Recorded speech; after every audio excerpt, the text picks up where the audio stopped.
Beyond the Mage. Greetings, fellow multiversal adventurers.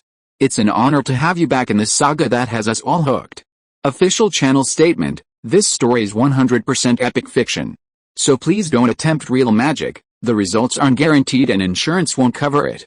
The rights to this masterpiece belong entirely to its brilliant original author. We are just a barge sharing it with you. Do you want to keep being part of this amazing community? Join our ninja army of subscribers on YouTube and give this content a like. And for true fans, our Patreon has exclusive ninjutsu waiting for you. Chapter 351 Shipyard. With the help of the capybaras, a series of combined attacks swiftly and effortlessly eliminated the horde of demonic octopuses. Most importantly, they didn't even need to go into the water. Satisfied, God first removed the eyes of the demonic octopuses as proof of his mission. He then dissected their heads and bodies, extracting their brains and ink sacs. The former could be used as raw materials for mental potions, while the latter could be processed into magical ink, both valuable commodities far superior to those of the rotting water salamanders. Having wiped out this nest of demonic octopuses, his mission to exterminate the water monsters of Lagos City was now considered a complete success. However, God certainly wouldn't return to Dorn City so easily. First, the culprit behind the water monster's appearance hadn't been apprehended, a crucial step towards earning a second-class merit. With this merit, his first year's evaluation would practically be secured. Second, he wanted to use this mission as an opportunity to return to the north. Finally, he had promised Anna he would help her find her sister, a search he hadn't even begun yet. Thinking about it, Gata realized he still had a lot to do in Lagos City. With the mission temporarily concluded, Gata put Tuanzi back into his capybara. Before putting her in, he cast a purifying food spell on her. Otherwise, the stench from the sewage would likely fester in the enclosed environment of the capybara and kill her. He had Shama take him back to shore, and as yesterday, using heavy burden and wolf speed, he quickly ran back to Lagos City on foot. Tracking and eliminating the demonic octopus hadn't taken much time, so Gauda returned to the palm tree in less than an hour past lunchtime. "Brother, you're back." Anna's first reaction upon opening the door was one of high alert, but upon seeing Gauda, it immediately turned to surprise and delight. Gauda wondered where such a deep sense of vigilance came from. He shook his head and picked up the little girl who rushed towards him with one arm. "Have you had lunch?" "Yes, Aunt Rednails brought it," Anna replied. The landlady of the palm tree Inn had her nails done in a deep purple-red color, so Anna simply called her Aunt Rednails. "Brother, is your business finished? It's temporarily over. Next, I'll help you find your sister in the city," Gata said. "What does your sister look like? Can you describe her?" "My sister has big eyes, long eyelashes, and a very upturned nose. In short, she's very beautiful." Anna stammered for a long time, and could only manage to say this one sentence in the end. It seemed that describing someone's appearance had touched on her language blind spot. This was going to be a headache. Gauda rubbed his forehead slightly. Anna seemed to sense Gauda's difficulty, shook her head, and suddenly had an idea. "Brother, I'll draw my sister for you." "Anna can draw." Gauda was taken aback. "Yes," Anna nodded vigorously. There happened to be a pen and ink in the room, and Anna jumped down from Gauda's arms and buried herself in drawing.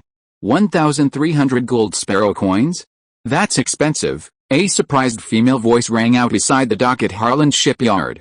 "Weren't you about to go bankrupt and clearing out your inventory of ships? Why is it still so expensive?" The owner of Harlan's shipyard said helplessly. "This is already a discounted price. In normal times, a brand new two-masted sailing ship like this would cost 1,500 gold sparrow coins or more." After making the decision to close his family's shipyard, which had been in business for over 100 years, Mr. Harlan, who was originally obese, had become noticeably thinner, especially his complexion, which looked unusually haggard. "But this is too expensive." "It's not expensive." Harlan shook his head slightly, a bitter smile on his face, looking at the woman in front of him wearing a long-sleeved linen dress and a cloak. Her elegant demeanor, beautiful face, and curvaceous figure made him subconsciously glance at her a few more times. However, he quickly regained his composure, his face revealing exhaustion and helplessness. Pointing to the newly repaired two-masted sailing ship in the dock, he said earnestly, "Miss, our Harlan shipyard's four-mast sail two-masted ships are among the fastest in the entire fleet. Look, we use only the finest oak, sturdy and durable, capable of withstanding complex marine environments. The masts are sourced from magical plants, and the canvas and ropes are crafted with the highest quality. The four-mast sail two-masted ship is our shipyard's flagship. Don't be fooled by Harland Shipyard's near bankruptcy. It's due to practical reasons, not a problem with the quality of our ships. If you don't believe me, go out and ask around. Aren't Harland two-masted ships the preferred transoceanic vessels for most small traders and explorers? Speaking of his shipyard's vessels, Harland's face radiated confidence and pride. Could you make it a little cheaper? The woman asked, seemingly unconcerned about the price. Harland sighed, rubbing his slightly sore cheeks. After thinking for a moment, he finally said, "This is the last one the shipyard has." "Fine, I'll give you a discount. 1,250 gold sparrow coins is fine. Furthermore, we can handle all the necessary inspection certificates and navigation permits for you, free of charge." This was already a very reasonable price, not to mention the extra services included. While it's generally not difficult for a newly purchased ship to pass inspections and obtain navigation permits, in unfamiliar territory, navigating these procedures would require extra money and time. Harland, a businessman's shrewdness, could tell the woman before him wasn't local. Therefore, he was catering to her needs. The woman was clearly moved by Harland's terms. However, after glancing at the brand new sailboat, she hesitated for a moment before saying, "Boss, I'm still short a little money. I'll go and raise some more funds, and I'll come back to you in a few days." "Okay, then you need to hurry. If there are other buyers, I can't hold on to it for you," Harland said. According to Anna, her sister Elsa came to Lagos to make a living. Making a living, simply put, meant working, and for women coming to the city to work, the common occupations were limited to a few: domestic service, factory work, service industry jobs, and street work. These were directly excluded by Gouda. Although he didn't know Elsa, he could tell from Anna's background that their family had previously enjoyed a privileged background. Even if they had fallen on hard times, they were still a force to be reckoned with. Elsa wouldn't have stooped to such low-end jobs. Higher-paying jobs that suited Elsa's character were either serving the nobility, such as tutors or musicians, or extraordinary professions serving mages, such as potion makers or alchemists. Even with his sea sentinel status, Gouda couldn't easily rule out all these professions. The nobles and mages in the city wouldn't reveal their specific circumstances just because you're a sea sentinel apprentice mage. That one layer of protection wasn't enough. Gouda quickly changed his approach. "Does your sister have any relatives or friends in Lagos?" He held Anna steadily in one arm, looking down at her expectant yet slightly anxious eyes, and asked softly. Anna thought carefully for a moment, then replied affirmatively, "No." "How long has she been in Lagos?" Gouda asked again. Anna quickly gave a precise answer, 8 days. "That makes things easier." Gouda immediately had an idea. The cobblestone streets of Lagos were filled with a salty, fishy mist. Gouda swayed Anna slightly on his shoulder, and Anna's slender arms immediately tightened around his neck. Anna was very light, weighing less than 40 pounds, but holding her in one arm for a long time was still a bit tiring, so Gouda had already cast a weight spell on himself. Ahead, the sign for the White Whale Inn came into view. Gwent pushed open the carved oak door. Behind the counter, the bald innkeeper was scraping tea stains from a bone cup with a silver spoon. He glanced up and saw Gwent, dressed in a sea sentinel uniform, enter. He immediately stood up, his throat bobbing.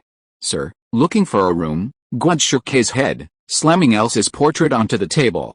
"Have you seen this woman before?" At the same time, he pulled out a coin shaped like a golden arbor.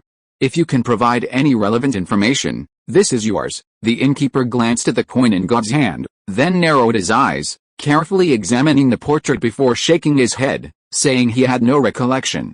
"If this lady had stayed at our inn, I certainly wouldn't forget her," he shrugged. "After all, she's so beautiful." "Excuse me." Gwent put away the portrait and left the White Whale Inn. Elsa had no relatives or friends in Lagos, meaning her accommodation upon arriving in the city would inevitably be an inn. 8 days is a short time, far from enough to find a job suitable for her status. She most likely hasn't found a suitable job yet and is still staying in a hotel. Even if she has, it's probably within the next couple of days. The hotel owner should still remember her. Gwent is certain of this, because the portrait of Elsa that Anna drew depicts a beautiful woman. People always have a deeper impression of beautiful women. Therefore, God's idea, though simple, is very practical. Just ask every hotel in Lagos. His identity as a Sea Sentinel apprentice mage might not be useful against nobles and other mages, but it's sufficient for hotels. Few hotel owners would offend a Sea Sentinel mage over such a small matter. He doesn't even need to check every hotel. Having lived in a privileged environment for so long, even with her family's current decline, Elsa would never stay in a cheap hotel in Lagos. Those dilapidated hotels with faded signs, beds infested with lice, and reeking of cheap tobacco and vomit, nothing a prostitute could tolerate. High-end luxury hotels could also be ruled out for now. After all, she was in Lagos to make a living, which meant Elsa was currently strapped for cash and unlikely to indulge in such extravagance. Therefore, Gotta set his sights on mid-range hotels in Lagos. The wrought iron sign entwined with roses swayed gently in the breeze. Gotta pushed open the door again, entering the lobby of the Rose Hotel. The lobby walls were adorned with exquisite oil paintings, and the receptionist was a young girl, presumably employed by the hotel owner. After the same persuasive words, Gotta showed the portrait to the freckled girl. The girl looked at it carefully for a moment, then exclaimed softly, 7 days ago? This young lady came here and stayed for a day before leaving. By the way, when she left, she asked me for the locations of the major shipyards in Lagos City. Shipyards? Goddard was slightly taken aback. Surely she wasn't planning to work at a shipyard? Okay, thank you. Goddard took out a silver dragon coin and pushed it towards the girl, then put the portrait away. Does your sister know any shipbuilding-related skills? After leaving the Rose Inn, he thought for a moment and asked Anna directly. Although my sister knows everything, she really doesn't know this one, Anna said earnestly. Westsala Town. This is a small town under the jurisdiction of Lagos City, located midway between Dorn City and Lagos City. Knight Robert is a nobleman in Westsala Town. In large cities, knights are not strictly speaking nobles. The true noble ranks are only Duke, Marquess, Earl, Viscount, Baron, and Knight. But in a small town, there's no question that a knight is considered a nobleman. Sir Robert, a prominent figure in the town of Sicily, owned a detached manor on the outskirts of town. Where did she go? Where did she go? At that moment, in the manor, Sir Robert put down his teacup and asked in a near hysterical tone. Sir, could Miss Anna have already left Sicily? We've already sent men to search the town so many times, the butler said cautiously, glancing at Sir Robert. Leave Sicily town? Leave my ass, Knight Robert roared, slamming his fist on the table and pointing at the middle-aged butler's nose. She's just a 5-year-old child, with no money on her. How could she leave Sicily town? You bunch of useless fools, haven't you been looking hard enough? How come you haven't found her after all this time? Clearly, this wasn't the first time the butler had been subjected to Knight Robert's scolding and beatings, so he remained remarkably calm. Sicily town, though a small town, still has nearly 200,000 people. If we want to search the entire town, with our manpower, it will take at least 10 days, sir. My suggestion is to request the town's patrol team's assistance and have them help us find Miss Anna. Knight Robert was silent for a moment before firmly shaking his head. No, if outsiders knew of Anna's existence, it might cause even greater trouble. So, even in his anger and anxiety, he maintained his composure and didn't rashly request the assistance of the Plantagenet dynasty's officials to find Anna. A hint of frustration flashed in his eyes.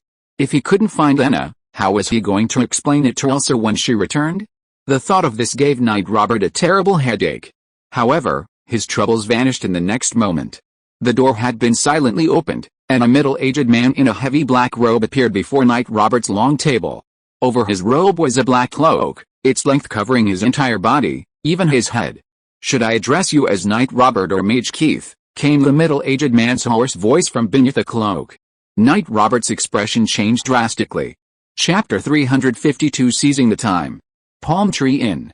Guadez arrived at the front desk. He had only booked a 3-day stay, but things here would obviously take longer, so he needed to extend his stay for another week. Handing over 2 golden bird coins and 1 silver dragon coin, Guadez waited for the landlady to write him a receipt while reviewing his day's itinerary. After the Rose Inn, he had checked out all the other mid-range inns in the city, but to no avail. It seemed that Elsa, aside from staying at the Rose Inn on her first day in Lagos, had already found another place to stay. This was somewhat untraceable.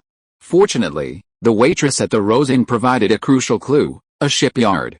Although Elsa didn't understand shipbuilding, her inquiry likely meant she needed something from the shipyard. However, it was late, So God has decided to visit the shipyards in the city one by one tomorrow. Lagos, as a traditional fishing city, had a well-developed supporting industry related to fishing, and there were quite a few shipyards, more than 20 in total. Therefore, this was clearly a large-scale project. More importantly, while the smaller shipyards were manageable, the larger ones were mostly backed by the city's nobles. This put him in the same predicament as before. His status as a Sea Sentinel apprentice mage was highly likely insufficient, and the larger shipyards might not be willing to give him the necessary face. This slightly troubled Gouda. But troubles aside, he still had to leave tomorrow. He'd just have to take it one step at a time. Gouda thought to himself. Hello. Just then, a hoarse voice came from the side. Excuse me, has the inn recently received this woman? Gouda subconsciously turned his head and saw a man hidden in a black cloak appear at the counter, pushing a parchment towards the landlady. The parchment contained a portrait. Gouda glanced at it casually, then his heart skipped a beat. He recognized the portrait instantly. It was Elsa, the sister Anna was looking for. Besides himself, was someone else looking for Elsa? Was it an old friend of Anna's father? This was Gouda's first thought. However, he quickly dismissed it. Never seen her before, the proprietress, writing a receipt, answered decisively without looking up. Gouda's lips twitched slightly. Wasn't she going to offer any perfunctory response? Ahem, the man remained calm, coughing softly twice and tapping the table lightly. A silver dragon coin had appeared on the portrait without him noticing. Clearly, the man understood that without offering something in return, even if the proprietress had served the woman in the portrait, she wouldn't reveal anything to him. Nothing could be accomplished without money. Unless, like Gouda, one came in wearing a Sea Sentinel uniform, using that tiger skin to save a lot of expenses. The proprietress was clearly engrossed in writing the receipt, but as if she had divine insight, she knew the man had used the silver coin trick. The next moment, she looked up at the silver dragon coin on the portrait, chuckled, and casually swept the coin into the drawer. She then carefully examined the portrait several times before giving a definite answer. Never seen it before, thank you. The man didn't react much, put away the scroll, thanked her, and left the inn. After the man left, the landlady wrote out the receipt and handed it to Gouda. Sir, here's your receipt. Thank you for your trouble. Gouda accepted the receipt and thanked her. After leaving the inn, the man couldn't help but glance back at the Palm Tree Inn. He only looked away when he saw Gouda go upstairs. For a moment, he felt that the other person seemed to care about him. However, he didn't notice anything amiss afterward. The other person seemed to be just an ordinary guest. After returning to the inn, Gouda had changed out of his Sea Sentinel uniform, and there was no trace of a mage in him. Therefore, he didn't think much of it. The matter at hand was more important. It wasn't that he wasn't vigilant enough. It was mainly because this was his first time in the Golden Flower Dynasty, and he didn't know anyone here, so under normal circumstances, who would care about him? He opened the door. The young girl was frowning as she looked at her clothes. When she came out, she brought nothing but herself. So she had actually been wearing the same clothes for several days. Normally, in this world, for most people, not changing clothes for a week, let alone a few days, is quite normal. But Anna used to change her clothes at least once a day, so seeing the clothes looking dirty but not actually that dirty made her feel a little uncomfortable, and she wrinkled her nose. Brother, hearing the door open, Anna immediately looked up and called out more obediently with her big eyes. What an incredibly adorable little girl. Gouda thought to himself as he approached the bedside, crouching down to be at the same level as Anna, who was sitting on the bed. He then said in an extremely stern tone, Anna, what else are you hiding about your sister? You must tell me today. Looking at the little girl's face, which went from surprise to sadness, and her slightly trembling eyelashes, Gouda felt a pang of sympathy. He sighed and softened his tone. Just now downstairs, I ran into a guy who didn't look like a good person. He was holding a picture of your sister and investigating her movements. Anna's little face froze, then she lowered her head, seemingly unable to look Gouda in the eye, looking incredibly pitiful. Brother, help my sister. We can't let him find her. Her voice became pitiful. He's a bad person. Gouda crouched down a little closer, looking down at the little girl's exquisitely beautiful face. Her lovely eyes were already filled with tears. He pursed his lips and said gently, so, Anna has to tell me what you're hiding so I can help you. Perhaps it was this brief time with God that had truly built up on his trust in him. The little girl looked up again and said earnestly, Sister did bring Anna here to escape from disaster, that's true. But we don't actually owe any debts. Bad people wanted to steal our family's treasure. Even after we escaped here, the bad people chased after us all the way. They didn't give up, but Sister didn't come to Lagos to make a living, Anna said, glancing cautiously at God, her voice becoming almost inaudible, but to find a way to hide from the bad people. Anna lied to brother. Anna is a bad child. God looked at Anna deeply, his eyes revealing a scrutinizing gaze, as if trying to discern whether her current words were the truth or a new set of lies. He observed her carefully for a while. He always had a good eye for people, but it seemed that this ability didn't quite work on a little girl. God didn't look for long before quickly speaking, so, it seems your sister wasn't asking about the shipyard to make a living there, but to buy a ship. Asking about the shipyard's location, excluding the possibility of a deliberate deception, naturally means she wanted to go there on business. And for an outsider to travel all the way to Lagos to find a shipyard, besides working, wouldn't buying a ship be the only other reason? Furthermore, buying a ship also aligns with Anna's statement about finding a way to hide from bad guys. If the bad guys were really chasing her that closely, putting yourself in her shoes, what would you do? God's initial choice was to leave St. Sin City by ship without using any transportation, relying on his adaptive ability to achieve true disappearance. Elsa can't have adaptive ability, so leaving without transportation is impossible. But there's another way to achieve a certain degree of disappearance, making transportation one's own. That is, buying a ship and going to sea. Of course, going to sea isn't something one person can handle alone, it requires hiring crew, etc. But once on board, as long as the captain doesn't reveal a specific destination, at least for a considerable period, no one can know where the ship is headed. A very reasonable and clever method. Perhaps, that's how it is. Anna blinked, uncertainly asking, "Brother, what do you think we should do now?" "That should be it," God thought for a moment, then added, "You don't need to worry too much, at least we have two advantages now." "Huh? Two?" Anna tilted her head, looking at God, her small face still wet with tears, her confused expression pitiful yet adorable. "First of all," God held up a finger, patiently explaining, "the Palm Tree Hotel is located in a relatively central area of Lagos City. This bad guy only just entered the Palm Tree Hotel to investigate your sister's movements, so it's highly likely he's only just begun his investigation, because an unfamiliar territory, a centrally located, easily visible hotel should be a priority target for a tracker. At the very least, it confirms he hasn't yet inquired about the Rose Hotel and hasn't obtained any further information, and now," Gada glanced at the sky outside the window, "it's already evening. He can only continue his hotel investigation tomorrow. This world is different from his previous life. The service industry has reached a point where 24-hour front desk duty in hotels is commonplace. Most hotels here have front desk staff who are also the owners.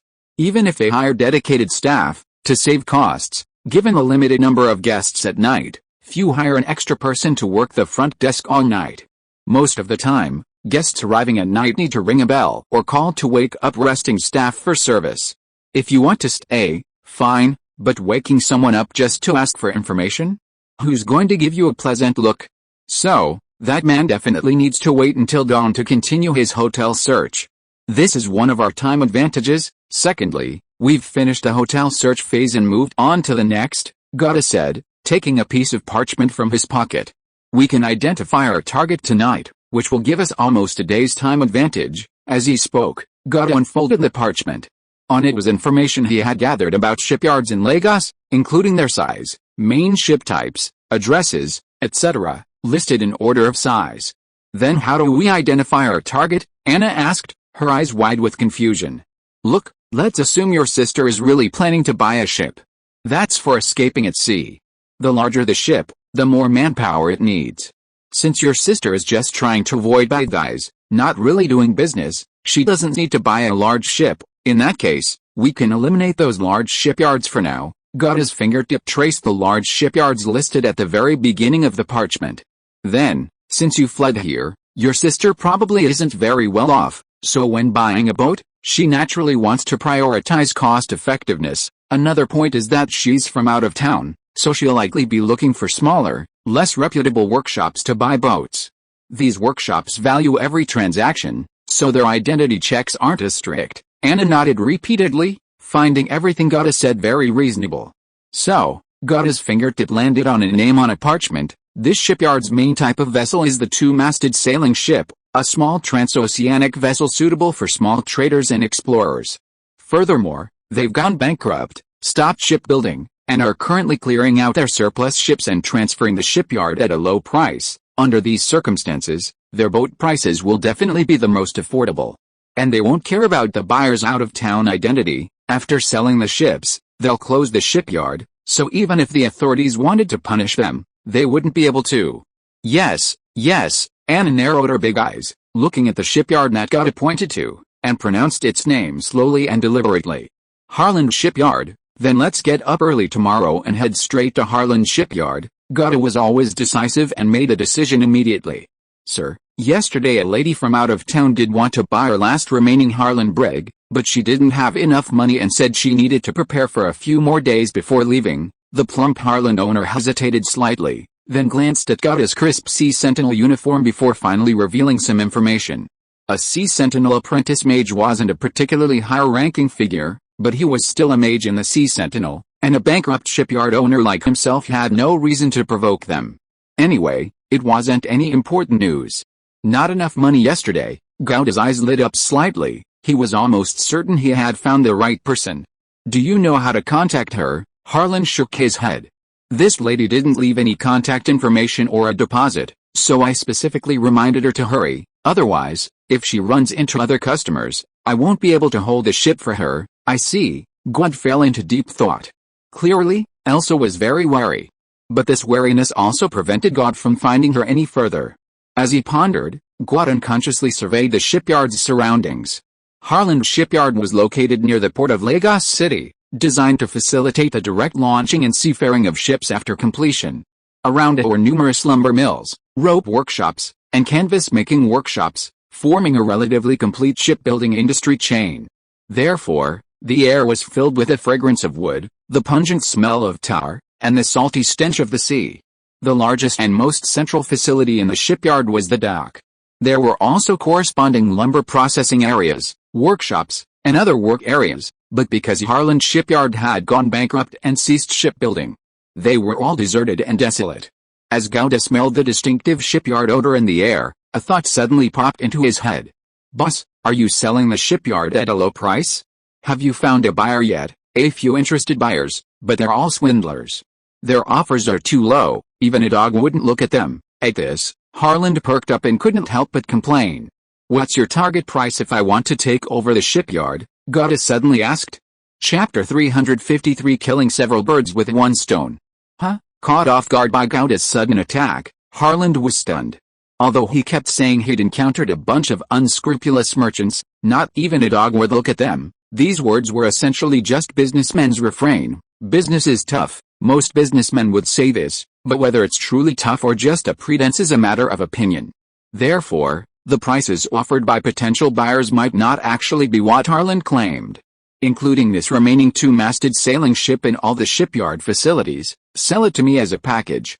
What's your asking price? Furthermore, if I can successfully take over the shipyard, I'm willing to continue employing the existing workers if they wish to stay, Gada added. This, Harland hesitated, quickly entering a state of deep thought. He quickly calculated in his mind and gave a price. The Harland Shipyard covers nearly 2 acres and is located in the port of Lagos. As you know, land here is quite valuable.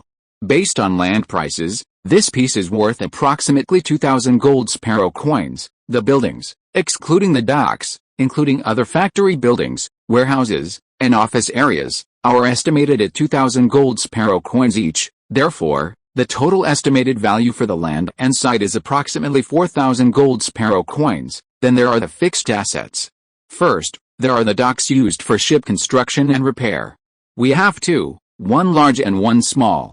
The larger dock is valued at 1,500 gold sparrow coins, and the smaller one is worth about 1,000 gold sparrow coins. In addition, the shipyard has some woodworking machinery, ship frames, and a large number of second-hand woodworking tools. Although I have already sold many, the remaining parts are still worth about 2,000 gold sparrow coins each. In total, that's 4,500 gold sparrow coins. In addition, there are still some unprocessed raw materials in the shipyard warehouse, such as oak, canvas, and hemp rope, worth approximately 1,000 gold sparrow coins. We also have a completed 2-masted sailing ship left. I offered that lady 1,250 gold sparrow coins, but I'll only charge you 1,200. Finally, our Harland shipyard is a century-old shipyard. Although not large in scale, it's one of the oldest shipyards in Lagos City, with a certain reputation and recognition in the local fishing and shipping industries. Although it's bankrupt, the name still has some value, estimated at approximately 500 gold sparrow coins. That makes 11,200 gold sparrow coins, sir. Do you think this price is acceptable? Harland asked tentatively. Even with Phoenix's resources, 11,200 gold sparrow coins was an astronomical sum for Gouda. It's not that Phoenix's resources aren't worth 11,200 goldfinch coins, but he's using astral teleportation, which is somewhat like smuggling, limiting the amount of supplies he can carry. Furthermore, his strength is limited. Selling such a valuable quantity of supplies would be troublesome, requiring multiple small shipments from different locations. Gouda's eyes darted around, and he slowly asked, since Harland Shipyard is a century-old shipyard with a good reputation locally, how did it end up in its current situation? This was both curiosity and a way to negotiate a lower price. Hearing Gouda's question, Harland's expression stiffened slightly, a hint of hesitation flashing across his face. But he knew the truth would eventually come out. These rumors about the shipyard's decline were no secret in Lagos. So, he finally decided to tell the whole story. I personally ruined half of this business, he sighed, his face filled with shame. During the spirit marrow craze, the exorbitant profits from spirit marrow mining attracted a huge influx of wealth and labor. Some fishermen even sold their fishing boats to invest in spirit marrow mining, and workers left the shipyard to join spirit marrow mining organizations. Harland paused, as if he could still see that frenzied scene. You didn't see it then, so you can't imagine how grand it was. To exaggerate a bit, even the old ladies selling grilled fish strips at the docks were clutching copper coins, wanting to get involved. Naturally, many shipyards also sold off assets to squeeze into the spirit marrow industry. While I didn't go that far, I was indeed blinded by greed at the time. I disregarded everything else and threw all my funds into spirit marrow mining. This move directly caused Harland Shipyard to lose all its working capital, laying the biggest foreshadowing for its current bankruptcy. With the booming mining of spirit marrow at its peak, almost half the population of Lagos City was engaged in spirit marrow-related industries.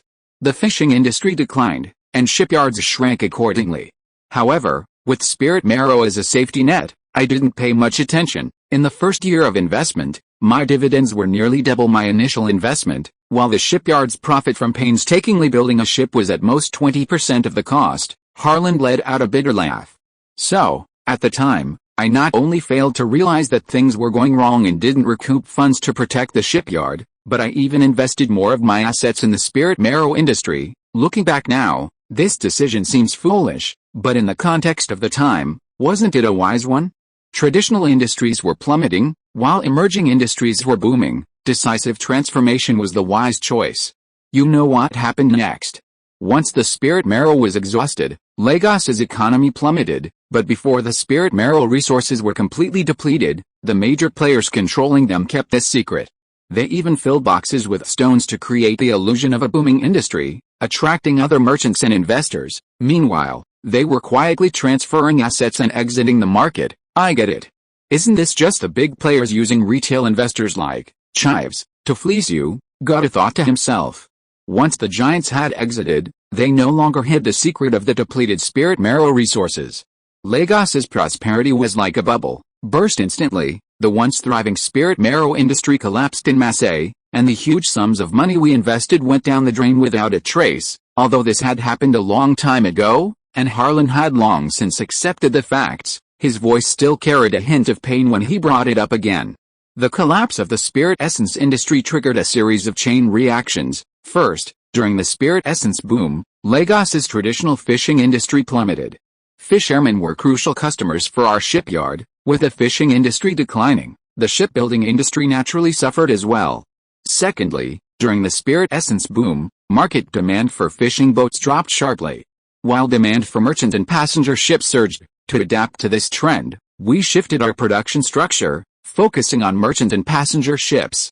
However, once the spirit essence bubble burst, these two ship types became unwanted. Whether it was ships already built but not yet delivered, or semi-finished products under construction, buyers preferred to default and pay penalties rather than actually purchase them. The material and labor costs for a merchant or passenger ship are extremely high, not to mention the significant increase in raw material costs due to the shrinking shipbuilding supply chain caused by the spirit essence boom. This backlog of costs is even more alarming. Furthermore, all the shipyard's working capital was invested in the spirit essence industry, so, Harlan shrugged, my shipyard simply collapsed. Before the spirit essence craze, Lagos City had nearly 50 shipyards of all sizes at its peak, but now, only about 20 remain. Our Harlan shipyard has only managed to survive this long thanks to our technological foundation and reputation. Harlan raised his head slightly, showing pride in his shipyard. So, the current situation is unchangeable. The shipbuilding industry is in decline, it's a sunset industry. It's unreasonable for you to want to sell the shipyard based on its valuation. Gouda, however, didn't seem to care, speaking slowly. It's a mess.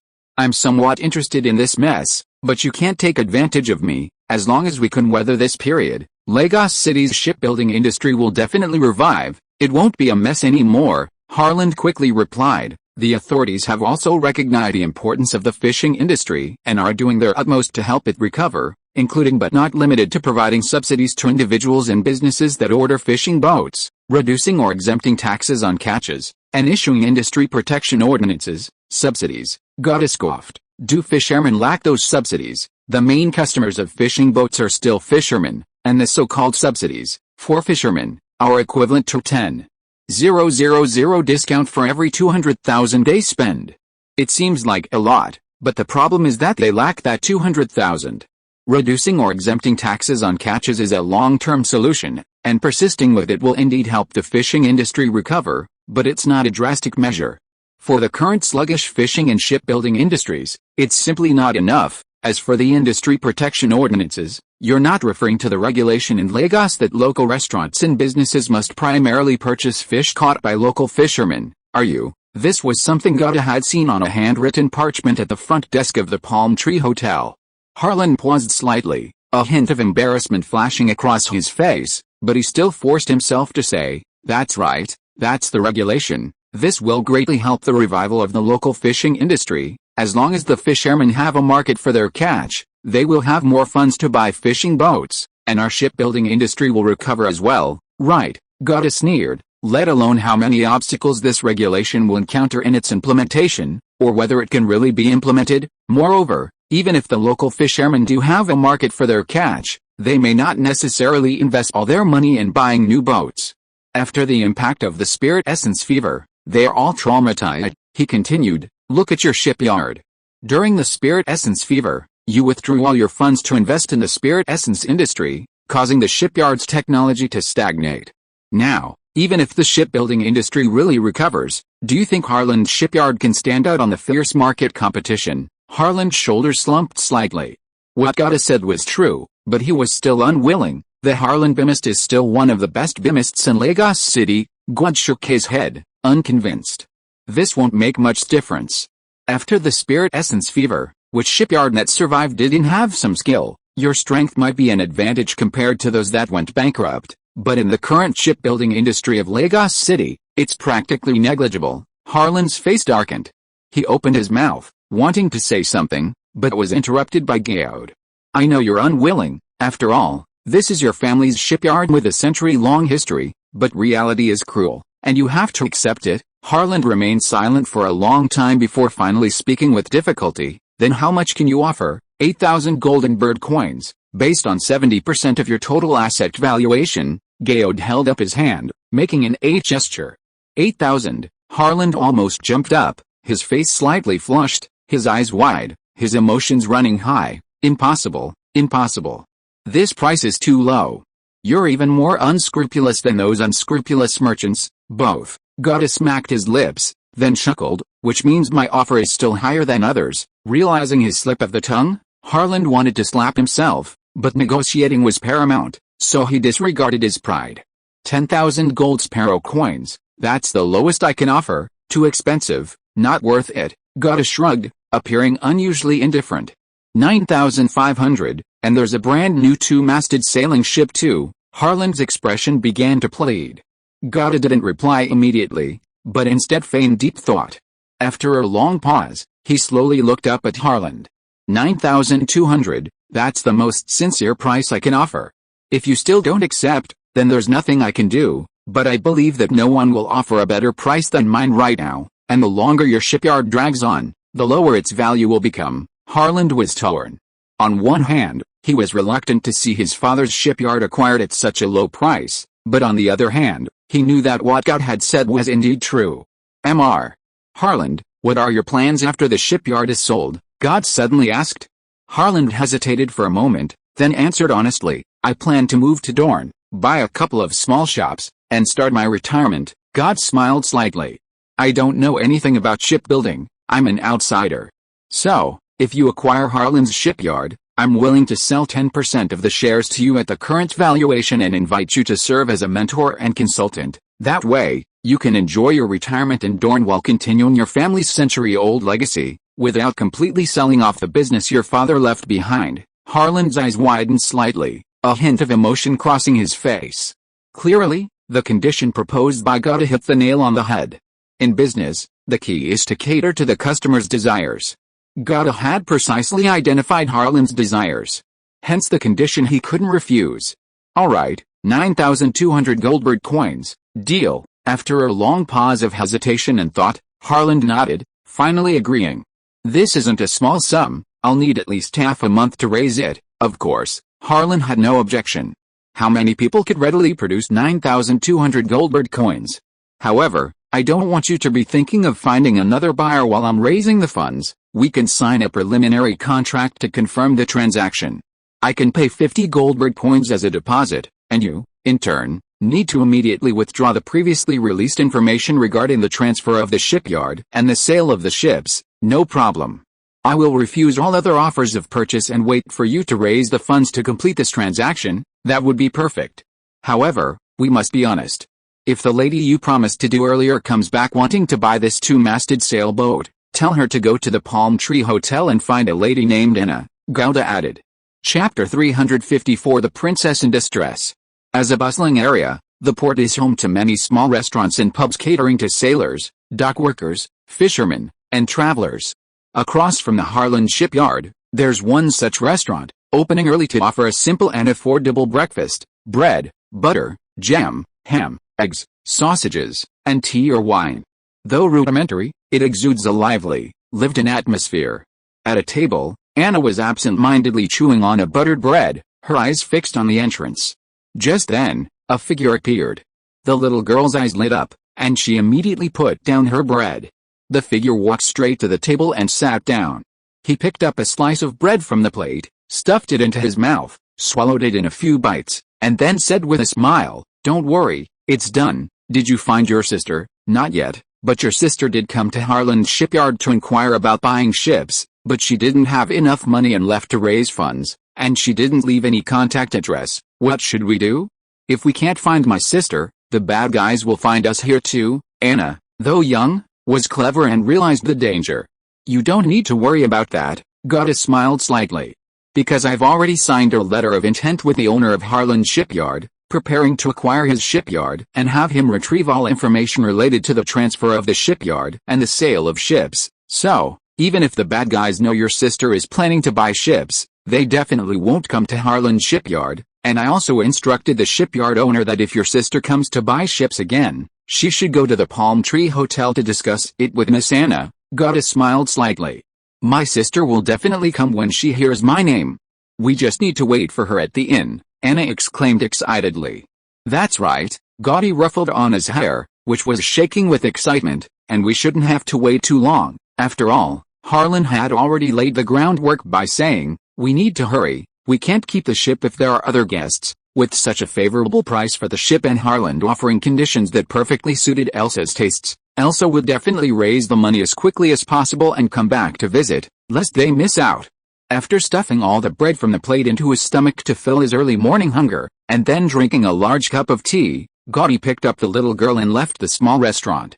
"Brother, where are we going now?" Anna asked. "The library," Gada said. "Oh, by the way, brother, why did you buy Harlan's shipyard?" Anna asked curiously. Because it's very useful for some things I want to do, Gaudi said honestly. Brother, are you very rich? The little girl in his arms looked up at Gaudi, her eyes sparkling. With a young girl's limited knowledge, she naturally understood the enormous amount of capital required to acquire a shipyard, even a small to medium-sized shipyard on the verge of bankruptcy. No, I'm also worried about how to raise that money, Gaudi chuckled. In Gaudi's previous life, most cities had large public libraries.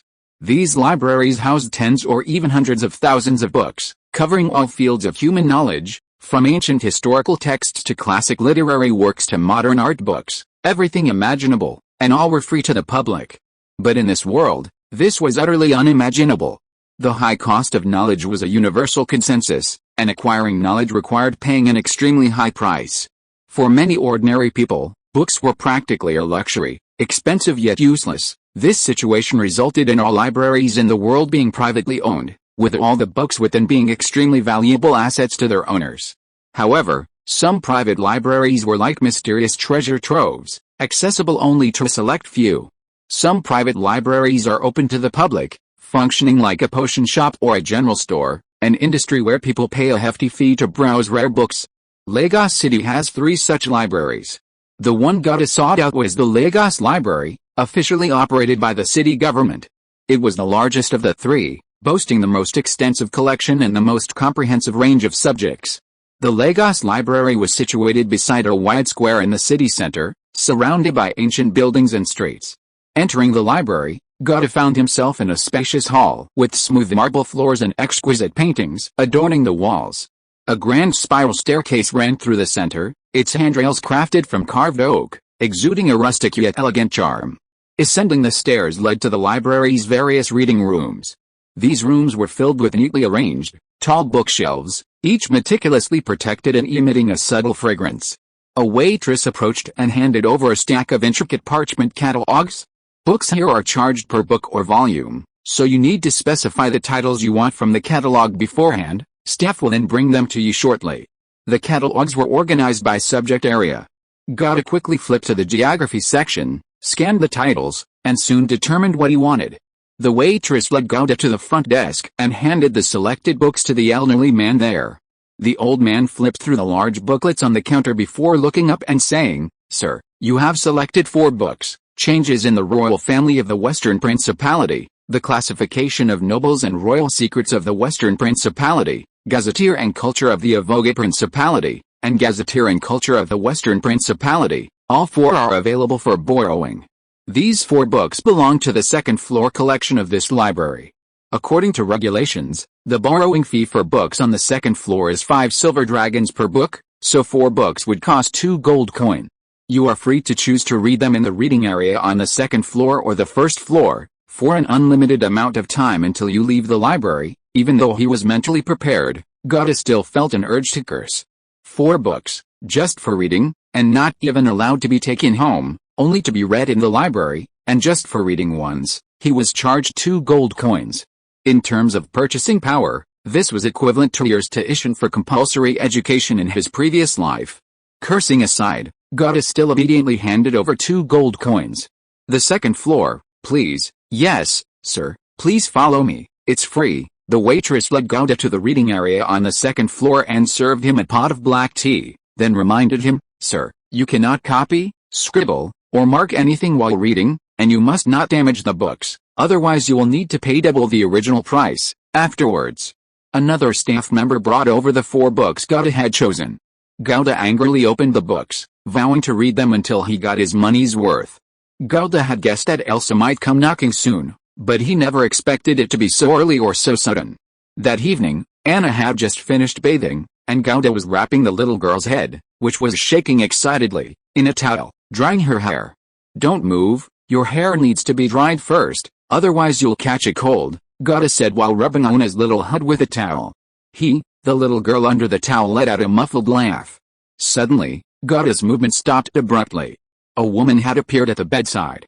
Completely shrouded in a long robe, with a hood covering her head, her face hidden in shadow, her true appearance obscured. "Brother, what's wrong?" Anna asked, puzzled, noticing Gaudi had stopped. Gaudi didn't know who the other person was, how they had appeared so silently in their room, or their origins, but he knew he had to remain calm. He used one hand to shield Anna, who was sitting on the bed with her head wrapped in a towel, behind him, keeping the towel covering her head to prevent her from being frightened by the sudden intruder and to prevent the intruder from seeing Anna's face. At the same time, God warily eyed the other person, his other hand already prepared to cast a spell. The other person gave God a deep look, then said, "Anna, it's me." The next moment, Anna cried out "Wow," her joyful emotions bursting forth through the towel. She abruptly threw off the towel. The cloth billowed in the air. "Sister!" Anna ran a few steps, throwing herself into the woman's arms. The woman reluctantly caught Anna as she threw herself into her arms, her hood falling down to reveal a beautiful face that Gotti recognized very well. "Elsa?" Gotti asked, looking at the woman before him. She was an exceptionally beautiful woman, with cascading golden curls that shimmered in the room's light. She had a high nose bridge, golden eyes, and an overall mature allure. After a slight hesitation, the woman, still holding Anna, nodded. "Was it invisibility?" Gotti asked again, referring to the reason for Elsa's sudden appearance. Elsa nodded again. This meant Elsa was at least a second circle mage. Invisibility was a second circle illusion spell. Its effect was to render a creature invisible until the spell ended. The target's clothing and belongings remained invisible as long as they were on them. If the target attacked or cast a spell, the invisibility effect would disappear. It was with a spell that Elsa had just performed a magical revelation. In truth, a mere second circle illusion spell could likely be seen through by God's third-tier Mandora's Eye. However, under normal circumstances, God wouldn't activate his Mandora's Eye. "Who are you?" Elsa countered. "God, a sea sentinel mage. I met Anna on the airship from Dorne to Lagos, and at her request, I helped her find you. Sister, brother is a good person. I secretly ran onto the airship, and the old lady on board tried to catch me, but thankfully brother," Anna chattered on, briefly recounting her experiences over the past few days. After hearing Anna's words, Elsa looked at God as if he were a monster. After a long silence, she said incredulously, "You, a sea sentinel mage, actually agreed to a 5-year-old girl's request?" It did sound absurd. An ordinary person, upon meeting Anna on an airship, would immediately hand her over to the airship's crew.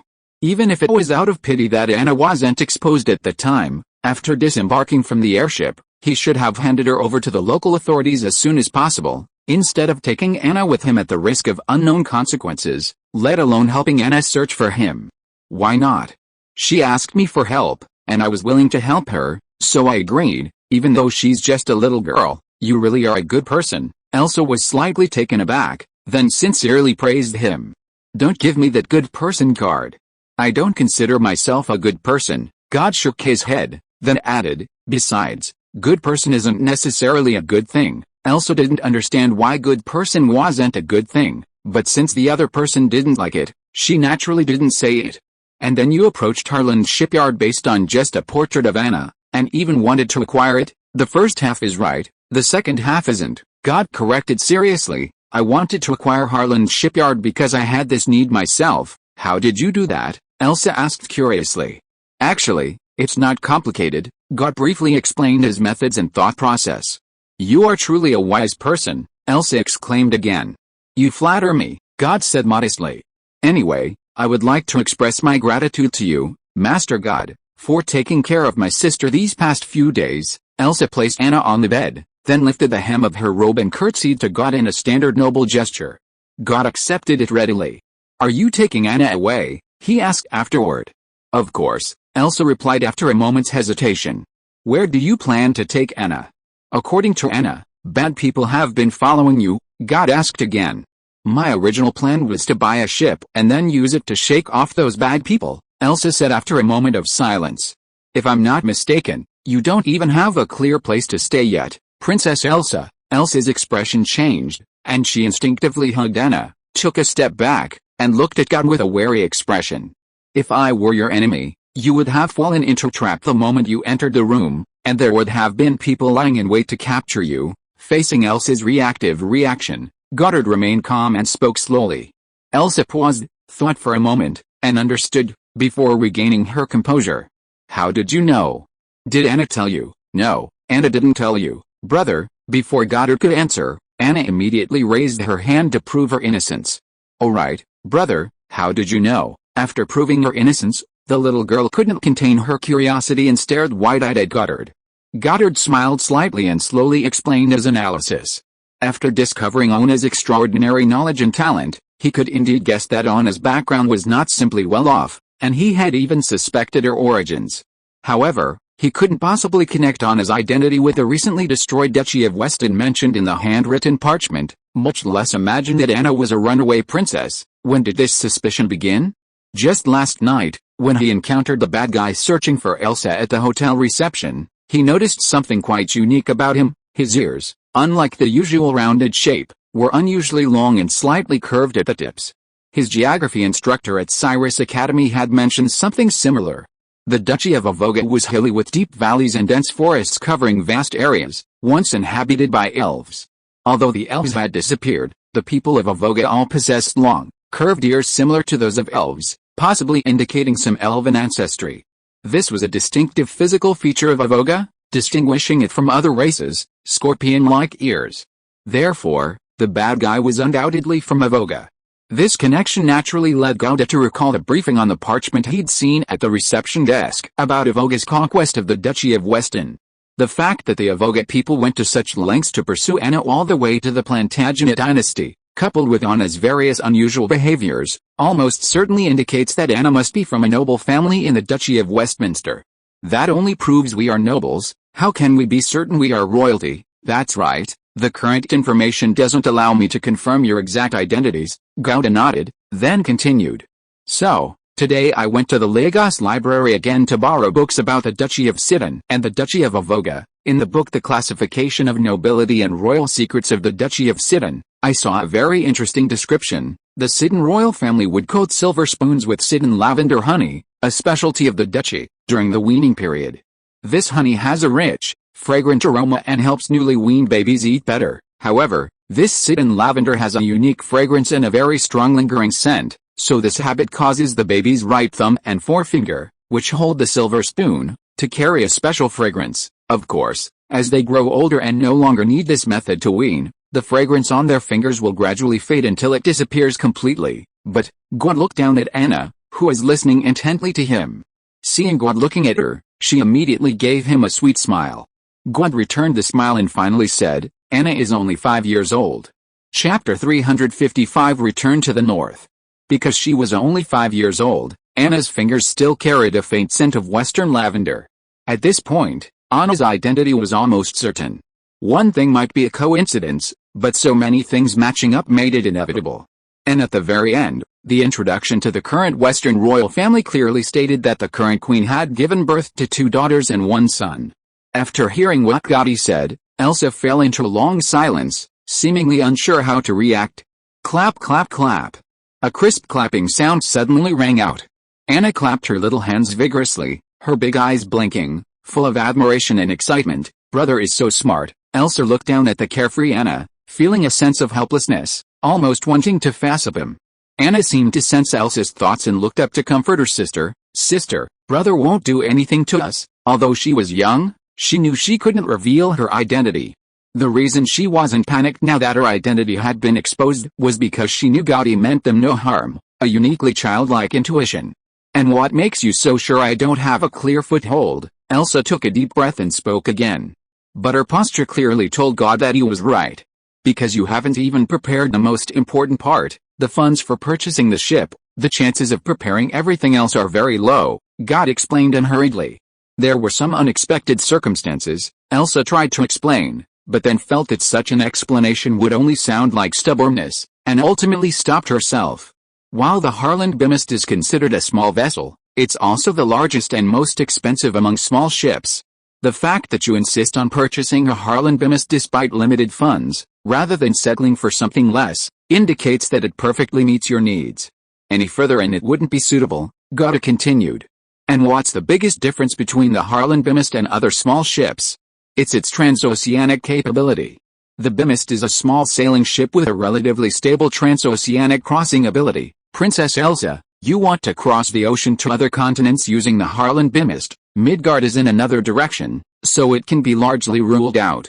Therefore, your goal should be to set sail from Lagos port, sail down the Sword Sea, cross the Radiant Sea, and enter Terra, With the strength of the Kingdom of Westerlands, it's far from sufficient to establish a fixed foothold on another continent. Therefore, you likely only have Terra as a general destination, and you have no plan for where you will settle down once you arrive. Terra is all endless desert, and the Holy Empire's legions are currently advancing inland from Terra's coastline, on high alert.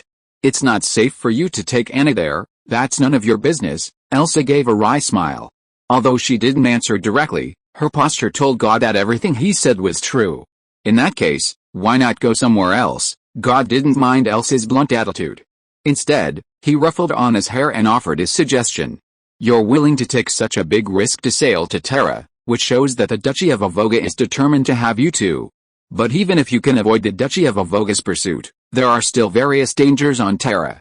After all, it's a completely unfamiliar continent. It's alright if you're alone. But you're taking Anna with you. Nolan is a vast continent, but where can we find refuge? Elsa was silent for a moment before slowly speaking. Why not? Gaudi slowly replied. Isn't there another option? The north. Gaudi revealed his true intentions. Why don't you go to the north? The journey is much shorter than going to Terra, and the results are almost the same. Although the north is also on Nora, its isolation makes it practically another continent. What's in the north? The north only has endless snowfields. If we go there, Anna and I will have to live like savages. Clean drinking water, plenty of food, warm shelter, none of these are available in the north. Besides, the ace people in the north are xenophobic. It's better to go to Terra. At least on Terra, money can solve most problems. Upon hearing Gaudi's suggestion, Elsa's first reaction was that it was absurd, and she shook her head repeatedly. If these problems could be solved, would you insist on going to Terra, or would you choose the north instead? Gaudi asked. Perhaps, the north. Elsa thought about it seriously, then said uncertainly. Since that's the case, Gaudi smiled, satisfied with the answer. Then let's go to the north. What do you mean? Elsa asked, puzzled. I have some connections in the north. Gaudi thought for a moment, then used a more conservative approach. Once you reach the north, I'll take care of everything for you, including accommodation, food, and water. Don't worry about xenophobia. The people there are very respectful and won't disrespect my guests. Some connections in the north. Elsa was utterly stunned, even doubting if she'd heard correctly. What a novel idea. If you don't believe I possess the domain of honesty, I can help you verify it, Gaudi said frankly, noticing Elsa's hesitation. I haven't mastered the domain of honesty. Elsa shook her head, thought for a moment, and asked, why are you willing to help us? We've never had any dealings with you before. Because of Anna, Gaudi said truthfully. Because of Anna. Elsa instinctively picked up Anna, looking at Gaudi suspiciously. Anna is a genius, God said earnestly, exasperated by Elsa's reaction. I hope she can learn runes from me. Anna is a genius. Elsa's eyes widened even more. Elsa's reaction surprised God, who paused for a moment before asking, what? Did you ever notice Anna's talent before? She is indeed very smart. Elsa carefully chose her words, a hint of confusion in her eyes, but in terms of learning, she doesn't seem to have shown any outstanding talent. You mean she has a talent for runes? But, Elsa thought for a moment, then confirmed, Elsa isn't even a mage? She's never studied runes before. God frowned upon hearing this, looking at the obediently sitting Anna. After a long pause, he slowly said, if Anna hasn't studied runes, how did she memorize those runes? When I went to play with those big toys, they were drawing next to me, and after seeing it so many times, I memorized them, Anna said bluntly. So you've never told your sister, father, or mother about these things? Anna stuck out her tongue, blinking shyly. If I told them, they'd definitely make me like my sister. God turned to Elsa. I'll learn very quickly. So from the age of 4, my father arranged many teachers and courses for me. Elsa replied expressionlessly. God couldn't help but chuckle at her cleverness. And Anna said honestly, they all say I don't have much talent, far inferior to my sister. Anna's magical talent is quite average. With the royal resources, she's only just become a first-class mage apprentice, Elsa explained to God, addressing his questioning gaze. Ultimately, this world belongs to mages. Magical strength is the most fundamental factor, the most important indicator of talent. And, putting aside everything else, runic writing is precisely the most hierarchical discipline. A first-class rune master must be a first-circle mage, and this cannot be surpassed. Given Anna's average talent as a mage, it's almost certain that her future achievements in runic literature will be extremely limited. From this perspective, saying Anna's talent is average isn't wrong. What a waste, Gotta couldn't help but sigh. Despite saying that, he knew this judgment was reasonable and based on realistic logic. In the current runic literature system, mage talent is a crucial hurdle that rune masters cannot bypass. If your mage talent is average, you can't become a high-level mage, and if you can't become a high-level mage, you naturally can't become a high-level rune master. Anna's most outstanding talent in runic literature is calculation, an innate and unparalleled sensitivity to runes and numbers. This talent, at present, is still too advanced and cannot be used. Fortunately, Anna met him not too late. "Are you serious?" Elsa asked, half believing. Gotti nodded. "None of you realize how incredible Anna's talent is, that's why you all need to go to the north," he said with utmost seriousness, "because only I can fully unlock Anna's potential in runic literature." After Gotti finished speaking, a long silence fell over the room. Elsa was deep in thought, a fierce internal struggle raging within her. To be honest, she couldn't fully believe Gotti's claims of connections in the north and Anna's incredible talent, and even harbored more doubts. After all, Gotti was a complete stranger to her. But the problem was, if the latter were true, wouldn't rejecting Gotti's suggestion and taking Anna to Terra now mean hindering Anna's extraordinary talent? Even if there was only a slight possibility, Elsa didn't want to jeopardize Anna's future. Anna was her only family left in the world, her own sister. This was what made Elsa waver and gradually sway towards Gotti's suggestion. Gotti also noticed Elsa's inner turmoil. "Perhaps you could ask Anna what she thinks. Although she's only 5, she has the right to offer her opinion on such an important decision, doesn't she?" Elsa paused, taken aback. She looked down at Anna. "Anna, what do you think?" "I trust my brother," Elsa hesitated.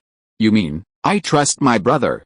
I think going to the north is better." "Okay, I understand." Elsa closed her eyes and took a deep breath. "I agree with your suggestion." She opened her eyes again, the confusion gone, replaced by determination. She looked at Gotti.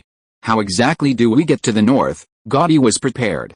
He took out a parchment from his robes, spread it on the bed, then leaned down slightly and began pointing at it with his right hand. "This is the coastline of the Plantagenet Kingdom in the northern coastline.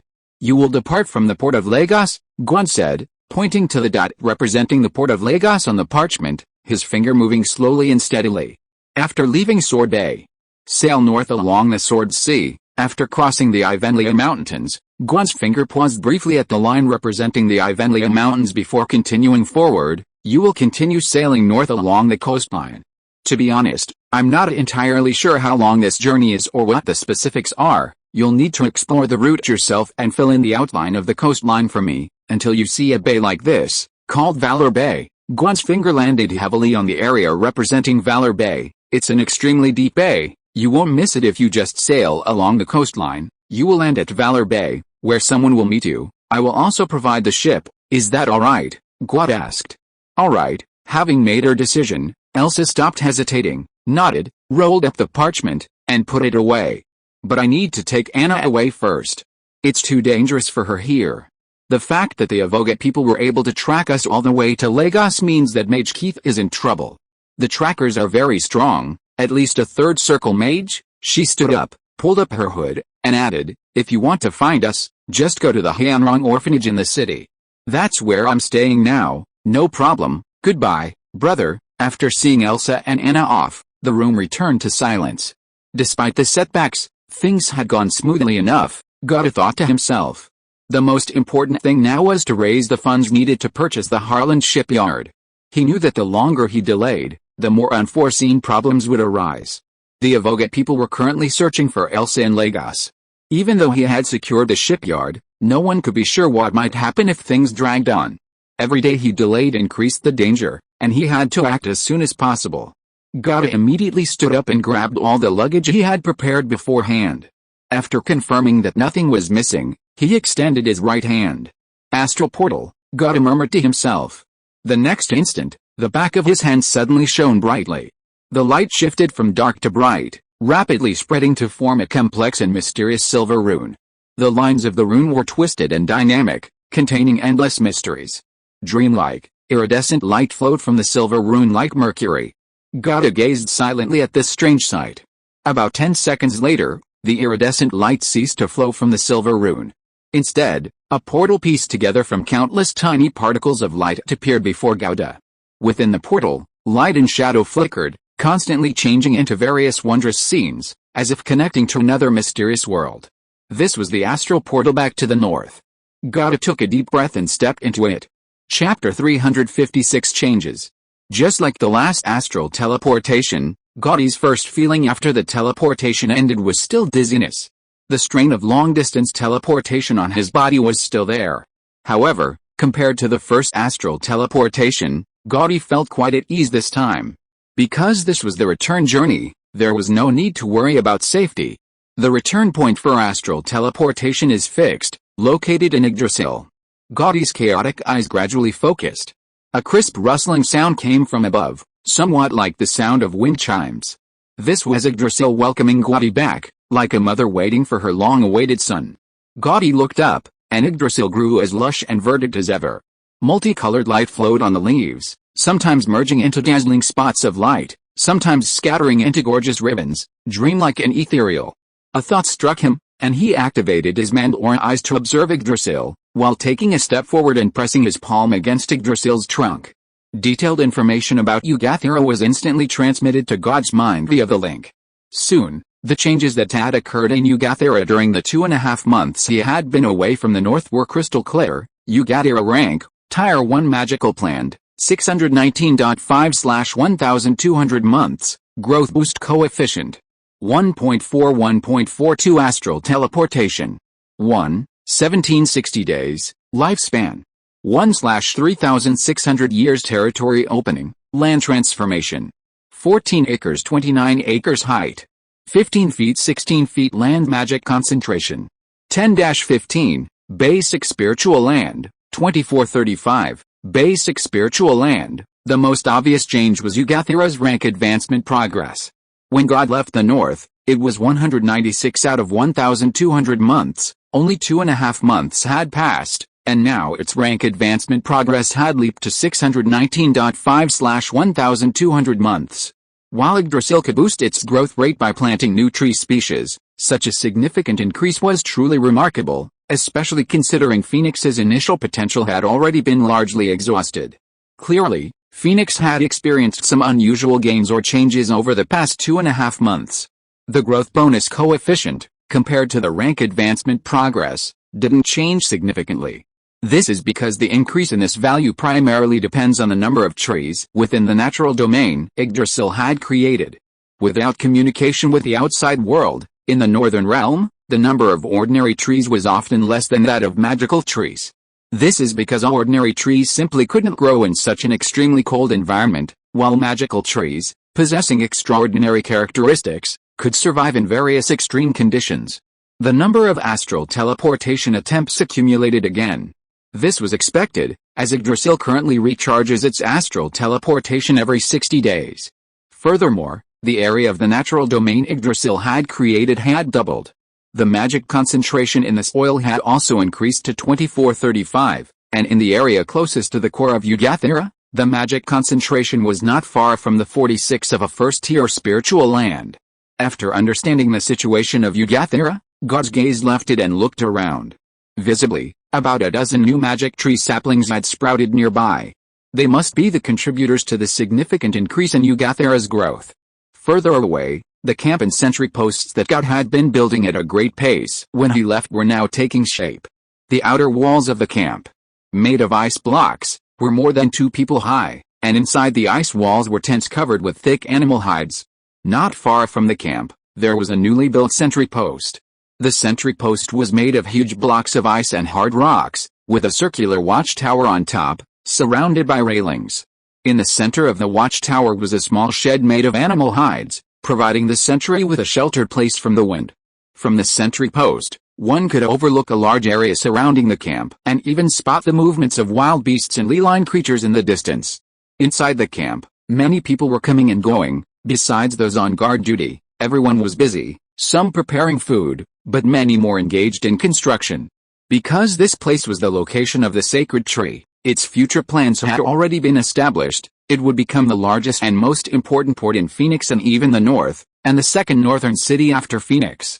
It was foreseeable that a large influx of people would arrive when construction actually began, so the current camp construction was a precautionary measure. It was clear that the number of people in the camp was already well over 100. God's gaze swept across the entire camp. Normally, a person's number sense is limited, below 5. What is number sense? It is the ability to instantly and accurately judge the quantity of objects without counting. That is to say, if there were only 5 people in front of you, you could immediately get the answer 5. But once the number of people in front of you exceeds 5, say 7, you have to count them, going through a process like 1, 2, 3, 4, 5, 6, 7 to get the final answer. However, with the blessing of Mandora's eye, God's numerical sense was astonishingly enhanced in another way. With just a glance, he obtained precise data: 167 people. The original 100-person tree-protecting team had grown to 167. My king, Elder Gain, noticed God's return the moment he appeared and quickly came to pay his respects. Elder Gain, no need for formalities. God waved his hand and asked, "Are there any spare snow wolves in the camp? I need to return to Phoenix, of course, my king." Elder Grant's pets have been in the camp all this time, awaiting your return, Elder Gain said respectfully. Good, God nodded. My king, are you returning to Phoenix now? Yes. Noticing Elder Gain's hesitation, God asked, what's wrong? The situation has been a bit tense lately. The War Mother specifically instructed me that if your king is returning to Phoenix, I must personally accompany you. I see. God nodded thoughtfully. Then let's go together. Tell me what has happened during this time. The biting wind cut like a knife across their cheeks, swirling up the snow on the ground, creating a vast expanse of white. God rode on the back of a snow wolf and noticed another change in the 2.5 months he had been away. Between Valor Bay and Phoenix, a somewhat rough road had appeared, a frozen road formed by the ice-blooded mages of the Zhanbing tribe. The road wasn't very wide, just enough for 2 snow wolves to walk side by side, and from a distance, it looked like a winding ice serpent coiled in the icy landscape. Such a road is naturally extremely slippery, making it very easy to slip and fall, and is not a qualified road. However, by adding a skating spell or a similar spell to eliminate the adverse effects of the difficult terrain, it can be used as a normal road temporarily. At least after this ice road is built, the time required for God to ride a snow wolf between Valor Bay and Phoenix will be reduced from the original 6 days to less than 3 days. To further shorten this time, a formal transportation network needs to be built, and it would be best to dig through the Valor Mountains, build a tunnel, or purchase an airship. After all, the straight line distance from Valor Bay to Phoenix is only 200 kilometers, and the reason why it takes so long to travel back and forth is because the Valor Mountains stand between the two. The time spent climbing and descending the mountain is the main factor. For Phoenix, the former is more likely. While traveling, Elder Gain gave God a detailed account of what had happened in Phoenix during his absence, as requested. In fact, most of it was within God's expectations, because he had personally led the design of these events. As expected, the appearance of Northwest Barley No. 1, and with the deliberate spread of information by the Zhanbing tribe, quickly caused a great stir in the Northern Territory. Food was the most precious resource in the Northern Territory, even surpassing the oil resources of Gauda's previous life. In this icy and snowy Northern Territory, a stable food source was practically a guarantee of life. This was something the people of the Northern Territory had been pursuing for 10,000 years without success. Small and medium-sized tribes, under pressure from the powerful Zhanbing tribe, dared not do anything, no matter how many ideas they had, and could only choose to observe. However, the Frostwolf clan and the Winter's Hammer, 2 large tribes sharing the same name as the Zhanbing tribe, still had a certain amount of confidence to challenge the Zhanbing tribe. Not to mention, after capturing the rat from the Frostwolf clan, the Zhanbing tribe made an exorbitant demand, asking the Frostwolf clan to use 20 drops of 4th-tier ice marrow to ransom the person. Finally, it's unclear what kind of communication or agreement the Frostwolf clan and the Winterhammer clan went through, but the war mothers of both clans ended up coming to Phoenix under the guise of a visit and ransom. A visit in name only, but in reality, it was a show of force. They're using the excuse that the people of the North share the same roots and are one family to demand that the war mothers provide them with Northwest Barley No. 1 seeds and share the corresponding planting techniques. Elder Gain's voice was weak in the cold wind. but it reached God's ears clearly. I underestimated them. I expected them to join forces, but I never imagined they'd be this shameless. God couldn't help but sigh upon hearing this.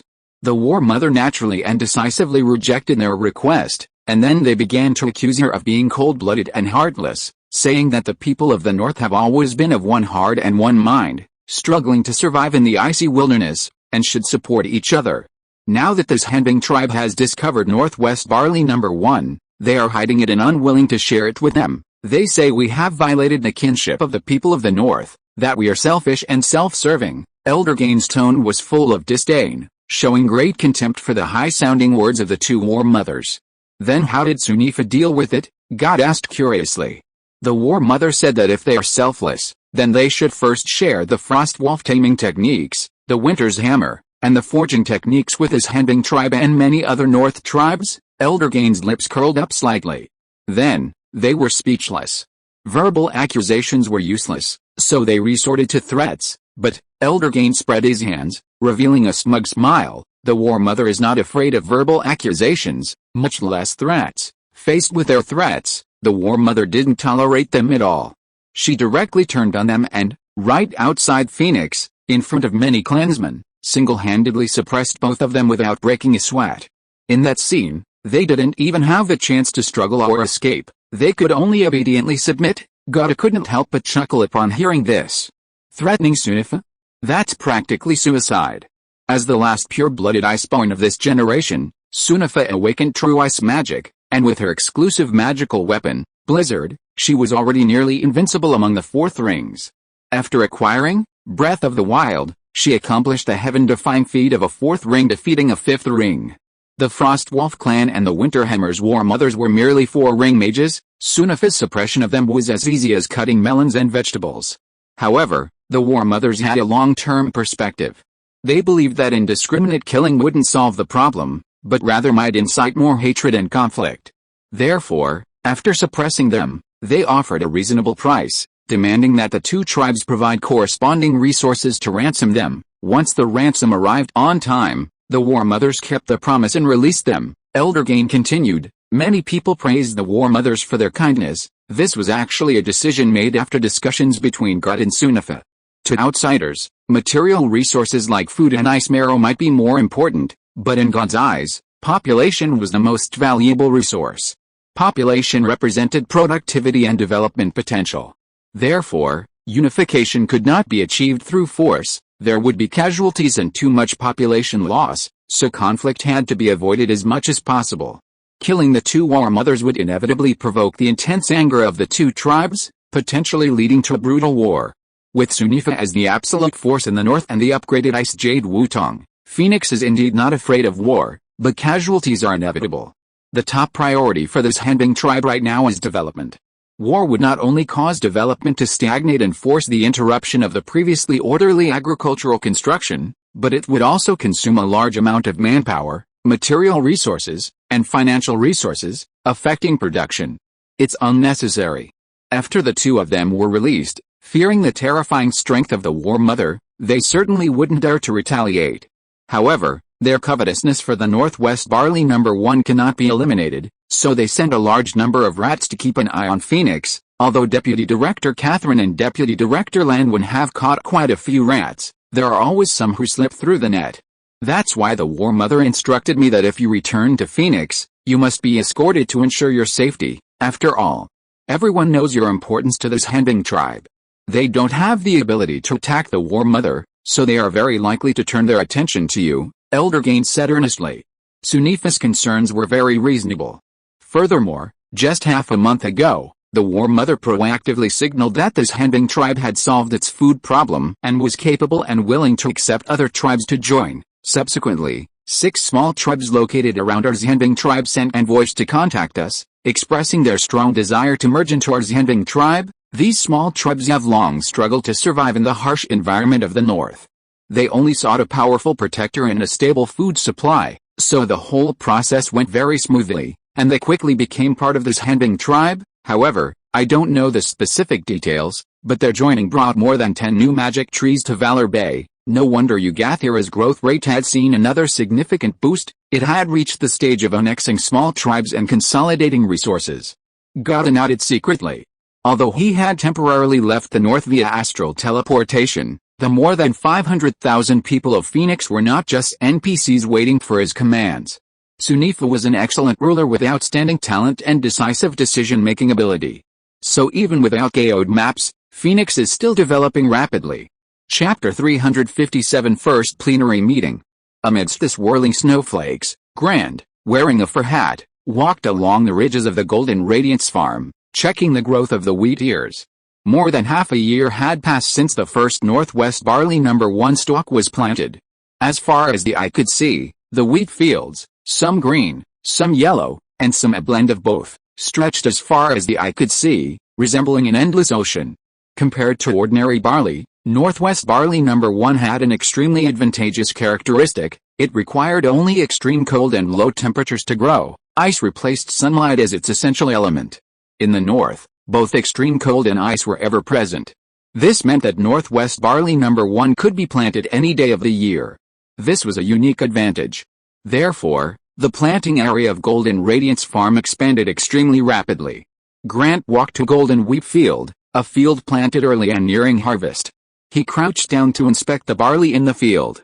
The ears of barley were thick and full, numerous, and even larger than the barley he had ever seen before. There was no need to harvest or weigh them. Grant knew this field was destined for a bumper harvest. This was all thanks to Minister Flora. Under her efforts, the iteration of Northwest Barley No. 1 had been continuous and rapid, and the yield per acre had now increased to 160 to 180 kilograms. Compared to the beginning, this yield per acre had almost tripled. The area of land reclaimed by Golden Radiance Farm had reached 300,000 acres. Although many fields had only been reclaimed and not yet planted, it was only a matter of time. Before His Majesty ascended the throne, Phoenix's only field, that volcanic land, produced not even enough grain to feed the iceborne mages of the tribe. Such a huge change had occurred in just 8 months.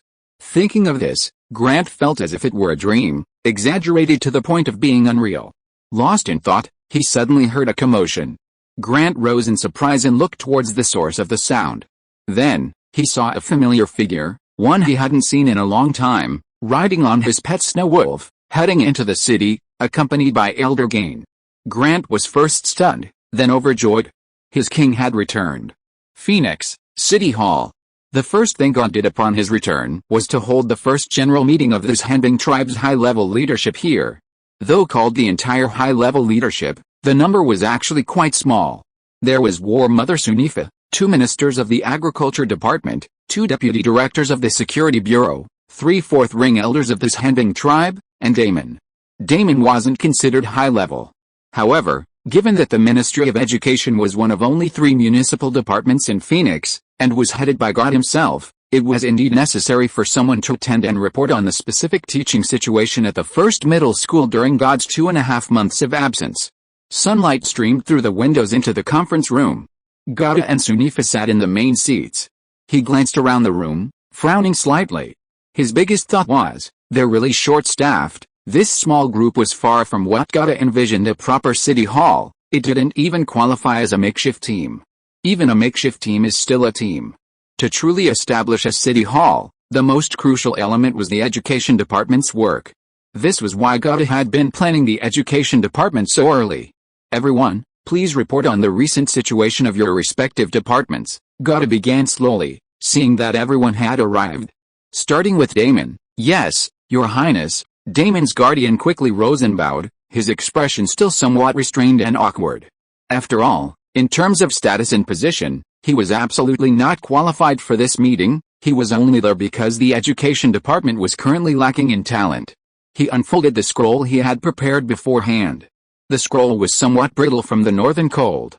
He carefully unrolled it and reported earnestly, Phoenix First High School currently has 39 Level 2 teachers, offering 3 basic courses: Common Language Reading and Writing, Ease Language Reading and Writing, and Elementary Mathematics. With a total of 3,569 students, 2 school campuses have been completed and are in use, capable of accommodating over 8,000 students.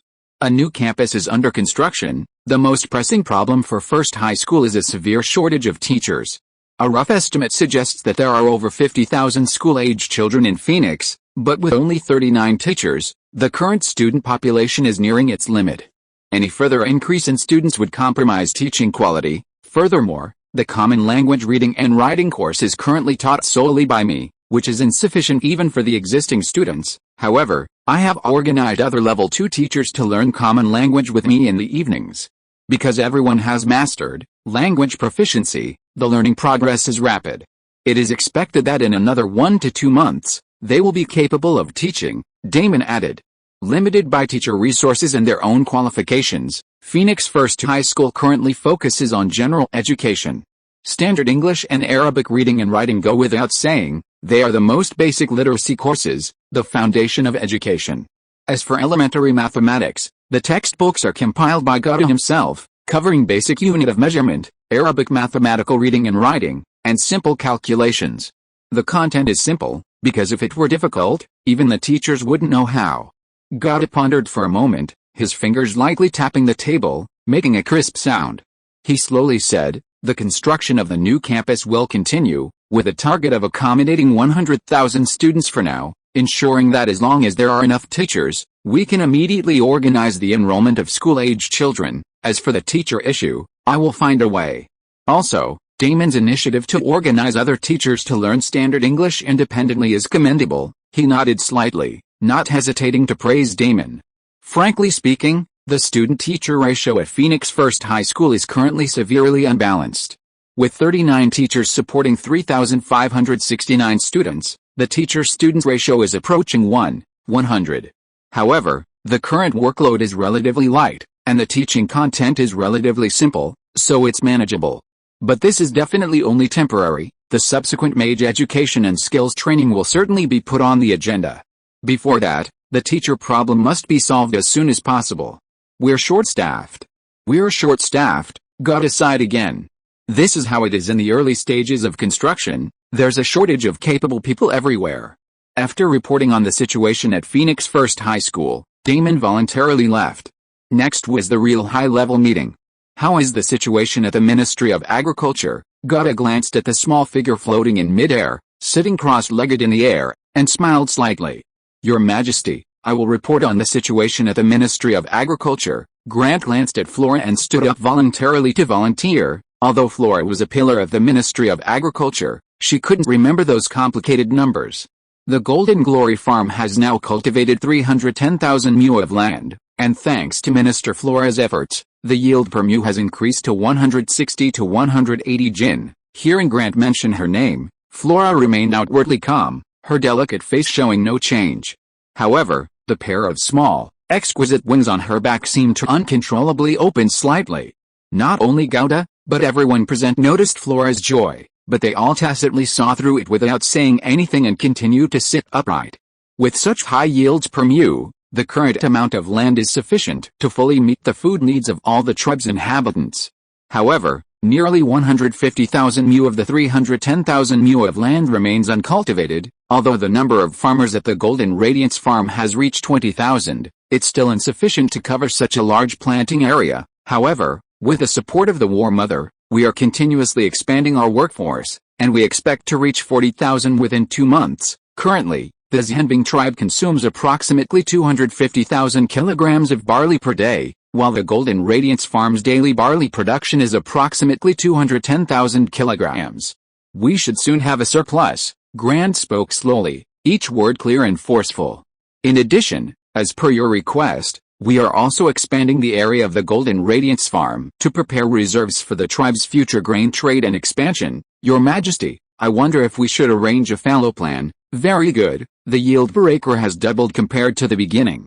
Thank you for your hard work, Lady Flora. God first praised Flora highly before getting to the point. Northwest barley number 1 can be planted all year round. What we need to do now is to continuously expand the planting area. There is no need to arrange fallow for the time being. The snowfield has never been planted with crops, so the fertility is sufficient. We don't need to worry about this problem for the next few years. In addition, the Ministry of Agriculture has 2 more tasks. God paused and continued. One is to build grain warehouses to store grain, and the other is to build mills. Barley has a relatively coarse texture and needs to be milled into flour. The north is cold and windy all year round, which is perfect for building windmills, Your Majesty." Deputy Minister Grant hesitated for a moment, a troubled look on his face, and still raised his question. "No one in the tribe has the technology to build windmills, and the north does not have the wood needed to build windmills at the moment." "I know," Gouda nodded, slowly saying, "you choose the site first. I'll provide the craftsmen and timber needed to build a windmill. Construction on the warehouse can begin." "All right." Since Gouda had said so, Grant naturally had no further questions. Next, Caitlin gave the report. She stood up, her posture upright, her eyes revealing a resolute and capable air. "Your Highness, since the news of Northwest Barley No. 1 spread, the number of rats in Phoenix and near the Golden Radiance farm has increased dramatically. As you said, we mobilized the masses to help us investigate, and we did catch many rats. However, due to limited manpower and the many areas that need to be covered, some inevitably slip through the net. In addition, in the past 2 weeks, 6 small tribes have merged into our Zhenbing tribe. These outsiders have clashed with our Zhenbing people several times. Although we arrived in time to prevent the conflicts from escalating and punished both sides, it was ultimately a temporary solution." Gouda narrowed his eyes slightly. This was expected. First, different tribes have different cultures, customs, and traditions. Just like in a university dormitory, roommates from all over the country can have conflicts due to differences in habits, let alone between tribes. Second, there is the issue of identity. The original inhabitants of the Zhenbing tribe instinctively feel a sense of superiority towards these newly joined small tribes, and at the same time, they feel that these outsiders are taking away the tribe's resources for free, which makes them resentful. The outsiders, on the other hand, lack a sense of belonging, leading to estrangement. However, the problem is not difficult to solve. After thinking for a moment, Gouda made a decision. When the Ministry of Agriculture expands the scale of the farm, it should give priority to recruiting young and strong men from these newly joined small tribes and let them participate in the labor. After growing food, they will naturally develop a sense of belonging, and the people of our Zhenbing tribe will not feel that they are here to eat and drink for free. As for the issue of cultural customs, it will be easily resolved after the teacher issue is resolved. At that time, children from different tribes will go to and from school together, and their relationships will naturally begin to integrate. Is there anything else to report? Gouda noticed that Caitlin had not sat down. The current staff of the Security Bureau is only 50 people, which is far from enough. Caitlin hesitated for a moment before finally speaking. "If possible, I would like to apply to expand the Security Bureau's staff to 200. Agreed. Gouda approved Caitlin's application without hesitation. He was even somewhat pleased. At least someone was beginning to offer their own ideas based on the actual situation at work, improving the municipal system, instead of simply waiting for his orders. "Submit your application first. The specific plan will be discussed and designated with a War Mother." "Thank you, Your Highness," Caitlin said happily, then bowed again. "My report is complete. Well done. Thank you for your hard work." Gouda clapped his hands lightly twice to show encouragement. This former Snowfield Guardian Saintess seemed to have completely adapted to her new identity and was beginning to devote herself wholeheartedly to the construction of Phoenix. This was an excellent example. "My king," SYNOPSIS said after a moment's thought, having finished reporting the work of the City Hall's 3 departments, "since I signaled my willingness to accept other tribes 2 weeks ago, we have already absorbed 6 small tribes. Currently, there are envoys from 3 small tribes and 1 medium-sized tribe in the city, expressing their desire to join our Zhenbing tribe." This was clearly good news, but SYNOPSIS was somewhat worried. "My king, do you really intend to gather all the AES people who are willing to join the Zhenbing tribe? Why not? The food shortage will soon be resolved." God smiled. "The food shortage can indeed be addressed, but there are simply too many tribes, large and small, in the north. At this rate, the population of Phoenix is expected to increase by 200,000 to 300,000 by the end of this year. This is far beyond Phoenix's current capacity. I'm not worried about the number of people, I'm worried about the lack of people coming," Gouda said without any concern. "Moreover, my next step is to plan and rebuild Phoenix. Spread the word that before the end of this year, all tribes hoping to obtain stable food and shelter can report to this Zhenbing tribe and apply to join. We need to emphasize this year as the deadline." He thought for a moment and added. The reason for adding a deadline was not to set a restriction, but to make the whole thing more believable and create a sense of urgency. It's like a pie falling from the sky. Few people would dare to eat it, fearing a trap, but if you have to get up early to queue for a pie, then the queue will be full. If you are listening to this novel on a channel other than Fanfic World, it means it was downloaded and re-uploaded without effort. We warmly invite you to visit our channel, Fanfic World. There you will find the original version of this story and many other novels of various genres. We look forward to seeing you dive into a world of incredible novels. Chapter 358 Abundant Family Wealth. Phoenix's first high-level meeting concluded, its agenda quite brief. However, after everyone else left, Sunifa didn't leave with him, but stayed behind alone. God and she had some matters to discuss privately.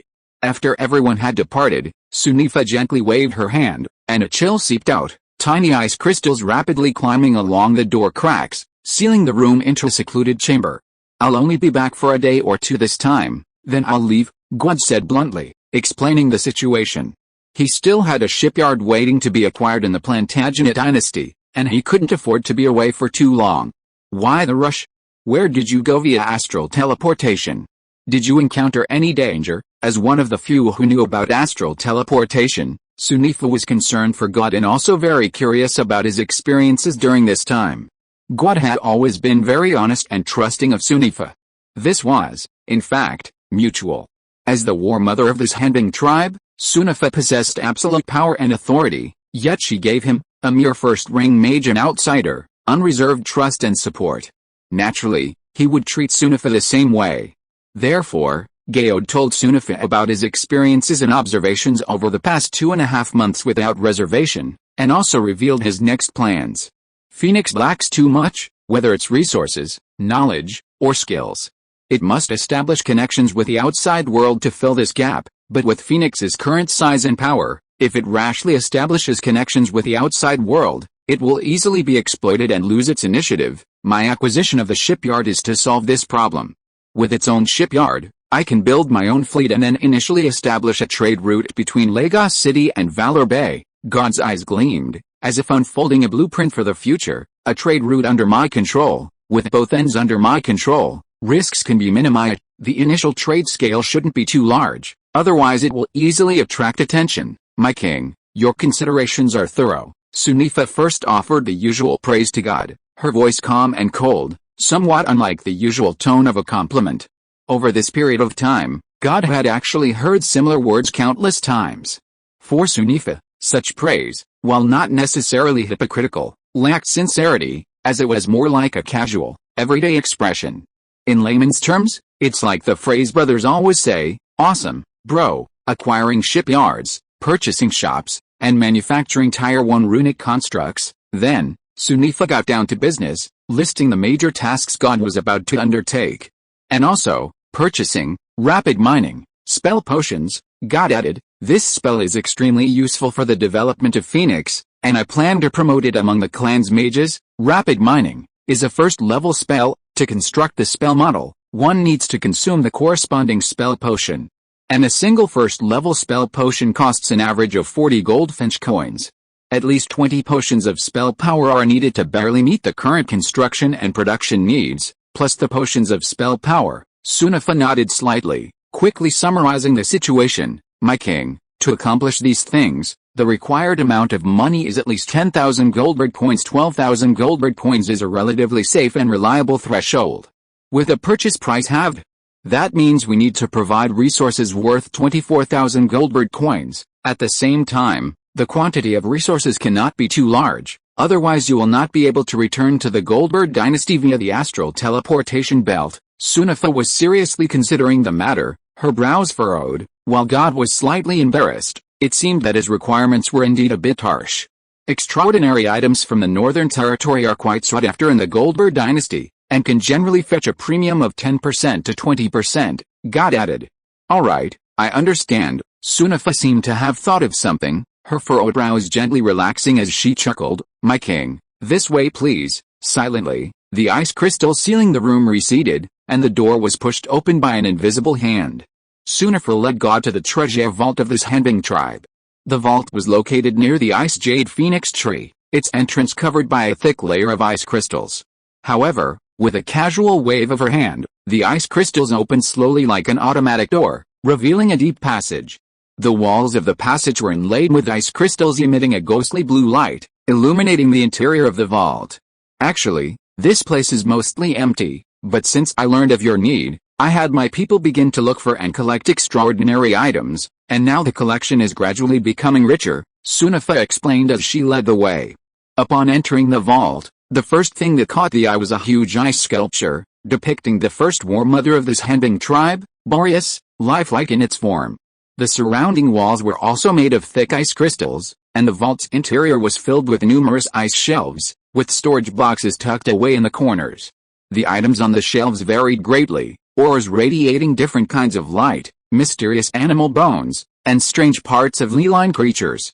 There were also magical plants, placed in transparent ice crystal boxes. And coincidentally, the Frostwolf clan and Winter's Hammer recently paid a ransom to redeem their war mother, greatly enriching the vault's inventory. As she spoke, SYNOPSIS approached a shelf, used her mage's hand to remove an ice crystal box, and handed it to God. This was specially prepared for you. Prepared for me? God curiously took the box. Inside was a pale root resembling a human finger bone, with faintly visible bright red sap flowing slowly in the dim light, as if pulsating with life. He opened the box. A faint smell of blood wafted out. The root felt icy cold to the touch, yet carried a strange warmth. God held it in his hand, as if he were holding a bizarre object interwoven with ice and fire. What is this? God asked in surprise. Wolf blood ginseng, one of the ransom payments made by the Frostwolf clan to redeem their war mother, is a specialty of the Frostwolf clan and an extremely precious item within their tribe. So far, wolf blood ginseng has only appeared within the Frostwolf clan. The Frostwolf clan not only regards snow wolves as ferocious beasts but also as indispensable and loyal companions. Therefore, when a snow wolf grows old, if the Frostwolf clan has the strength, they will provide it with food and shelter until it dies naturally. If food is scarce, they will hold a ritualistic slaughter for the elderly snow wolf. Wolf blood ginseng is a strange magical plant that grows beneath the land where the Frostwolf clan performs ritualistic slaughters. It grows in extreme cold, absorbing the blood of snow wolves to grow. Its sap contains powerful, pure, and unique magical power, which can enhance the magical power of the consumer after consumption. I felt you should need this, so I specifically added it when offering the ransom. Fortunately, they only wanted to redeem their own battle mother, otherwise the Frostwolf clan wouldn't have been willing to part with a wolf blood ginseng, since they don't have much of it themselves. SYNOPSIS smiled slyly. Enhancing magical power, what a wonderful thing. It is indeed something I need. Thank you for your thoughtfulness. He put the wolf blood ginseng back into the box and then carefully tucked it into his robes. It's nothing, SYNOPSIS replied, then used a mage's hand to retrieve 10 ice crystal boxes from a deeper shelf and handed them to God. The boxes were transparent, so their contents were clearly visible. Each box contained 5 leaves formed from ice crystals. These are leaves that fell from the ice jade phoenix. God was stunned for a moment, then instantly realized. When the ice jade phoenix was upgraded, all the old leaves fell off, totaling 300 or 400, which SYNOPSIS had ordered collected. Yes, when the guardian tree advanced, it shed a total of 360 leaves, exactly the number for 1 year. These are 50 of them. Drinking water infused with ice jade wutong leaves has a miraculous effect on enhancing a mage's mental power. For mages, its value even surpasses that of magical plants that boost mana. Such a treasure would never be bought at half price, it would likely be auctioned off. God's first sip of ice jade wutong water increased his mental power from 100 to 132. Of course, the higher the mage's level, the smaller the effect of ice jade wutong water on increasing mental power. For a 4th circle mage like SYNOPSIS, an increase of 3 points in mental power would be considered good. Therefore, ice jade wutong leaves are most suitable for 1st circle mages, in a sense equivalent to a 1st tier potion. But the price certainly can't be calculated that way, because it permanently enhances a mage's basic attributes. Therefore, its value is almost equivalent to higher tier extraordinary equipment. A single ice jade wutong leaf costs around 300 golden bird coins. 50 ice jade wutong leaves, that's 15,000 golden bird flower coins. High price per leaf, small size, and easy to sell. These aren't just ice jade wutong leaves, they're practically gold leaves. God's worries were instantly resolved. Frankly, most powers would never sell treasures like ice jade wutong leaves, They'd keep them internally or barter them with other powers for treasures they wouldn't sell. Many treasures can't be bought with money, and ice jade Wutong leaves are one such example. Gada and Sunifa understood this. But they also understood priorities. In the current situation, they couldn't worry about such things. Moreover, ice jade Wutong leaves are a renewable resource, so selling a portion for emergency use wasn't unacceptable. With ease, Harlan Shipyard is practically ours, Gada said with satisfaction. Everything was progressing steadily according to his plan. There's a ready-made two-masted sailing ship at Harlan Shipyard. After successfully acquiring Harlan Shipyard, I will recruit crew members and set sail immediately. Firstly, to send Elsa and Anna to the north, and secondly, to transport the craftsmen, timber, and other supplies that the north currently lacks. At the same time, the north also needs to prepare some resources that can be stably supplied as return cargo, transported to the Plantagenet Kingdom for sale, and then the income can be used to build more ships and purchase more supplies to transport to the north, thus creating a positive cycle and initially establishing a trade route, Gada said slowly. Mutually beneficial trade, achieving optimal resource allocation, is essential to injecting a continuous driving force into Phoenix's development. Over at Valor Bay, we also need to expedite the construction of a usable port. It doesn't need to be too large or too formal, just sufficient. A port is the gateway connecting the north to the outside world, a crucial hub for trade. Although large-scale construction is not needed at present, it is imperative to quickly establish a port that meets basic needs to prepare for the upcoming trade exchanges. No problem, Sunifa readily agreed, then hesitated for a moment before confirming. Our Elsa and Anna very important, God said firmly. They are princesses of the fallen Duchy of Weston. Of course, that identity isn't important, what matters is their talent. First, there's Anna. Although she's young, her talent in runic literature is astonishing. I will personally teach her runic literature, and if possible, I hope she can become the chief runic literature teacher at the Phoenix Education Department in the future. God was determined to find a way to promote the new runic literature system built by instructor Hizai, and Anna was the most suitable person God had seen so far. Her talent in calculation made her a natural for this field. As for Elsa, from what I understand, she is a princess of some renown. She received a royal education from a young age and is well versed in politics, diplomacy, economics, and even military affairs. She possesses unique insights and exceptional talent in management. During her father's reign, she actively participated in national affairs, handling everything from infrastructure development and planning within the Duchy of Weston to diplomatic negotiations and trade with neighboring countries. She was highly praised by the people of Weston. Such talent is very important for a Phoenix right now. Would someone with such a background and experience be willing to join us? To outsiders, we are anomalies, Sunifa expressed her concerns. Yes, once she arrives in the north, she'll be on our side, and naturally she'll do her utmost, Gada affirmed. Her country has been destroyed, and she's currently being hunted by the people of the Avoga Duchy, fleeing everywhere. The north can provide them with protection, so why would she have any other thoughts? Without the north's protection, she wouldn't even be able to save her own life. Moreover, once they arrive in the north, their fate will be tightly bound to ours. The better Phoenix develops, the more secure her position will be, and the higher her value will be. Therefore, from a perspective of self-interest, Elsa will also go all out. She's a smart woman and knows what to do, Gold continued, his words clear and logical. My king, your strategy is flawless, Sunifa calmly praised him again. Oh, right. Also prepare some high-level eline creature meat for me, preferably above the third ring. Gold suddenly remembered something else. This was food for Tuanzi. Capybaras can successfully grow into second-ring creatures as long as they consume enough high-quality food rich in magic and blood energy during their growth period. To advance further, the resources required increase exponentially, making it extremely difficult. After all, high-quality food rich in magic and blood energy is not cheap. First, hunting leeline creatures is not easy. They live in the wilderness and are powerful, requiring a great deal of effort and risk to hunt them. Second, not all leeline creatures are edible. Some contain potent poisons, or their flesh is coarse and inedible, making them unsuitable for consumption even with significant effort. Only those specially selected leeline creatures with tender, non-toxic flesh can be eaten. Finally, transporting the carcasses of edible leeline creatures back to the city is also extremely difficult. It's not a matter of how many leline creatures are hunted and how many carcasses are brought back. Mages venturing deep into the wilderness often need to carry a large amount of equipment and supplies, making their load already quite heavy.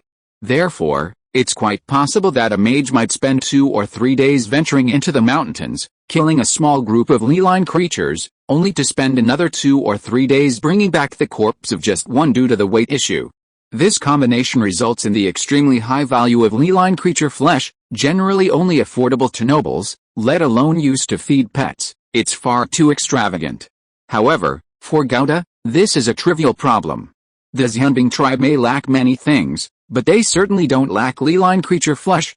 With powerful iceborn mages as hunters, the Xianbing tribe wouldn't even glance at first-ring leline creature flesh, they'd start with second-ring creature flesh, ensuring Tuanzi receives the top-tier treatment reserved for the Capybara King. Chapter 359 39 Drops of Liquid Mana.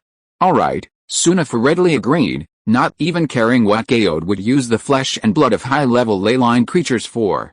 This stuff wasn't actually that rare or valuable in the Northern Territory. After all, before the Northwest Barley No. 1 appeared, the Xianbing tribe was an atypical nomadic tribe, and hunting was always a crucial source of food. My king, my azure wood longevity scripture has advanced to the second-ring mage level, Sunafa thought for a moment and proactively revealed this news to Gaode. Although he knew that Sunafa, at the fourth-ring mage level, was cultivating the azure wood longevity scripture in reverse, and given that her sacred object was the 6th-tier ice jade wutong, her cultivation speed would undoubtedly far exceed ordinary standards, Gaode was still slightly surprised upon hearing this news. After advancing to the second ring, the azure wood longevity scripture granted me a new ability. What is it? Since he also cultivated this method, Gaode was extremely curious. The language of nature. Once you possess this ability, you can communicate simply with plants, Sunafa replied. I tried it, but because plants themselves aren't very intelligent, this communication is mostly limited to the most basic question and answer sessions. It didn't sound as good as the arts of nature, but it seemed like an ability with great potential, Gouda thought to himself. To most people, plants are essentially inanimate objects, and they generally don't have any defenses against them. This, in Gouda's view, was its greatest potential. I understand, Gouda nodded in thanks, then added after a moment's thought, there's something else I didn't mention in the meeting. Now that I think about it, I should bring it up as soon as possible. Please go ahead, Sunafa said, adopting an attentive listening posture.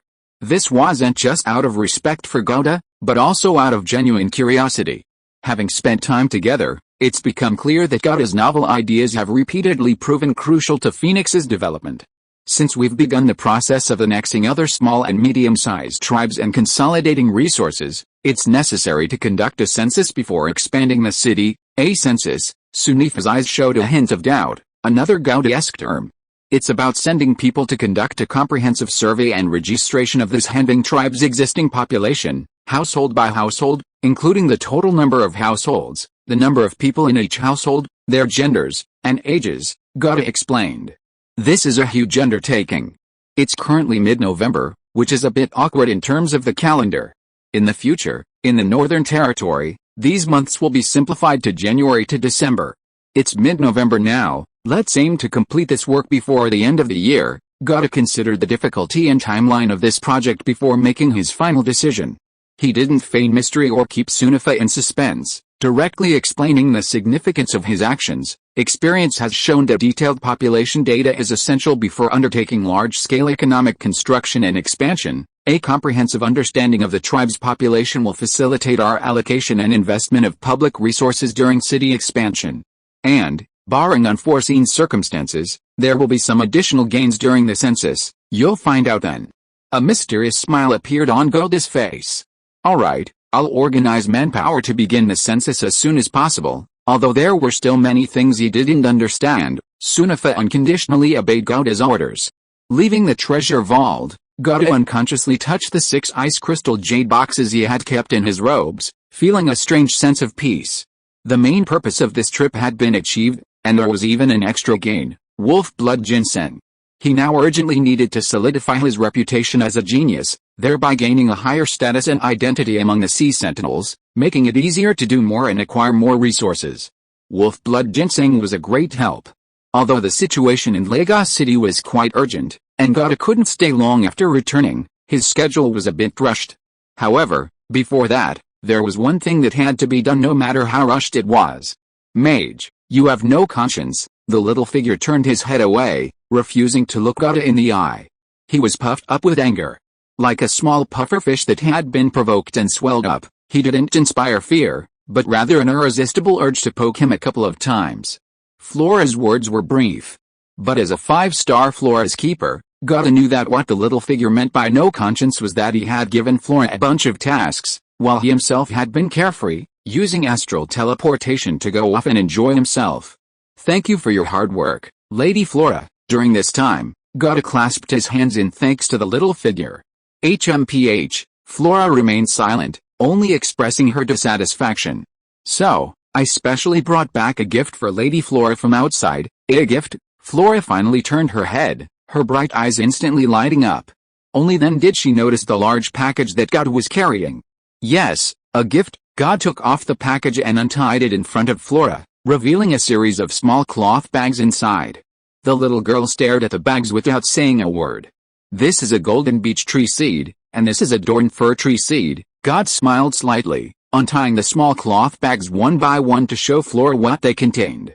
These were all large tree species of different kinds that God had specially collected, totaling nearly 70 species.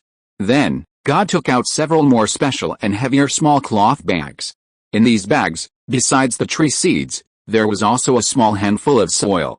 A black iron elm tree seed. A mature black iron elm is a second-tier magic tree, so this is a second-tier magic tree seed. God waved the black, mulberry-like seed in his hand at Flora. This was the most precious of the many tree species he brought back. Mature black iron elm wood is as hard as iron, with a deep black trunk, often used to make armor or treasure chests. Due to its powerful functionality and versatility, black iron elm has always been a valuable and highly sought-after magical tree. However, black iron elm has extremely demanding growing conditions, only able to sprout and grow in a dark gray soil called dark iron soil. Even in Valander County, the black iron elm's native habitat, there is only a very small patch of dark iron soil.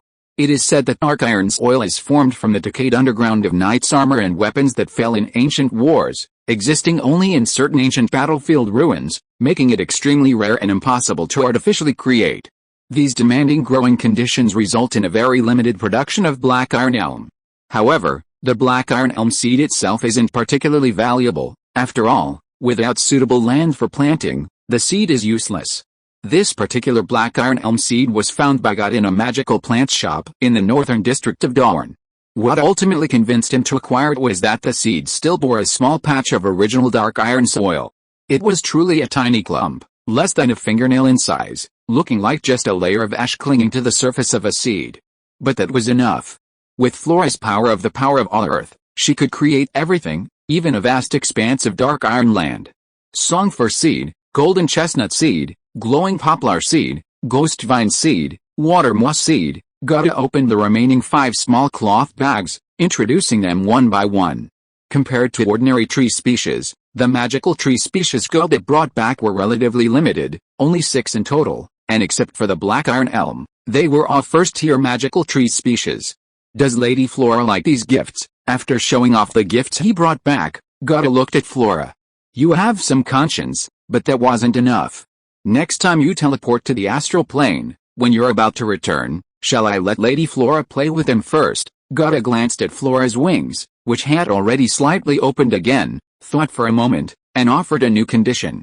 What's fun? There's a lot of fun. Like what? It's no fun if you tell me. You should save it for Lady Flora to do herself. The mage is right. Then shouldn't Lady Flora forgive me? Can 4 horses catch up? Having spent so much time with God, Flora had picked up many God-style words. However, since most of these God-style words were too complex and she couldn't understand them, Flora would often adapt them into Flora-style words based on her own understanding.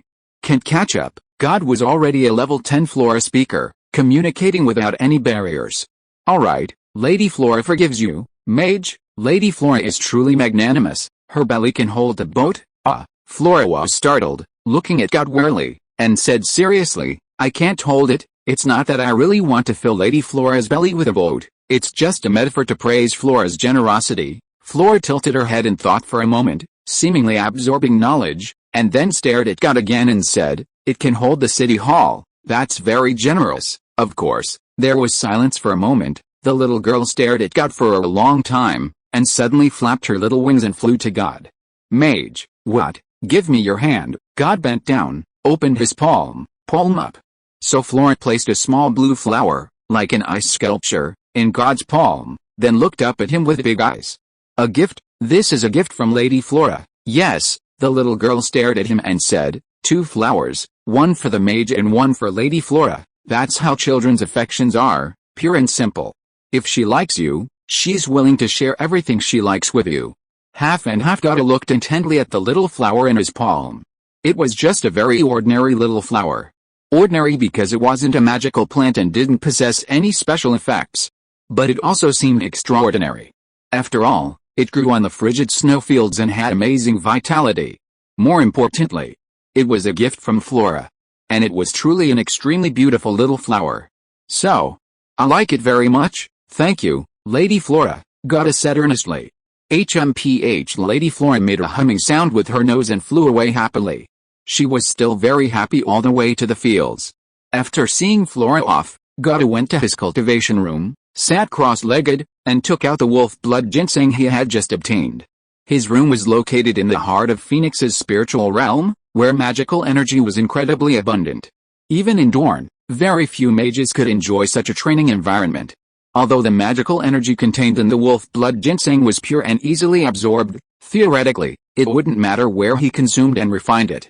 However, to be on the safe side and to maximize the medicinal power of the wolf blood ginseng, God decided to consume it in Phoenix, where the training environment was most superior. The wolf blood ginseng was only about the size of a human finger bone, so although only its juice was needed, to avoid waste, God chose to put the whole ginseng in his mouth, swallowing it whole, juice and all. After all, as a type of ginseng, it had the effects of quenching thirst, calming the mind, improving intelligence, and greatly replenishing vital energy. A faint sweetness instantly spread in his mouth. This sweetness was refreshing, not the strong sweetness of sucrose, but a natural, slightly refreshing sweetness. Moreover, perhaps due to its abundant juice, the texture was exceptionally crisp and tender, without a trace of fiber during the entire chewing process. After 2 bites, a powerful, rich magical energy, like a pot of boiling water, instantly surged through Gauda's body. Gauda felt his entire body heat up, even experiencing a rush of air from his mouth and nose. An indescribable heat flowed around his lower abdomen. Without hesitation, he immediately activated the Greenwood longevity scripture, guiding the pure magical energy currently filing his body to his lower abdomen for absorption. This magical energy converged at a single point in his lower abdomen, forming a vortex that transformed into liquid mana. Slippery. The entire process was seamless and effortless. In an instant, a new drop of liquid mana condensed within Gauda's body. However, the magical energy within him seemed not to have diminished in the slightest. The potency of the wolf blood ginseng overjoyed Gauda. He calmed his mind and focused on refining this pure magical energy. The vortex of magical energy never stopped spinning, and a clear, crystalline light gradually appeared on Gauda's face. The rich magical power contained in the wolf blood ginseng continuously poured into the vortex, helping him condense a second drop of liquid mana, a third, a fourth. After an unknown amount of time, Gauda absorbed most of the rich magical power contained in the wolf blood ginseng, with a small portion dissipating on its own, until it was finally completely exhausted. Gauda didn't open his eyes immediately, but instead focused on sensing his current state. Before consuming the wolf blood ginseng, he had 26 drops of liquid mana. After consuming it, he experienced a meteoric rise, increasing to 39 drops of liquid mana, just one step away from the 40 drops required for the mid-stage of the first ring. Feeling the abundant magical power within his body, Gauda calmed his excited emotion slightly before slowly opening his eyes. Awesome! This is the feeling of paying to win. A year of arduous cultivation is no match for a single wolf blood ginseng. The northern border is vast, much larger than the territory of the Golden Flower dynasty, and sparsely populated with untapped resources. It's easy to imagine that many magical plants similar to wolf blood ginseng, or even more precious treasures, must exist on the snowfields. Once this Henbing tribe grows stronger, these will all be within his grasp. Development is the only way forward, Gauda thought to himself. Chapter 360 Orphanage. Valor Bay. Multicolored light flowed across the leaves of the Yugathishira tree. Flora darted about among the leaves, looking left and right with great joy. God watched Flora's antics from beneath the tree, smiling silently. The batch of tree seeds he had brought back needed to be planted as soon as possible to accelerate the growth of the Yugathishira. And for the planting to be truly successful, Flora had to handle it herself, so God had brought her along to Valor Bay.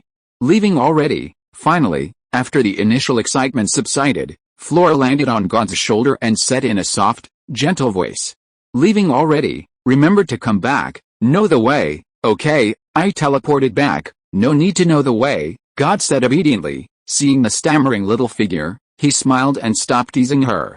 "Don't worry, I remember. I'll definitely take Lady Flora around there before I come back." Lady Flora doesn't mind that. The little figure was clearly fluttering her wings happily, but she turned her head to look at Yugathira, adopting a serious expression as if it were important business, and solemnly instructed, "It's not like here. There will be bad people there. Mage, you must be careful and stay safe." "Thank you for your concern, Lady Flora. I'll remember." "Then I'll have to trouble Lady Flora to take care of things here." Lady Flora is very clever, that's right. Gaudi didn't waste any more time and activated the astral teleportation. The multicolored light swirling on Yugathira's leaves quickly converged, and the abundant astral energy soon condensed into an astral gate. This time, there wasn't just one option, random teleportation. On the return journey, Yugathira marked his return coordinates. So he now had two choices, random teleportation or teleportation to a marked point. Gauda naturally chose the latter. With a bulging bundle on his back, Gauda stepped into the astral portal, his figure instantly enveloped in a dazzling array of colors. "I'm back." After a flash of multicolored light, Gauda found himself back in his room at the Palm Tree Inn. 3 days later, he was back in Lagos City. Everything in the room was exactly as he had left it. Gauda put down the bundle and walked to a corner of the room. With a crisp click of a metal clasp, the capybara pouch was opened. The moment the pouch was opened, Tuanzi, who had been cooped up inside for 3 days, excitedly poked its head out like a compressed spring, breathing in fresh air. With a slight movement of his magic, Gauda cast Beast Bond Plus, establishing a mental link with Tuanzi to confirm whether any outsiders had visited or if anything unusual had happened during his 3-day absence. "Thank you for your hard work." After confirming everything was alright, Gauda unpacked the bundle and took out a piece of meat that was still frozen. The translucent amber-colored flesh revealed tiny ice element crystals nestled among the muscle fibers.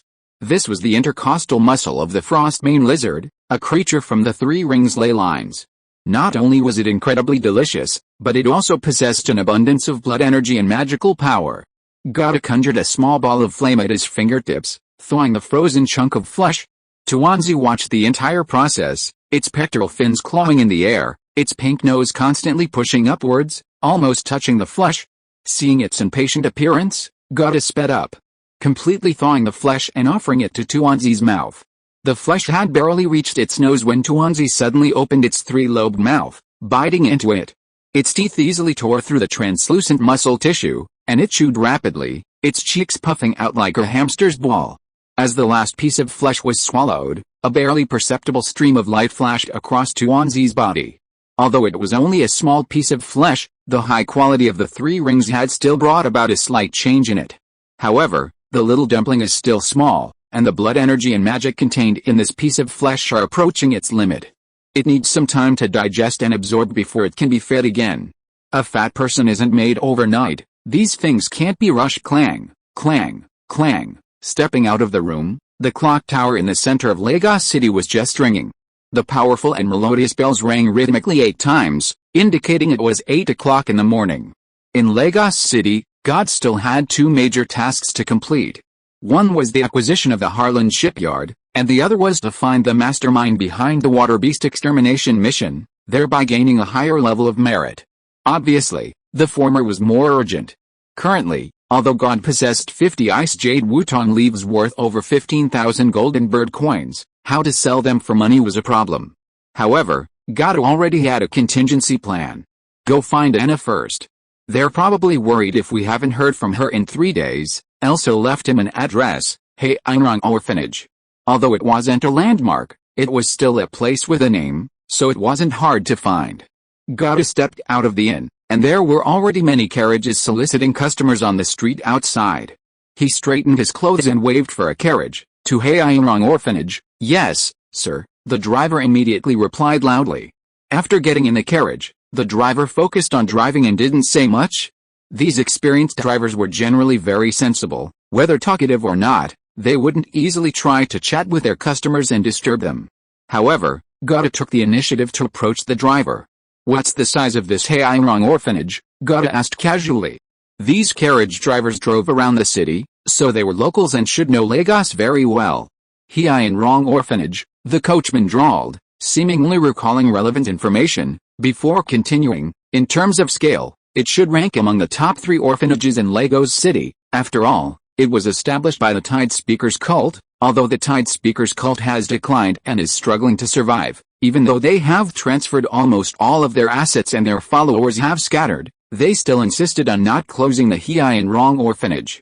They are kind people." "What a pity," the coachman spoke while gently cracking his whip. "You mean, the Haeirong Orphanage is an asset of the Tide Speakers cult?" Hearing this familiar name unexpectedly, Gada couldn't help but raise an eyebrow. "That's right. Was the Tide Speakers cult a large cult in Lagos City before?" When he met Dr. Danica in the Mako district, Gada had wanted to learn about the specifics of the Tide Speakers cult, but the injured person happened to wake up at that time, so he skipped the question. Now that they've met again, his curiosity has naturally been piqued. The main reason for his curiosity is that Dr. Danica, a nun from the Church of the Whispers, possesses a rare spell called healing, which makes him feel that this church must be quite extraordinary. They were one of the top sects in Lagos. They provided storm trails to fishermen free of charge, guided them on when to set sail, and protected them, which is why they had so many followers. The driver, once he started talking, couldn't stop, his voice tinged with emotion. Unfortunately, the spirit marrow craze broke out later, and many of the fishermen, who were the main believers, switched to mining, resulting in a severe loss of followers. However, the bishop at the time was exceptionally decisive. Seeing this situation, he invested a large amount of the sect's funds into the spirit marrow-related industries. In the first few years, they made a fortune thanks to the spirit marrow craze. With the money earned from the dividends from the spirit marrow industry, they expanded a stained glass auditorium, built guest rooms for believers, renovated the church bell tower, and purchased gilded ritual objects. In short, they kept expanding and were at their peak. The driver spoke vividly, as if those scenes were right before his eyes. Although the loss of followers was severe, the sect was thriving, developing against a trend. Gada listened in silence for a moment. He could guess what would happen next. But as you probably know, the good times didn't last. The bubble of the spirit essence fever burst, and without dividends, the sect, suffering from a severe loss of followers, struggled to maintain its daily expenses. Moreover, the various buildings constructed during the spirit essence fever became a huge burden, just as Gada had predicted. For example, the expanded stained glass auditorium and the renovated church bell tower required a large amount of golden bird coins annually just for cleaning and maintenance. In the first few years, the Tide Whisperer sect could barely support these expenses by selling ritual objects and other items within the sect, but these items were always limited, and later there were none left to sell. Without money to maintain the sect's buildings, the already small number of followers dwindled even further, and cultivators began to leave because the sect couldn't provide subsidies. In short, it was a vicious cycle. If I remember correctly, the Tide Whisperer sect has now transferred almost all of its properties, large and small. Now, only the Haeirong Academy and a church remain. To be honest, even with the size of the Haeirong Academy, its daily expenses are considerable. I think that in a while, they might also struggle to maintain it. Alice, if they can't hold on, what will happen to the children in the Haeirong orphanage? The coachman couldn't help but worry. Screech. Just then, the coachman abruptly pulled the reins, stopping the carriage. Sir, we've arrived. The Haeirong orphanage was located in a commoner's residential area east of Lagos. Its outer walls were made of dark gray bricks, the surfaces covered with mottled marks, appearing dilapidated and old. The paint on the heavy gate had peeled off. Above the gate was a small pointed roof, many tiles missing, revealing the wooden structure beneath. Gada paid the fare and stepped down from the carriage. The winter morning air was slightly chilly. In front of the orphanage gate, 20 or 30 children stood by the roadside, their faces red from the cold. Two of the children held donation boxes, which looked tattered, with most of the paint peeling off. The other children held cans of food. The tin contained water and a small fish, which swam weakly in the shallow water. Two children held up signs with the words "Please help us" scrawled on them. Dr. Danica stood among the children, dressed in a simple gray robe. She and the children were soliciting donations from passers-by. Each person who donated received a tin and Dr. Danica's blessing. Clearly, the fundraising wasn't going well. Most people hurried past without stopping, let alone taking out any money. Click. Gouda dropped a silver dragon coin into the donation box, immediately eliciting gasps of surprise from several children nearby. "Thank you, brother," a little boy holding the donation box said timidly, looking up at Gouda with gratitude. At that moment, Dr. Danica noticed the commotion and walked over. Upon seeing Gouda, Dr. Danica was slightly surprised at first, a glint of light flashing in her weary eyes. She immediately greeted him with a smile, placing one hand on her chest in a gesture of respect. "Sir, it's an honor to meet you here, Dr. Danica." Gouda returned the greeting, then gestured to the children around him. "How long has it been since these children had a proper meal?" 2 or 3 months, I suppose," Dr. Danica replied with some shame. How could the situation be so bad? Gouda was slightly alarmed. He knew the orphanage was in dire straits, but he hadn't expected them to be starving. Ever since the bishop absconded with his sect's assets, the sect's morale has crumbled. After dividing up the remaining assets, everyone went their separate ways, leaving only this orphanage. And the number of monks still willing to remain in the sect is even smaller. Dr. Danica sighed softly, her eyes filled with disappointment and anger. There are 132 children in the orphanage. Their daily food expenses are considerable, not to mention fuel costs, building repairs, and facility maintenance. The children are growing, and they constantly need new clothes and shoes. The cost of blankets, toiletries, and other necessities is also substantial. Sigh, money is needed everywhere. My medical and magical skills are still somewhat useful. Wealthy families in the city occasionally invite me to treat them. But this only happens once every week or two, and the fees I receive are far from enough to cover the orphanage's expenses, so even though the orphanage has reduced its meals from 3 to 2, they still only manage to eat about half full each time. I had no choice but to bring them out to raise funds. Dr. Danica's gaze swept over the thin children, her voice filled with sorrow. Looking at their pale, childlike faces and listening to Dr. Danica's words, Gouda felt an indescribable emotion. In his past life, in the country he lived in, hunger was an absolute taboo that no one could tolerate. The most vivid example was that if you went to the street begging for money, no one would pay you any attention, because everyone was afraid of being cheated. But if you went to the street begging for food, it was an exaggeration to say you could even eat yourself to death. This should be enough for the children to eat their fill for 2 days, Gouda thought for a moment, then took out a golden coin and handed it to Dr. Danica. Dr. Danica took the coin, crossing her arms over her chest. "Sir, thank you for your kindness and generosity. You will surely receive the blessings and protection of the ocean. Thank you. You are the one who truly shows kindness and deserves the blessings and protection of the ocean. By the way, sir, did you just happen to be passing by?" Dr. Danica inquired. It was quite strange for a sea sentinel mage to appear here.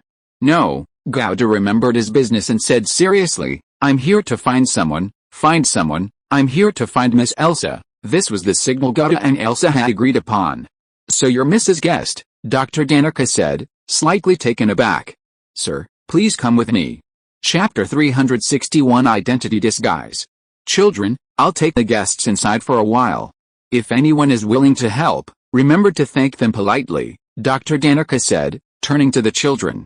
"Yes, Aunt Danica," the children replied in unison. Dr. Danica then led Gouda into the orphanage behind her. With a creak, she pushed open the peeling paint door, revealing a small garden. Even though the orphanage was so impoverished that they were going hungry, the small garden was still filled with flowers. Most were small flowers, appearing somewhat frail and withered in the winter wind, yet still emitting a faint fragrance. In one corner of the garden, there were several slightly worn swings, their ropes worn and their color faded. Passing through the garden, along a path paved with irregular stone slabs, at the end stood a 2-story building. That was the main building of the orphanage. The walls had cracks, but no stains. Dr. Danica led God to the innermost room on the 2nd floor and gently knocked on the equally dilapidated wooden door. "Sister Danica," Anna's voice came from inside. "It's me, miss, you have a guest," Dr. Danica whispered at the door. The door creaked open.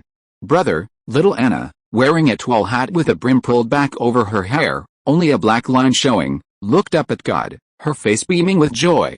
Beside her stood Elsa. Compared to Anna's undisguised joy, Elsa only gave God a deep look, her eyes holding complex emotions such as "finally here, and I can relax a little," before saying, "Master God, miss, please continue your conversation. I'll go check on the children at the door, they're still collecting donations," Dr. Danica said respectfully. "Yes, thank you, Sister Danica," Elsa said, placing a hand on her chest and bowing slightly in gratitude, her movements elegant and graceful. "You're too kind, miss." After Dr. Danica left, Elsa stepped aside, gesturing for God to enter the room. The room was filled with an old, musty smell. Several faded paintings hung on the walls, their frames slightly warped.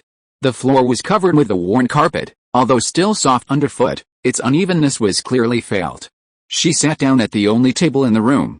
"Were you waiting impatiently?" "Not really." Whether genuinely or not, Elsa maintained a composed demeanor. She straightened her back slightly, a faint smile on her face, though her tone betrayed a hint of relief. "Acquiring the Harland shipyard requires a huge amount of capital, so it will take some time to prepare," God explained.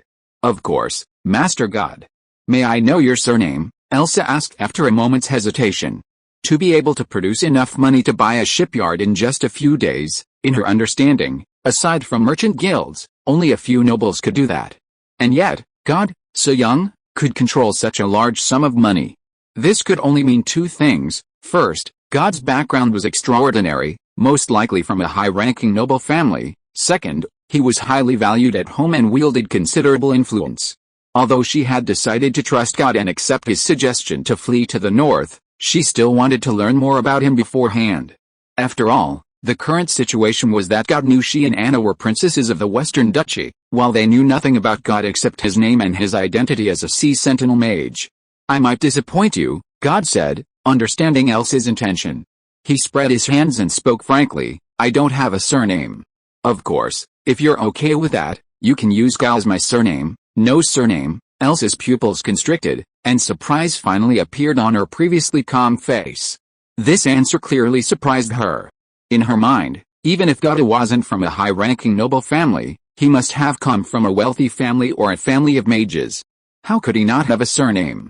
Surnames were initially the privilege of nobles and the wealthy. Ordinary people had no need to use them. However, with the progress and development of the times, the continuous growth of the population, and the needs of law and administration, surnames gradually became widespread. Even ordinary people began to use surnames for management, record-keeping, and identification. Nowadays, people without surnames are generally only found in the lower strata of society, such as serfs, urban poor, and slaves. But as a sea sentinel mage, God seemed to have no connection whatsoever with the lower strata of society. "Actually, I'm just like you. I came to the Golden Flower dynasty after the fall of my kingdom." God didn't mind revealing his origins. "I was originally from the Duchy of Sienne." "The Duchy of Sienne?" "Yes," God smiled, "which is now the Sienne province of the Holy Empire. However, unlike you who are royalty, I was born a beggar. I was taken in as an apprentice by an old mage, and it was only by chance that I embarked on the path of a mage. Therefore, I have no surname." God looked at Elsa with frank eyes. "A beggar, without even parents, where would he get a surname?" Perfectly reasonable. But how could a little beggar from the Duchy of Sienne become a sea sentinel mage in the Golden Flower dynasty, and possess such a huge sum of money? But before Elsa could ponder this, God immediately provided the corresponding explanation. "Fortunately, I have a good talent as a mage, so after arriving at the Golden Flower dynasty, I passed the selection test for the Sea Sentinels very smoothly and successfully joined them. As for why I was able to acquire the Harland shipyard," God thought for a moment and said seriously, "I guess I was lucky. I gained the favor of a powerful force, and they are willing to provide me with the maximum support they can. Although it's true that one should treat others with sincerity, God certainly did so. However, one cannot be too careful. Knowing that the other party possessed a large sum of money and was just a beggar, God couldn't say for sure that Elsa wouldn't have any malicious intentions. The other party's mage level was at least second ring. If they're really attacked, he wouldn't be able to handle it. Just the uniform of a sea sentinel mage, at least in Gauda's view, was not enough to intimidate Elsa, so he had to put on another layer of protection, the so-called favor from a powerful force. However, he wasn't just bluffing. The Xianbing tribe could be considered a powerful force, right? Elsa listened quietly, her heart churning with turmoil. She couldn't help but exclaim, "You call Anna a genius, but you're the real genius." Having come from royalty, she understood all too well how difficult it was to rise from a beggar to the Sea Sentinel Mage she was today. The magical talent required was far beyond what could be achieved with mere good ability. "I do have some talent," God didn't deny, but he quickly changed the subject, asking with interest, "You seem to have known Dr. Danica before." Judging from their earlier interaction, it was clear that Elsa and Danica had a very close relationship, far more than just a simple lodging arrangement. Moreover, even if it was to evade pursuit, choosing the orphanage as a refuge was a highly unconventional choice. Mother Danica was originally from our Duchy of Weston, a noble woman who was a close friend of my mother. Elsa began slowly, lost in memories. Among nobles, arranged marriages were a common way to consolidate family power, and Mother Danica was betrothed to another noble family. The other party was a notorious nobleman, addicted to wine and women. Mother Danica heard many of his misdeeds and was filled with fear and resistance, but the family's honor and interests were paramount, and no matter how much she resisted, she couldn't change the family's decision. But Mother Danica was very opinionated.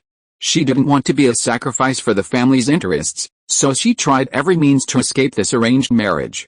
But how easy is it for a woman to break free from her family's control? In the end, my mother secretly helped her, arranging an escape route from Mother Danica. With my mother's help, Mother Danica left the Duchy of Weston and came to the Golden Flower dynasty. Then, she changed her name and joined the Whisperers cult, starting a new life as a nun in Lagos City. My mother told me about this shortly before the fall of the Duchy of Weston, telling me that if I ever needed anything, I could try to find Aunt Danica. She would definitely be willing to protect me, and that's true, Elsa said slowly, biting her lower lip. Aunt Danica took me in without hesitation, and even when I didn't have enough money to buy a ship, she sold the necklace her mother had left her to make up the difference. The situation at the orphanage is already so bad, the children need this money too. I see. God lowered his head, lost in thought. After a moment, he looked up and said, "Perhaps I can help Dr. Danica and the orphanage, but that can only be discussed after the successful acquisition of Harlan Shipyard." Elsa's eyes lit up at his words. "I came to see you today because there's something I need your help with." God got back to the point. "What is it?" Elsa sat up slightly. Gauda raised his hand and took out 5 crystal boxes containing ice jade phoenix leaves, placing them in a row on the table. "I need to sell them for golden bird flower coins." "This is..." Elsa raised an eyebrow, her face showing surprise and doubt, her gaze fixed on the crystal boxes. Although she didn't recognize ice jade phoenix leaves, she could still sense their extraordinary nature. Ice jade phoenix leaves, when steeped in water and drunk, can increase a mage's maximum mental strength. For example, a first-rank mage can increase their mental strength by about 30 points. Of course, this effect only occurs on the first use. Gauda briefly explained the ice jade phoenix leaves to Elsa. "You have so many of these precious things, and you're going to sell them?" Elsa's eyes widened. She was a knowledgeable person, so after Gauda's explanation, she instantly realized the value of the ice jade phoenix leaves. This was definitely something every mage dreamed of. "I have many more, this is just a small portion, so I don't mind selling them." Gauda remained truthful, his expression completely calm. Elsa was momentarily speechless, unsure how to respond. These ice jade phoenix leaves are something Lagos City can afford, but they're quite valuable and might cause some trouble. "So I hope you can help me save face," Gauda continued. "No problem, but how do you want me to help you?" Gauda paused, not answering Elsa's question, but suddenly asked, "Would you mind telling me your mage level?" "Late second ring." Elsa hesitated for a moment, but still gave her answer. "You've mastered levitation, right?" "Yes, good, that's enough." Gauda nodded, smiling slightly, revealing his white teeth. "Just follow me, pretend to be my servant, and then follow my instructions." "Okay," Elsa readily agreed, without any airs of a princess. 50 ice jade phoenix leaves are worth approximately 15,000 golden bird coins. This number might be astronomical for an individual. However, for a city of that size, 15,000 golden bird coins is actually nothing. Although Lagos City's economy suffered a severe blow after the spirit marrow fever, greatly declining and losing its former prosperity, The Golden Flower dynasty was still one of the two most powerful nations on the continent. With this powerful nation at its back, Lagos City was still a force to be reckoned with. Therefore, Lagos City could easily absorb the 50 Ice Jade Phoenix leaves without needing to go through the trouble of selling them in other cities. However, it was still necessary to avoid selling all the Ice Jade Phoenix leaves at once to prevent being unfairly discounted or attracting the attention of powerful forces. Goda's idea was to break the 50 Ice Jade Phoenix leaves into 5-10 transactions, selling them at different locations and times. Furthermore, disguising his identity was essential. If he sold the Ice Jade Phoenix leaves directly under his own name, it would be difficult for him to explain their origin once the Sea Sentinels noticed, and he might be mistaken for a spy. As for how to disguise himself, there were essentially 2 points: disguising his background and disguising his appearance. The former was already taken care of. As for the latter, Goda stood up. Under Elsa and Anna's watchful eyes, his body underwent a miraculous transformation in that instant. His originally slender frame gradually swelled, his waist becoming rounded, forming a slightly protruding belly that rose and fell with his breath. Simultaneously, Goddard's face suddenly changed. His once sharp, angular jawline was covered by a layer of soft, flabby flesh, the skin on his forehead became loose, and his once thick hair became sparse and greasy, drooping over his scalp. His clothes also changed, transforming into a magnificent robe embroidered with exquisite patterns, showcasing his wealth. In the blink of an eye, Goddard had transformed from a slender boy into a portly middle-aged businessman. "Brother, that's amazing," Anna exclaimed, her clear, childlike voice expressing her astonishment.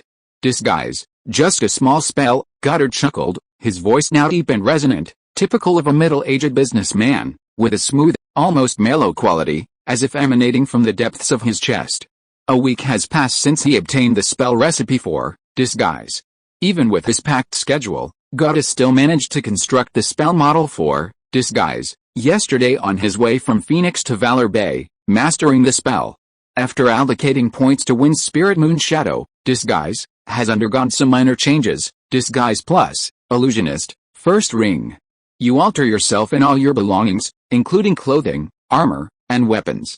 Additional, while casting disguise to change your appearance, you can simultaneously simulate a voice that matches your current appearance, adjustable timbre and accent, but you cannot imitate the voice of a specific character. You can freely choose whether to emit certain basic scents, such as the salty smell of fishermen, the tannery smell of leather workers, but you cannot choose the body odor of a specific individual. Chapter 362 Getting Rich Quick. The City Hall Square, with its iconic clock tower, is the very heart of Lagos. Even in this economic downturn, land here is incredibly valuable. The streets surrounding the City Hall Square are wide and clean, spotless compared to other parts of the city. 12 buildings line both sides of the streets, each with its own unique style, from spires and towers to classical symmetry, all exquisitely crafted. The streets are bustling with various luxurious private carriages. The carriages are crafted from the finest wood and painted with the finest lacquer, gleaming in the sunlight. The curtains are made of luxurious plush and inlaid with stained glass.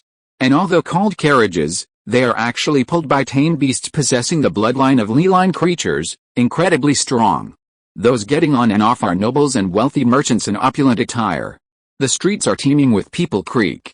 A black four-wheeled carriage, somewhat plainer than the private carriages, stopped in front of a magnificent building at the street corner. Of course, this was only in comparison to the private carriages. The fine oak body and the exquisite patterns adorning the doors indicated it was not cheap. The curtain was lifted, and a portly middle-aged man emerged. He slightly bent his knees, landing steadily on the stone slabs with a near-perfect posture, producing a deep yet elegant sound. Then, a woman, presumably a servant, emerged from the carriage. She carefully stepped down, lifting her skirt, her steps light and steady. After alighting, the servant quickly went to the middle-aged man's side, standing slightly to his right behind him. Her hands were clasped in front of her, fingers lightly interlaced, her posture dignified, maintaining a proper distance of about 2 steps from the man, her eyes fixed on the ground. The servant's beautiful face attracted the attention of several passers-by. The middle-aged man stood before the building, slightly raising his head. His gaze followed the intricate stone carvings on the facade upwards, finally settling on the massive bronze signboard directly above. Collins Auction House. The lettering was elegant and coated with gold powder, shimmering golden in the sunlight. This was Lagos City's largest auction house, belonging to the city's wealthiest merchant guild, the Collins Merchant Guild. Lagos City's trade and commercial development lagged far behind that of Dorne, the county seat, and these two factors were fundamental indicators of the number of auction houses in a city. Therefore, there were only 5 auction houses in the entire city. The title largest sounded impressive, but it simply meant it was the largest among the 5. At the entrance, a massive arched portico was supported by 4 thick stone pillars, their surfaces carved with intricate and elegant vine patterns. 3 marble steps led to a rustic, heavy double oak door, beside which stood a stone statue, a man in a top hat holding an auction gavel. The middle-aged man, Gouda, who had disguised himself using Disguise Plus, took a deep breath, straightened his collar, and, accompanied by Elsa who was posing as his servant, ascended the steps and entered the lobby of the Collins auction house. Upon entering, Gouda felt a slight brightness before his eyes. The spacious hall was ornately decorated, with exquisite magic crystal chandeliers hanging from the dome. Soft light filtering through the glass gaps in the dome onto the marble floor. At that moment, a staff member dressed in a black, tailcoat-like uniform quickly approached, bowing slightly. "Sir, is there anything I can help you with? I'd like to sell a valuable item at your esteemed institution. Could you introduce me to your manager?" The staff member subtly glanced at Gouda's attire, then at Elsa standing behind him, before immediately returning a professional smile. "Sir, please wait a moment while I inform him." A moment later, the staff member reappeared. "Sir, please follow me. Mr. Wilson is waiting for you in the reception room." Gouda nodded slightly, his big belly protruding, and led by a staff member through a long corridor to an elegantly decorated reception room. Facing the entrance was a long, carved oak table. Behind it, in a soft leather chair, sat a middle-aged man with meticulously combed hair, his back to Gouda, admiring the paintings on the wall. "Mr. Wilson, we've arrived with our guest," the staff member said respectfully. Mr. Wilson then slowly turned around, his sharp gaze revealing a shrewdness and composure. "I heard you have something extremely valuable you wish to sell here. What is it?" Gouda clapped his hands lightly. The next moment, Elsa behind him took out an exquisite ice crystal jade box from her bosom. Elsa didn't move her feet, but simply raised her hand, and the jade box floated forward, finally stopping above the oak table. Then, with a soft click, the lid was opened by an invisible force, and the 10 crystal-clear ice jade paulownia leaves inside floated up and were displayed before Wilson. This action made Wilson's eyes flicker slightly. But the next moment, he couldn't care less about anything else, and couldn't help but lean forward slightly, his eyes scanning back and forth on the 10 ice jade paulownia leaves, a trace of surprise and solemnity flashing in his eyes. He sensed the mysterious power contained in the leaves, mysterious and powerful. "What is this?" Wilson asked. "Ice jade paulownia leaves. Soaking them in water and drinking it can increase a mage's mental power limit. A first-rank mage can increase their mental power by about 30, but it is only effective the first time you drink it," Gouda said calmly. "Raises the upper limit of a mage's mental power." Even the usually composed Wilson couldn't help but be moved upon hearing this, his expression changing slightly. Although it was only a slight change, it was enough to show the extraordinary effect of the ice jade wutong leaf. After all, as the head of the Collins auction house, Wilson had seen countless treasures on a daily basis, and was quite knowledgeable. Ordinary objects would not cause him the slightest ripple. "Sir, could you please wait a moment? I need to ask one of our appraisers to come and appraise this item." Wilson quickly regained his composure and said politely. Try to be as quick as possible, I'm in a hurry," Gouda said casually. The auction house naturally wouldn't believe whatever you said. It had its own procedures, which was perfectly reasonable. Wilson nodded and then gave an instruction to the staff member who was still waiting nearby. After a while, an elderly man with slightly gray hair, wearing a gray mage's robe, walked in.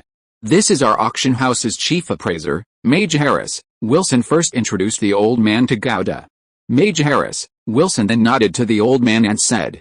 "This guest says that these ice jade wutong leaves can increase the upper limit of a mage's mental power. Please help him appraise them." The old man, known as Mage Harris, raised an eyebrow slightly, a hint of surprise flashing in his eyes. He then took a few steps forward, approaching the ice jade phoenix leaf, and reached out to touch one of the leaves, which was still floating in midair.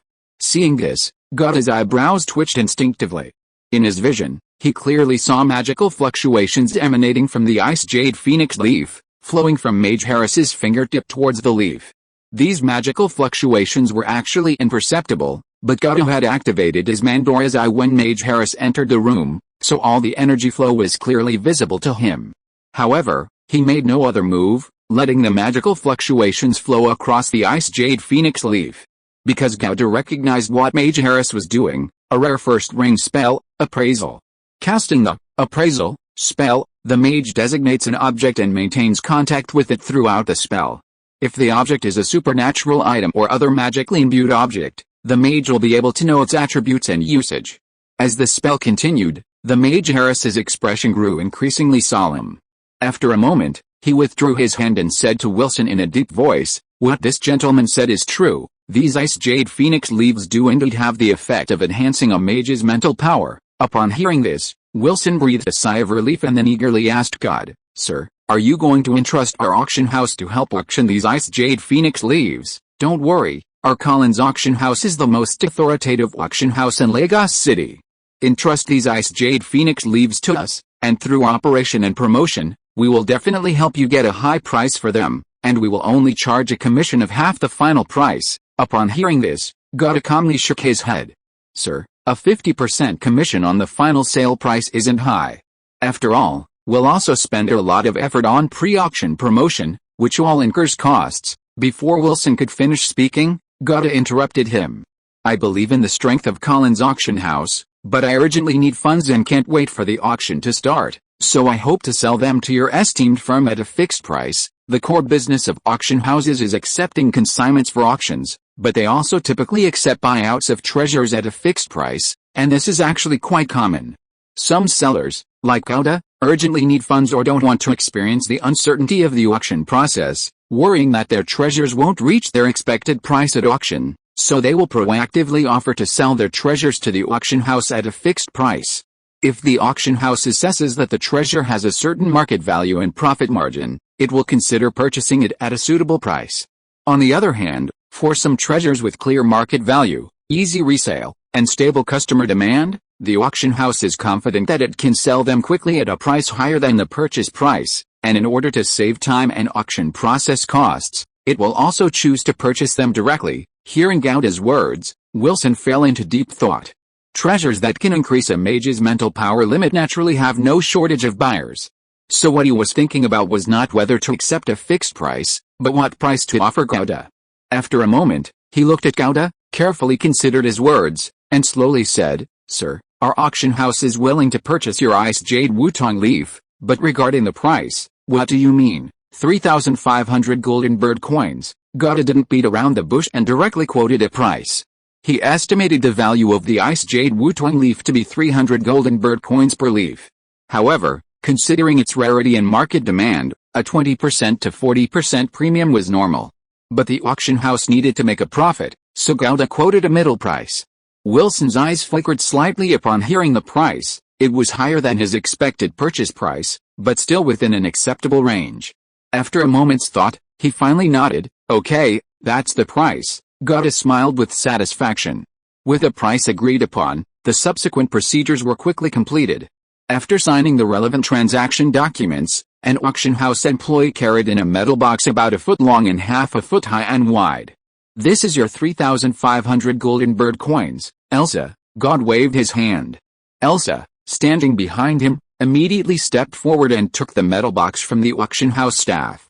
The 3,500 genie coins, plus the box itself, weighed nearly 900 ounces, yet Elsa handled it with one hand without flinching.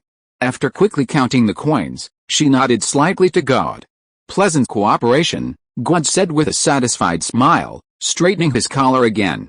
Without lingering, he rose and left the room under the watchful eyes of Wilson and Harris. Watching God and Elsa disappear, the Mage Harris leaned closer to Wilson and whispered, "This man seems unfamiliar, not a local. Should we send someone to keep an eye on him?" Wilson narrowed his eyes, pondered for a moment, then shook his head and said, "It's better not to." The spell the maid behind him cast when demonstrating the Ice Jade Wutong leaf was a second circle spell, Levitation.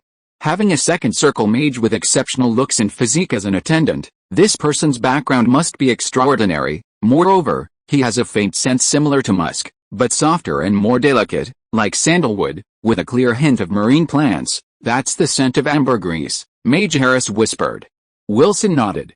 Ambergris is not only expensive, but also extremely rare. Often, even money can't buy it.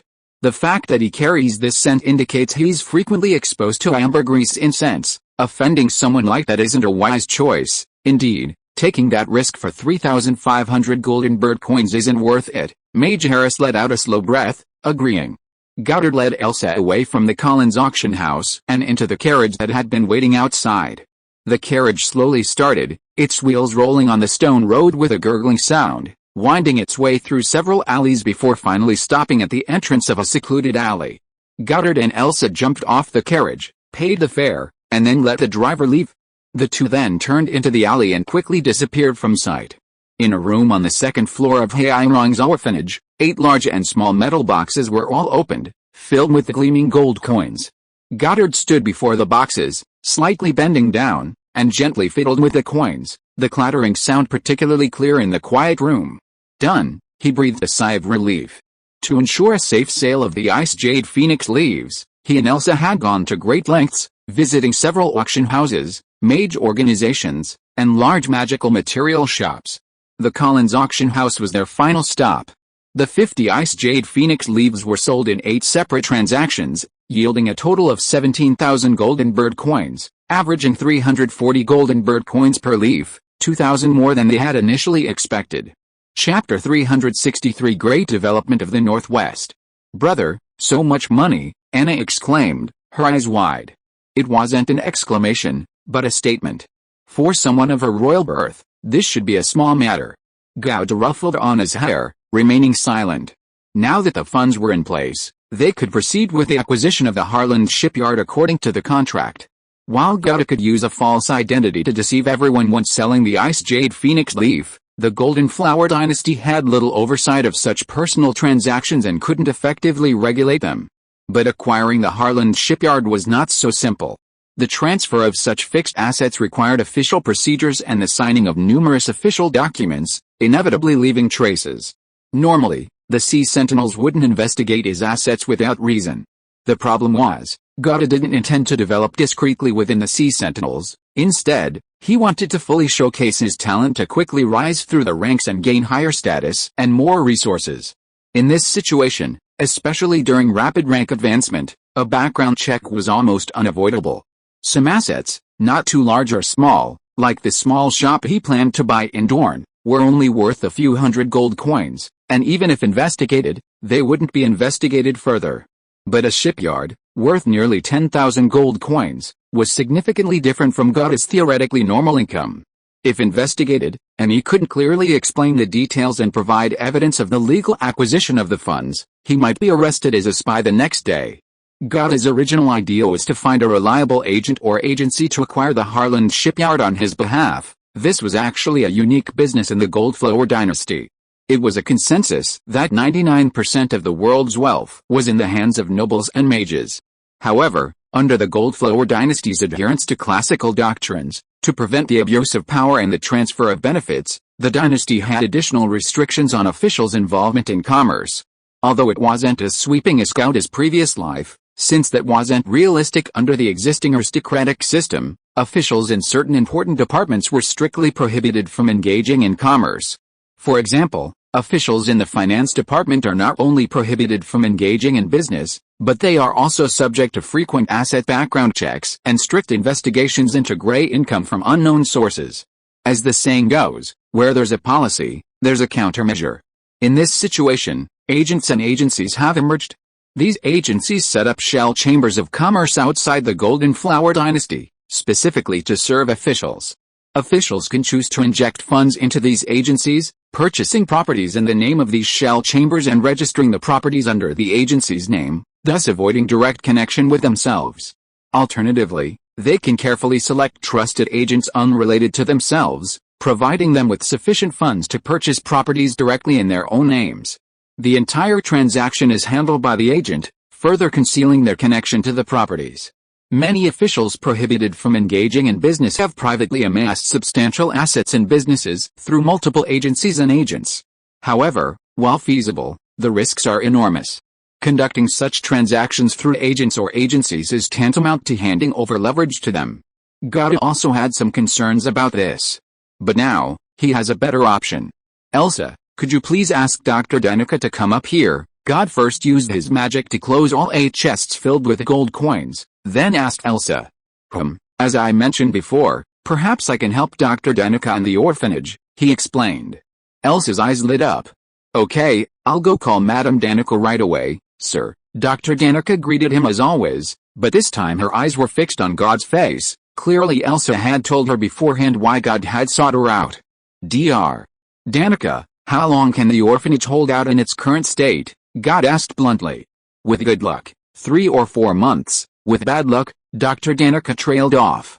How many people are there in the orphanage now? 132 children, and including myself, there are 13 sect monks responsible for the children's daily lives, education, and other needs. To be honest, we're severely understaffed.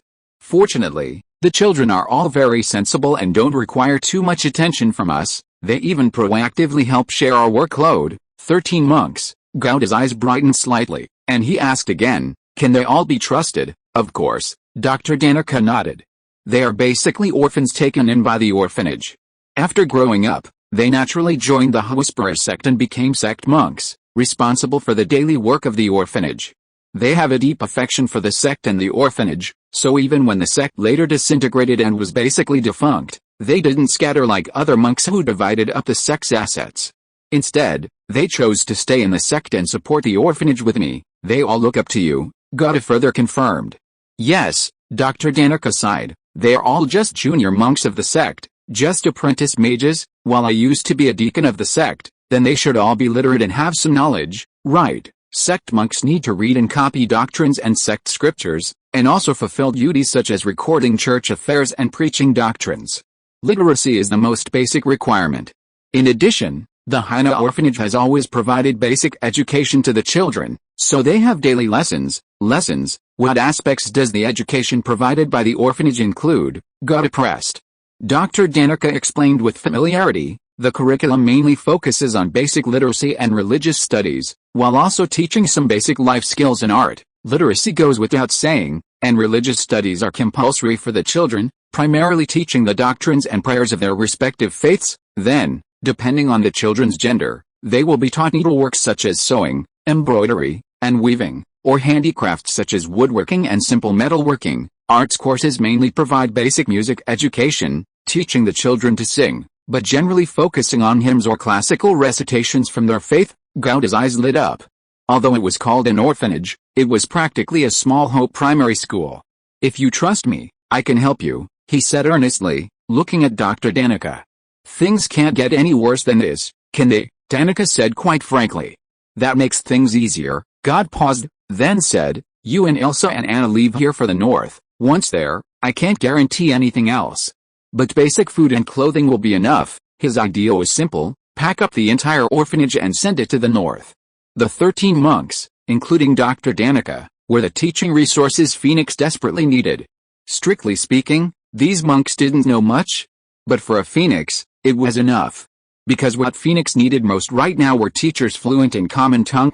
Although they didn't understand Ace, it didn't matter much. They could be considered foreign teachers. The north. Dr. Danica opened her mouth, but hesitation flashed across her face. It wasn't that she didn't trust God, but the name North itself represented hunger and cold. It was like someone telling you that going to the North Pole would guarantee you a life of plenty. Even if your most trusted parents told you this, your first reaction would be skepticism. Granny Danica, what would Master Gaod gain if you were deceiving you? Elsa, an observer with a clearer perspective, offered this insightful advice. Indeed, if Gaod were deceiving her, one could argue there was some gain. But luring over 100 children from an orphanage and a dozen novice cultivators to the Northern Territory was utterly pointless. At least, that's how she perceived it. Sir, may I ask what will be needed to do once we arrive in the Northern Territory? There's no such thing as a free lunch. It meant that once they arrived, their necessities would be provided, but there would certainly be tasks for them to perform. They couldn't be supported for nothing, could they? At her age, having experienced so much, she possessed this basic understanding. What do we need you to do? Does the development of the Northwest count? Gauda said with a smile, then his expression turned serious. Just kidding. They're in dire need of teachers there right now. Once we get to the Northern Territory, the monks from the orphanage will need to serve as teachers, instructing the children there. That's all, that's all. Dr. Danica gave Gauda a deep look, bowed slightly, and said, "Sir, I trust you." Gauda clapped his hands and added, "However, sending the children to the Northern Territory won't be an easy task. The procedures must be followed properly. Given my status, I wouldn't stow them away." "You mean?" Dr. Danica naturally understood what Gauda meant. As a Sea Sentinel mage, she had a bright future ahead of her, so why would she do something that would ruin her career? "I've studied the dynasty's laws. According to the Golden Flower Dynasty's apprenticeship law and the newly promulgated Poor Law Amendment, child labor contracts are already a legal and reasonable thing, especially for orphans without relatives. They can voluntarily sign contracts to go overseas to make a living," Gauda said earnestly. "Furthermore, the Plantagenet dynasty is relatively tolerant of the autonomy of religious groups. Using the name of religion can evade many censorships. Although the Tide Speaker's cult is practically defunct, at least the name still exists, and what's needed now is just that name. I happen to be acquiring the Harlan shipyard, and my current idea is for you to act as my agent and acquire it on my behalf. After the acquisition is complete, Dr. Danica, you will register a charity similar to Children's Welfare Association in the name of the shipyard and the Tide Speaker's cult, claiming to send children overseas to learn skills and employ them. This aligns with Article 12 of the Poor Law Amendment, allowing parishes to send poor children overseas as apprentices," he stated his plan in one breath. At the same time, this would completely sever his connection with the Harlan shipyard, ensuring his future development and promotion within the Sea Sentinels. "Okay." Without any hesitation, Dr. Danica agreed immediately. But things could change. The funds were ready, and the agent had been found. Without further delay, Gauda tallied the required funds, hailed a carriage, and took Dr. Danica to Harlan shipyard. Harlan, a shrewd businessman, had already arranged everything in advance, including drafting and filing the contract, arranging the signing location, and scheduling a notary, all in preparation for Gauda to officially commence the transaction. The contract signing took place in Harlan's spacious and bright office, the oak table gleaming, the contracts brand new, exuding the scent of ink. Given Gauda's status as a Sea Sentinel mage, and his previous agreement to invest, Harlan hadn't altered the draft contract in any way. The terms were accurate and complete, aligning with the interests of both parties while also complying with laws, regulations, and industry standards. Furthermore, Harlan didn't object to the change of client from Gauda to Dr. Danica. The most crucial thing was that the money was in place. Who the client wasn't important.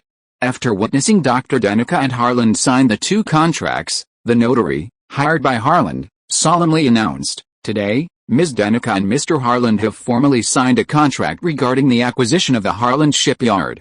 As the notary, this contract is effective immediately. With the contracts in effect, Danica became the owner of the Harlan shipyard. Following this, as stipulated in the contract, Harlan, along with Gordon Danica, first conducted an inventory of the assets at the shipyard.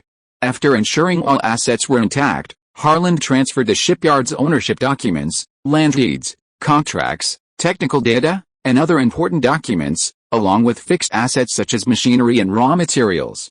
Gordon then took out a pre-prepared metal box, opened it, revealing it filled with golden arborvitae coins. The acquisition price was 9,200 gold bird coins.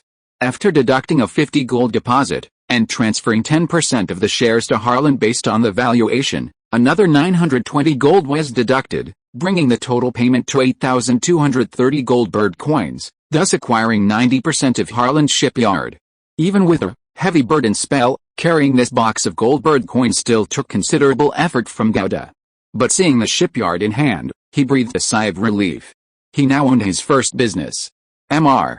Harlan, please trouble you to bring back the shipyard workers as soon as possible, and then contact the original suppliers to purchase raw materials and resume production quickly, Gauda said. I will invest another 2,000 gold bird coins into the shipyard's account as initial operating capital. A Harlan two-masted sailing ship, besides the crew necessary for sailing, can carry an additional 15 to 30 passengers. This capacity is clearly far from sufficient to meet Gauda's needs. Therefore, he definitely needs to continue building ships. Gauda's initial goal is to build a small fleet. No problem, Harlan quickly adapted to his new role.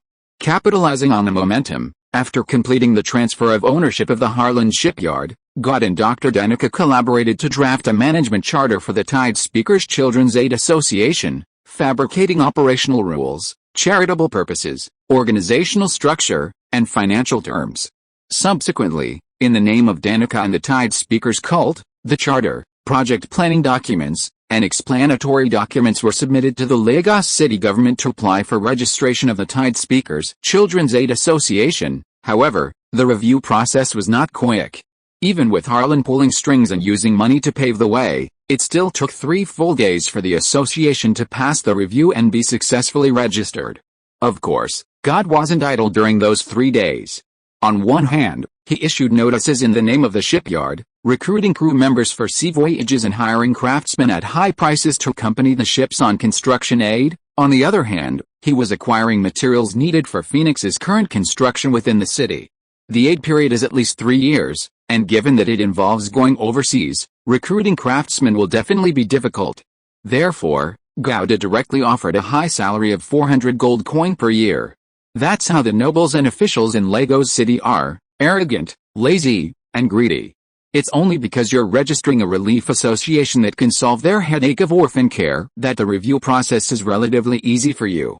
Otherwise, after the association's registration was approved, Harlan, who had contributed greatly to the process, complained to Gouda in a sarcastic tone. "Thank you for your hard work." Gouda sincerely thanked him. In the past few days, besides helping Gouda with the association's approval process, Harlan was also busy applying for the necessary sea permits for the ships to go to sea. As expected, he would have to bribe some officials. Given the habits of local officials, if they didn't offer some benefits, the departments responsible for review and inspection would at least drag out the entire approval process for an extremely long time, if not prevent you from going to sea. Harlan was already used to this, and it was also something he had resented for a long time. Chapter 364: Catching Small Fish. Once Gouda actually started, he realized just how incredibly expensive going to sea was. A 2-masted sailing ship requires around 20 crew members for a transoceanic voyage. The most basic setup includes a captain, a first mate, a second mate, a third mate, about 10 sailors including the bosun, 2 lookouts, 2 or 3 helmsmen, and a cook. The captain's monthly salary is usually around 40 gold coins, the first mate 28, the second mate 20, the third mate 16, the bosun 14, the helmsman 10, the lookout 18, the cook 10, and the ordinary sailors 8. Adding all these up, a 2-masted sailing ship can easily cost at least 200 gold coins just for crew salaries alone in a month. And this is just the setup for a single 2-masted sailing ship. For large merchant ships, or even entire fleets, the crew would number in the hundreds, with salaries several times higher. Besides salaries, there are port fees and the cost of supplies, including food and fresh water, requiring at least 100 goldfinch coins per month. However, if a mage apprentice skilled in water creation were to accompany the fleet, only 3 apprentices would be needed, eliminating the need for drinking and cooking water. In fact, for large fleets engaged in transoceanic trade, a mage capable of creating fresh water is practically standard. After all, fresh water is the lifeline for humans. As the saying goes, 3 weeks without food, 3 days without water. Having a mage capable of creating fresh water is like buying insurance for the fleet. Fortunately, the timber needed in the north could be purchased at a discounted price from the raw material suppliers at Harlan's shipyard, saving Gouda a considerable sum. However, Gouda wasn't too bothered by the money spent. He knew that if this ship successfully reached Valor Bay in the north, it could transport the supplies prepared in advance by Phoenix back to the Plantagenet dynasty for resale, earning back the entire cost and profit in one trip. Under the moonlight, the calm sea shimmered with a deep, heavy, dark green, possessing a cold, mysterious beauty. However, the lingering stench in the air completely destroyed this ambience. This was the Marco district. Occasionally, a sea breeze would blow, but it couldn't dispel the nauseating smell, only whistling as it bumped against the densely packed shacks. The shacks were crookedly built, their reflections flickering on the water. Ripples spread across the sea, creating delicate patterns under the moonlight. In the darkness, a figure hovered above the sea at an incredibly unscientific speed, rapidly traversing the narrow, haphazard waterway. Wherever it passed, ripples spread outwards. The figure, Gouda, had gleaming eyes that allowed him to see clearly through the darkness. He then used a telepathic link to guide Tuanzi, He first used a magic trick called water manipulation to freeze a small section of water, creating a small ice surface large enough for him to stand on. He then released Tuanzi, letting it enter the water and push the ice forward. This simple maneuver achieved an effect similar to walking on water. 7 days have passed since I cleared out the demon octopus. The people in the shack should be back by now, Gata thought to himself as he searched for a path to the shack. According to Shama, the 7 or 8 suspicious residents in the shack would disappear for a few days every so often before returning. Combining this with speculation about their origins, it wasn't difficult to deduce that these people were likely temporarily leaving the Marco Coco district to avoid trouble whenever the Sea Sentinel mages came to carry out their water beast exorcism missions. As for how they knew when the Sea Sentinel mages would arrive, that wasn't particularly difficult to explain. After all, these quests were openly displayed in the main hall of the White Tower of the Abyss. Once a quest disappeared from the hall's signboard, it meant someone had accepted it, making it easy for the mage who accepted the quest to arrive in Lagos City. Gata's arrival in the Marcaco district to exterminate the water beasts was above board. He made no attempt to conceal his presence and openly wore the uniform of a sea sentinel. Therefore, with a little observation, it should have been clear that he had completed the water beast extermination mission 7 days prior. Even if these people were extremely cautious, considering the possibility of his sudden return, 7 days had passed. They should have been reassured and returned to the Marcaco district by now. The next moment, at Gata's signal, the ice block stopped. The shed was just ahead. Tuanzi was already restless. Gata, through a mental link, suppressed the slightly agitated Tuanzi, then silently jumped onto a platform extending from another shed. He stared at the shed that might be hiding the mastermind, waiting quietly. Time ticked by, and the night grew ever deeper. About half an hour later, the sound of a wooden door opening and closing rang out, exceptionally clear in the stillness of the night. A figure emerged from the shed, his steps somewhat unsteady, seemingly weary.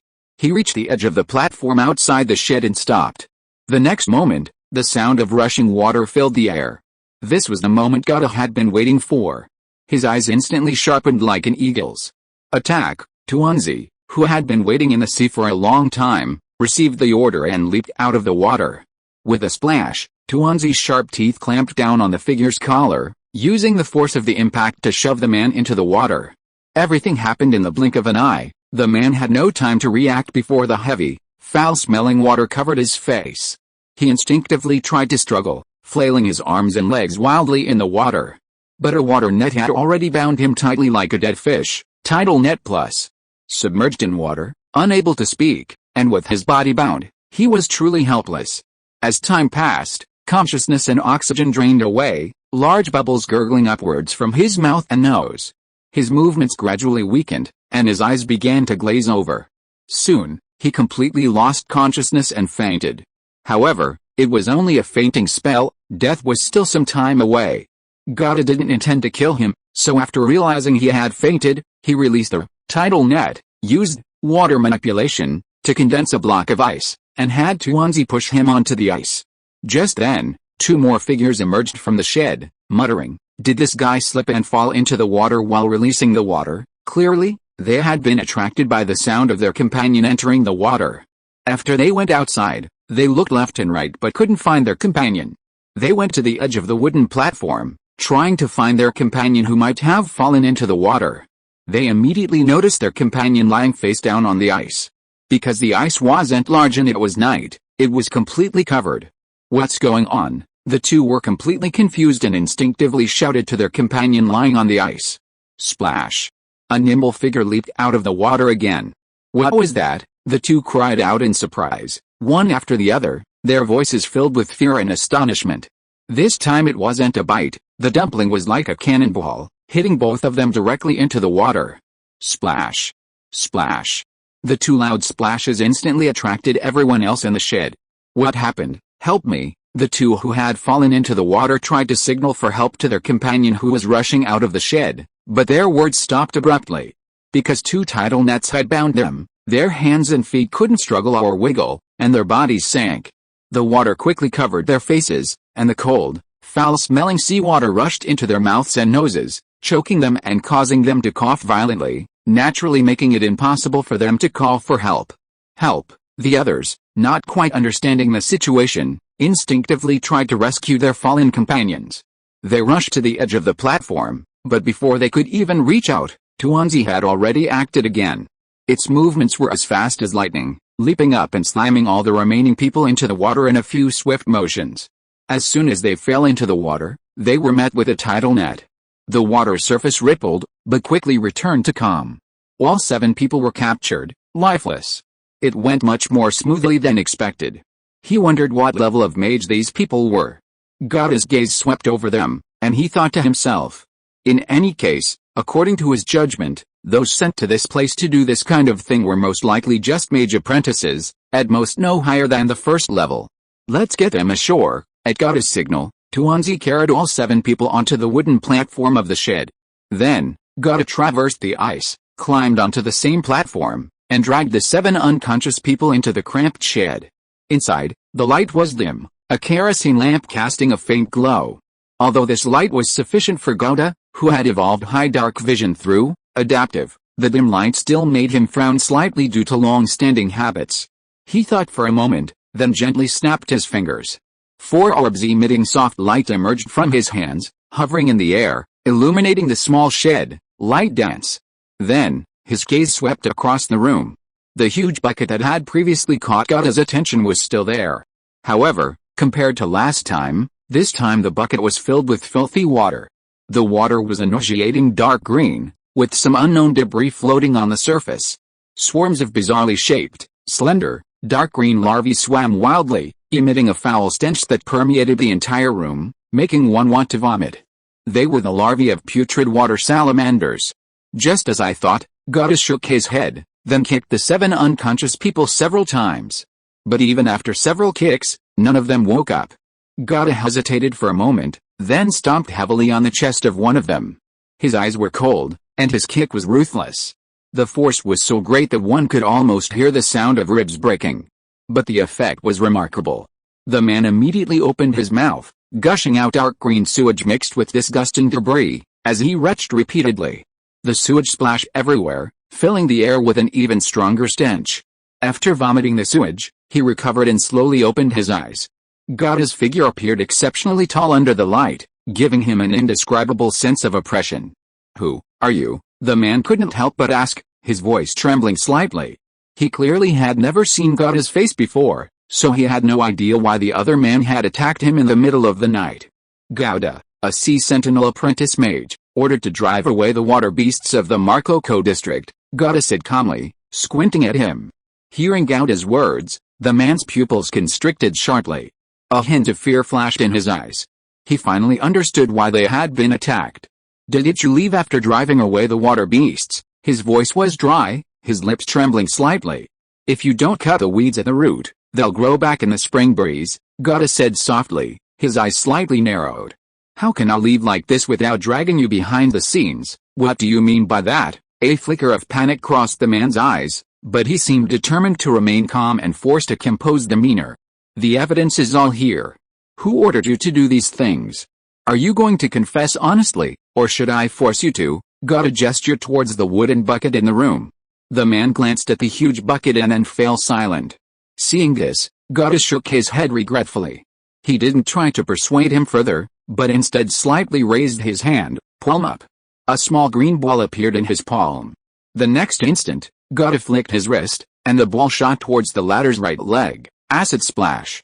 The ball exploded the moment it touched the man's right leg, and the thick, highly corrosive acid spread rapidly. Sizzle. The man's trouser leg was instantly soaked in acid, the fabric rapidly corroding into charred fragments that fluttered down. Then, the acid began to erode his flesh, exposing the raw, bloody flesh beneath his once healthy skin. "Ah!" A piercing scream rang out. His body trembled violently, his hands desperately trying to grasp something to support his swaying form, but all in vain. Under the continued erosion of the acid, the muscles in his right leg gradually dissolved, revealing the stark white bone. The screams grew weaker, his body weakening from the excruciating pain and blood loss. His eyes were filled with fear and despair, tears and sweat mingling and streaming down his face as his body convulsed violently. At this moment, the flesh below his right knee had vanished. Without the help of a high-level mage or a powerful artifact, he would likely be crippled for life. Gada remained silent, simply activating a spell model, and another acid ball appeared in his palm. No, I'll talk, I'll confess everything, the man pleaded, trembling, as he looked at the sour ball in Gotta's hand. Gotta smiled slightly, unsurprised. Although in novels and movies from his previous life, these villains would usually refuse to yield in such situations, or even commit suicide by poisoning themselves, this was somewhat of an artistic exaggeration. In reality, such loyal assassins required at least 2 or 3 generations of effort to cultivate and instill loyalty, providing them with generous treatment and security. Therefore, only a small number of noble families had such people under their command. Good steel should be used on the blade. If such assassins truly existed, why would they be sent to do these odd jobs? Confess honestly, I'll ask your other companions later. Gotta pointed to the other 6 people who were still unconscious and said calmly, don't blame me for not warning you beforehand. If your testimonies don't match, you won't just lose this leg. If you are listening to this novel on a channel other than Fanfic World, it means it was downloaded and re-uploaded without effort. We warmly invite you to visit our channel, Fanfic World. There you will find the original version of this story and many other novels of various genres. We look forward to seeing you dive into a world of incredible novels. Chapter 365 Upgrading, Changing Gear, and Fighting the Boss. That's it. I've confessed everything, please let me go. The man's muscles convulsed uncontrollably from the pain, his face contorted in agony. His voice trembled, choked with sobs. Are you sure you've confessed everything? If I wake your companion and he reveals anything you haven't, you'll lose your left leg too, Gotta said expressionlessly. Let me think, the man panicked, his eyes wide, stammering incoherently.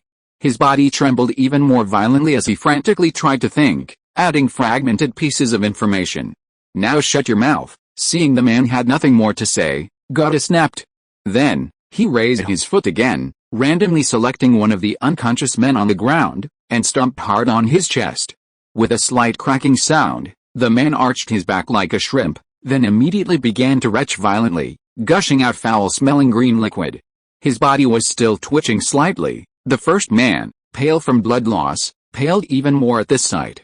After he finished vomiting and regained consciousness, Gotta pointed to his companion's mangled right leg. Answer whatever I ask, unless you want to end up like him. Hearing this, the former's facial muscles twitched involuntarily again. Actually, he'd rather be a monkey than a chicken. With his companion's gruesome state as a precedent, Gotta's interrogation of the second man proceeded exceptionally smoothly. He meticulously questioned him about details, confirming that their testimonies were logically consistent, before taking out the parchment he had prepared and writing down the general outline of the entire incident based on their statements. Then, Gotta repeated the process, awakening the remaining people and having all 7 of them press their blood-red fingerprints onto the confession. Satisfied, he rolled up the parchment and put it away. Leaving a trace of everything was a good work habit. The whole affair wasn't actually complicated. The 7 were members of the Embroidered Nail Gang. The Embroidered Nail Gang was essentially a profit-driven gang in Lagos, using rusted nails as its symbol. Such gangs are found in almost any city, and they come in various forms. There are survival gangs composed of the poor, the homeless, and even the unemployed, struggling to survive at the bottom of society and forced to band together for warmth. Besides these, there are resistance gangs composed of the oppressed and idealists, faith-based gangs centered on a certain belief or mysterious power, and profit-driven gangs focused on acquiring wealth and power. The reasons for the emergence of these gangs generally revolve around economic inequality, aristocratic oppression, racial and cultural discrimination, power vacuum, and belief. These gangs typically engage in illicit trade, violent crime, intelligence gathering, resistance activities, religious rituals, protection, and services. The relationship between gangs and cities is particularly complex. On the surface, the ruling class of cities, mages and nobles, should strive to eliminate gangs, which they perceive as destabilizing forces. And they seem to do just that. However, the reality is that the nobles, as the ruling class, not only remain indifferent to these gangs but also tacitly support them. This is because these gangs often have intricate cooperative relationships with nobles and merchants. They provide nobles with illegal services such as assassination and smuggling in exchange for protection and funding. Alternatively, they make annual tributes, establishing a stable relationship of mutual benefit. The Embroidered Nail Gang is a prime example. It has cooperative and mutually beneficial relationships with multiple nobles and even merchant guilds within the city. To put it bluntly, the Embroidered Nail Gang is essentially the powerful figures Black loves, handling the dirty work they themselves wouldn't do due to their status. The reason these 7 men came to the Mako district and released juvenile rotting newts into its waters was a long-term deal the gang had received. They were only responsible for carrying out the order and didn't know the specific details. However, many things could be inferred. The purpose of releasing the rotting newt juveniles was to create panic in the Mako district and force the poor to move away. The only beneficiaries of driving away the poor from the Mako district were the nobles and rulers of Lagos. The existence of the Mako district had always been a persistent and growing cancer for Lagos. From the perspective of Lagos' overall development, the existence of the Mako district severely hindered its ability to attract investment and develop industries. The image of the Mako district was a major negative label for Lagos' overall environment and development potential. The nobles owned a large number of properties in the city, and the inability of Lagos to develop meant that their wealth could not grow, and might even shrink. Furthermore, due to poverty and lack of opportunities, the poor in the Mako district often have a high crime rate and frequent criminal activities. This seriously affects Lagos's security and social stability, requiring not only greater investment of manpower, financial resources, and materials from the nobility to maintain order, but also lowering the regard of higher-ranking nobles and even the royal family. In addition, the poor sanitation conditions in Mako not only affect the environment and deteriorate the surrounding water resources, posing a potential threat to the city's drinking water safety, but also easily lead to large-scale disease outbreaks. All of these factors significantly reduce Lagos's attractiveness to outsiders and talent. For the nobility of Lagos, the prosperity of the city is closely related to their wealth and status. Therefore, they have always wanted to eliminate this cancer in Mako to improve Lagos's image and increase the value of urban land and investment. But this is easier said than done. The Lagos government has tried various approaches, such as large-scale redevelopment projects and forced demolitions. However, large-scale redevelopment involves multiple parties, and it is difficult to reconcile their demands, especially since it involves the interests of many nobles, thus hindering progress. Furthermore, the funds required for large-scale renovations were astronomical and difficult to allocate. The eventual failure was therefore somewhat expected. Forced demolitions, on the other hand, would trigger violent conflicts and resistance. If the conflict were small-scale, the nobles could indeed suppress it. However, the poor population of the Mako district exceeded 200,000. Even with the greatest power, the nobles couldn't control everything. Therefore, the Mako district persisted and grew stronger amidst the nobles' discontent. If open methods didn't work, they resorted to underhanded tactics. This was perfectly normal for the nobles. Of course, these are all speculations. Therefore, Gata only briefly noted this in his statement and didn't elaborate further. The entire Embroidered Nail Gang had 2 major leaders, 8 minor leaders, dozens of core members, and over 300 ordinary members, making it a medium-sized gang in Lagos City. The most powerful figure in the Embroidered Nail Gang was their leader, Ansel Biden, a seasoned second circle mage. Secondly, there was Aldrich Shaw, the second in command, also a second ring mage, though according to their confession, he had only achieved ring advancement in the middle of this year. To showcase his strength, the Embroidered Nail Gang even held a grand celebration banquet for him. The remaining 8 minor leaders were all first ring mages. The one who entrusted them with the task of releasing the water beasts was Aldrich Shaw, the second in command of the Embroidered Nail Gang. Aldrich Shaw, God, recalled the contents of the confession, pondering for a long time. Undoubtedly, this Aldrich was not the instigator, but merely a person who transferred the task. The real mastermind should be, as the 7 men suspected, a nobleman in the city. The water beast chaos in the Mako district, although not particularly large in impact or harm, affected a population of over 200,000, even among the poor. It was a major event. If God could resolve this matter in one fell swoop, a first-class merit would be within his grasp. However, this involved the ruling class of Lagos, which was clearly beyond the scope of a mere sea sentinel apprentice mage like himself. Gata didn't intend to investigate the matter single-handedly. His target was only Aldrich. He would capture Aldrich and return to report. Aldrich's mage rank was second circle. In fact, among sea sentinels, the reward for clearing out second-tier water beasts was only a third-class merit. But don't forget, Gata was only a first circle apprentice mage. The level of the successful culprit was also a crucial factor in the evaluation of merit. If a first circle Sea Sentinel mage, during a normal mission, made a mistake in intelligence and the first tier water beast became second tier, even just driving it away, let alone clearing it out, would likely earn a second class merit, considering the first circle mage's rank. So, Gata's discovery of the mission secrets and capture of the second circle mage Aldrich during the water beast expulsion mission was even more significant. He'd likely get more than just a second class merit. However, a first ring mage fighting a second ring mage is far too risky. Don't be fooled by SYNOPSIS' ability to fight a fifth ring mage from a fourth ring position. She's SYNOPSIS, a formidable figure with a string of titles including Master of Blizzard, Awakener of True Ice Spells, Daughter of Boreas, the last pure-blooded Iceborn, and Born of Ice. In the vast north, SYNOPSIS is the only one. Goddard, on the other hand, is merely a Sea Sentinel apprentice mage. While he holds the prestigious title of King of the North, it's irrelevant to his actual strength. Goddard knows his own limitations. With his current power, he has virtually no chance of defeating a second ring mage under normal circumstances. Therefore, if his opponent were Ansel, the leader of the Embroidered Nails gang, Goddard would simply return to Dorne and submit his signed confession. No matter how great the merit, you still need to be alive to claim it. Normally, these gangs wouldn't dare offend the Sea Sentinel mage so easily and wouldn't cause him trouble. But if he actually went to their doorstep, they certainly wouldn't be pushovers. They would really want his life. But this Aldrich isn't a normal second ring mage. He only advanced a second ring in the middle of this year. It's currently mid-November and Frozen Moon, less than half a year since Aldrich's advancement. A mage's strength is determined by many factors. Besides mage level and feats, the most important are spells, experience, and equipment. Spells account for the highest proportion. Other mages don't learn spells as easily as Aldrich. Unless one is exceptionally gifted, it takes at least half a year to build a spell model. How high can Aldrich's talent be to become the leader of a gang with no future?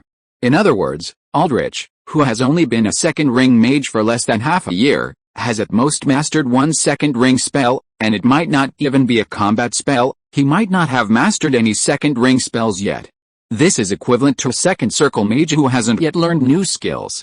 Compared to a first circle mage, Aldrich possesses 3 additional abilities from his higher level: Fax, Ascension Casting, and Elemental Body, as well as abundant magical power and stronger mental strength.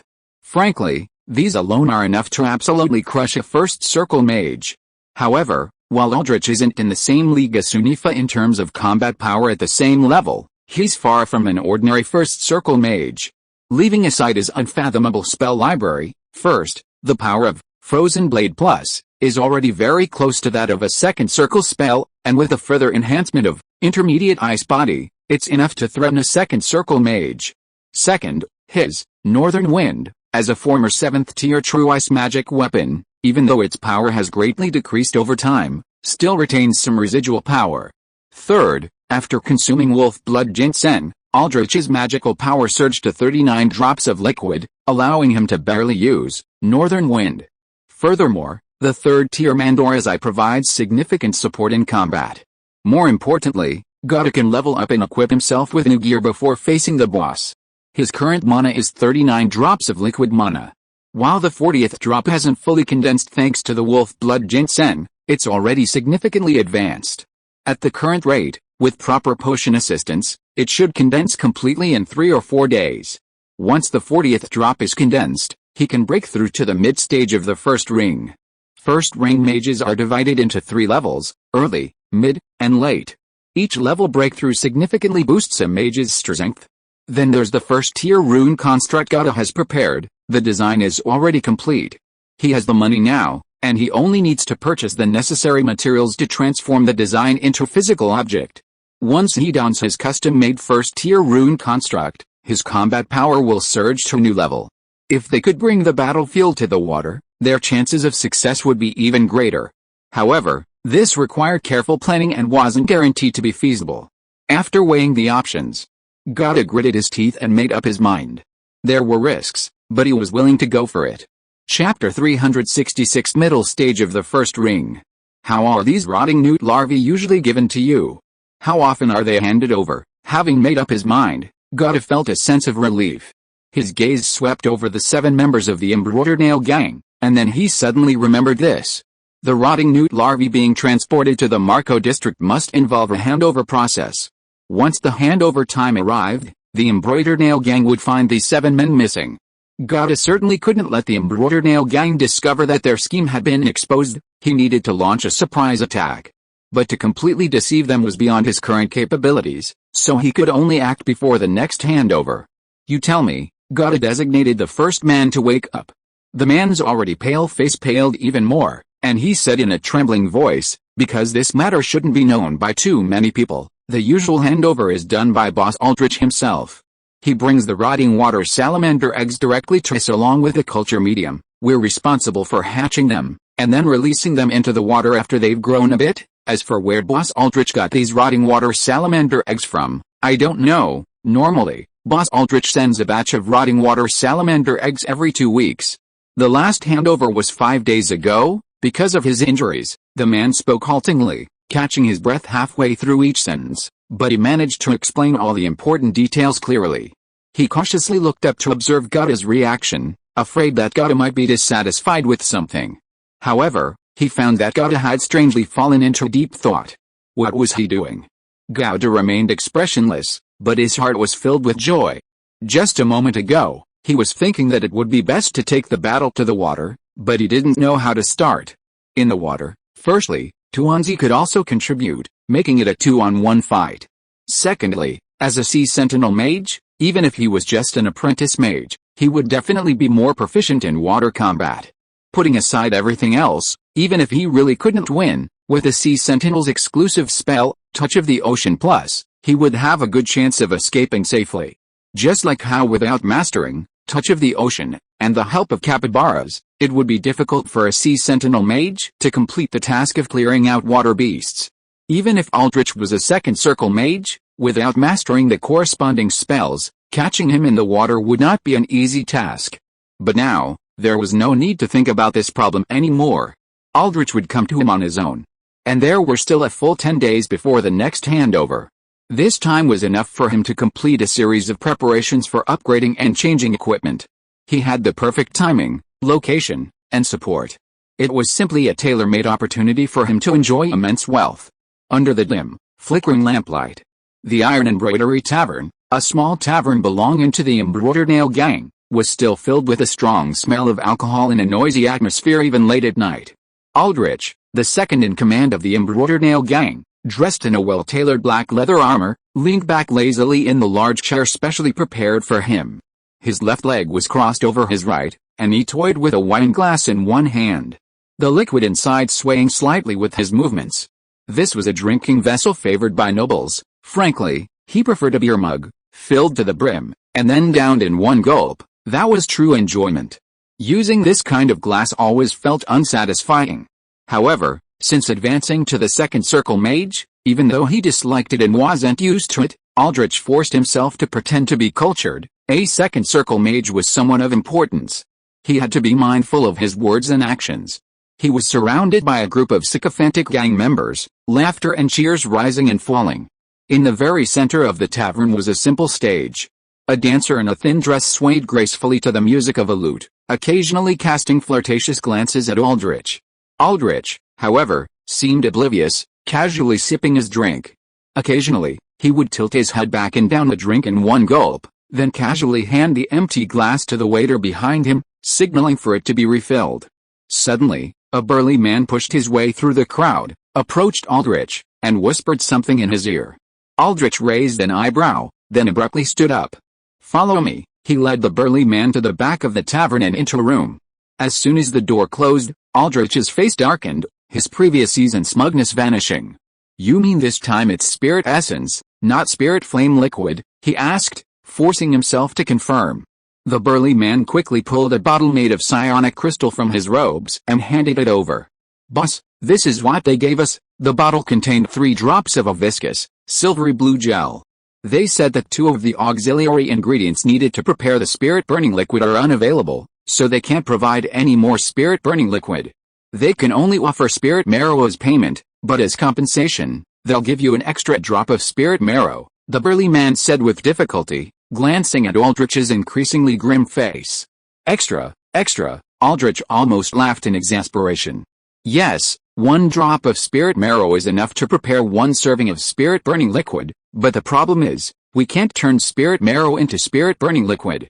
What's the use of this extra drop? Am I supposed to swallow spirit marrow whole?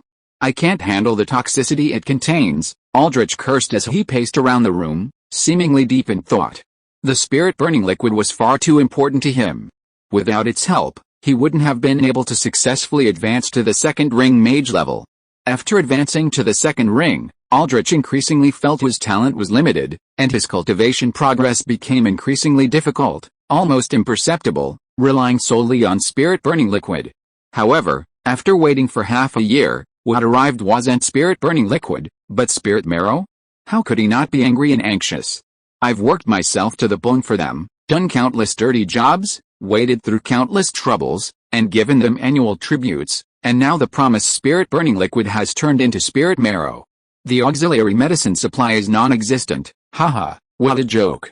Even if they really can't supply it, during those years of spirit marrow craze, they stockpiled countless spirit burning liquids. Would they be short of my 2 portions, boss? Could it be that they're afraid of raising a tiger that will later become a threat? The burly man said cautiously. Aldrich was taken aback. What do you mean? Look, they were giving you spirit burning liquid as promised before, but after you advanced to the 2nd ring mage, it turned into spirit marrow. The burly man didn't finish his sentence, but the meaning was clear. Hearing this, Aldrich stopped pacing and stood still, squinting as if deep in thought. After a long while, he came to his senses, sat down at the table in the room, and waved to the burly man. You can leave now. After the burly man left, Aldrich remained lost in thought for a moment before slamming his fist hard on the table. Damn it, I've done so much dirty work for you, and you can't even get 2 bottles of spirit flame liquid? If you really push me too far, I'll risk going to jail and expose everything you've done. Let's see if you regret what you've done today. After venting his anger, Aldrich felt utterly exhausted. He knew he could never do such a thing. And the other party had taken advantage of that track so brazenly. The sun shone brightly, adding a touch of warmth to the cold moon. God walked out of a potion shop in the center of Lagos. He carried a set of 3 small bottles of potions he had just bought, costing 40 goldfinch coins. This wasn't cheap. However, he was currently quite well off, so Gouda easily paid the bill. The art of potion making is actually very particular about adapting to local conditions and being flexible. This is because the extraordinary materials and magical plants abundant in different regions vary greatly, sometimes drastically. If a potion maker adheres rigidly to a single formula, they will only be doomed. Therefore, the potion systems of different regions, like distinct art styles, often exhibit significant regional differences. Even within the same county of Byron, between Lagos and Dorne, a mere half-day's flight by airship, the types of potions differ greatly. In Dorne, the more famous cultivation-enhancing potions are alfalfa juice and green vine magic potion, both made from 2 locally abundant magical plants. In Lagos, the most renowned cultivation-enhancing potion is glimmering moss elixir, a potion made primarily from the local glimmering moss, the 3 small bottles in his hand. Compared to alfalfa syrup, the shimmering moss liquid isn't as effective at aiding cultivation, but it's more expensive. Of course, this is partly due to the whitefish potions shop offering it at a low price to attract customers. However, the shimmering moss liquid has its advantages. The raw material yield is higher, so the potion itself isn't subject to purchase limits. Basically, anyone with money can buy it. Unlike alfalfa syrup, which requires both rushing and purchase limits. For Gouda, who currently needs it, this is undoubtedly a boon. Otherwise, he would have to scramble for cultivation-aiding potions. Carrying the shimmering moss liquid, Gouda went to a nearby magic shop and rented a level 3 cultivation room for 2 hours for 10 gold coins. This price was consistent with that in Dorne City. Runic arts emphasize consistency, so the price of cultivation rooms built around magic arrays naturally wouldn't differ much. After paying, he entered the room, activated the cultivation room's magic array, took out a bottle of shimmering moss liquid, and drank it all. Then, he immediately sat cross-legged, palms facing upwards, entered a meditative state, and began circulating the azure wood longevity scripture. Extremely pure magic flowed through his body, almost tangible. This magic didn't surge randomly, Instead, it traveled slowly along Gada's meridians, circulating with a green-wood longevity sutra, finally gathering into a vortex of magic above his lower abdomen, constantly rotating. The vortex possessed a powerful attraction. Each rotation drew in more magic, helping Gada condense his 40th drop of liquid magic.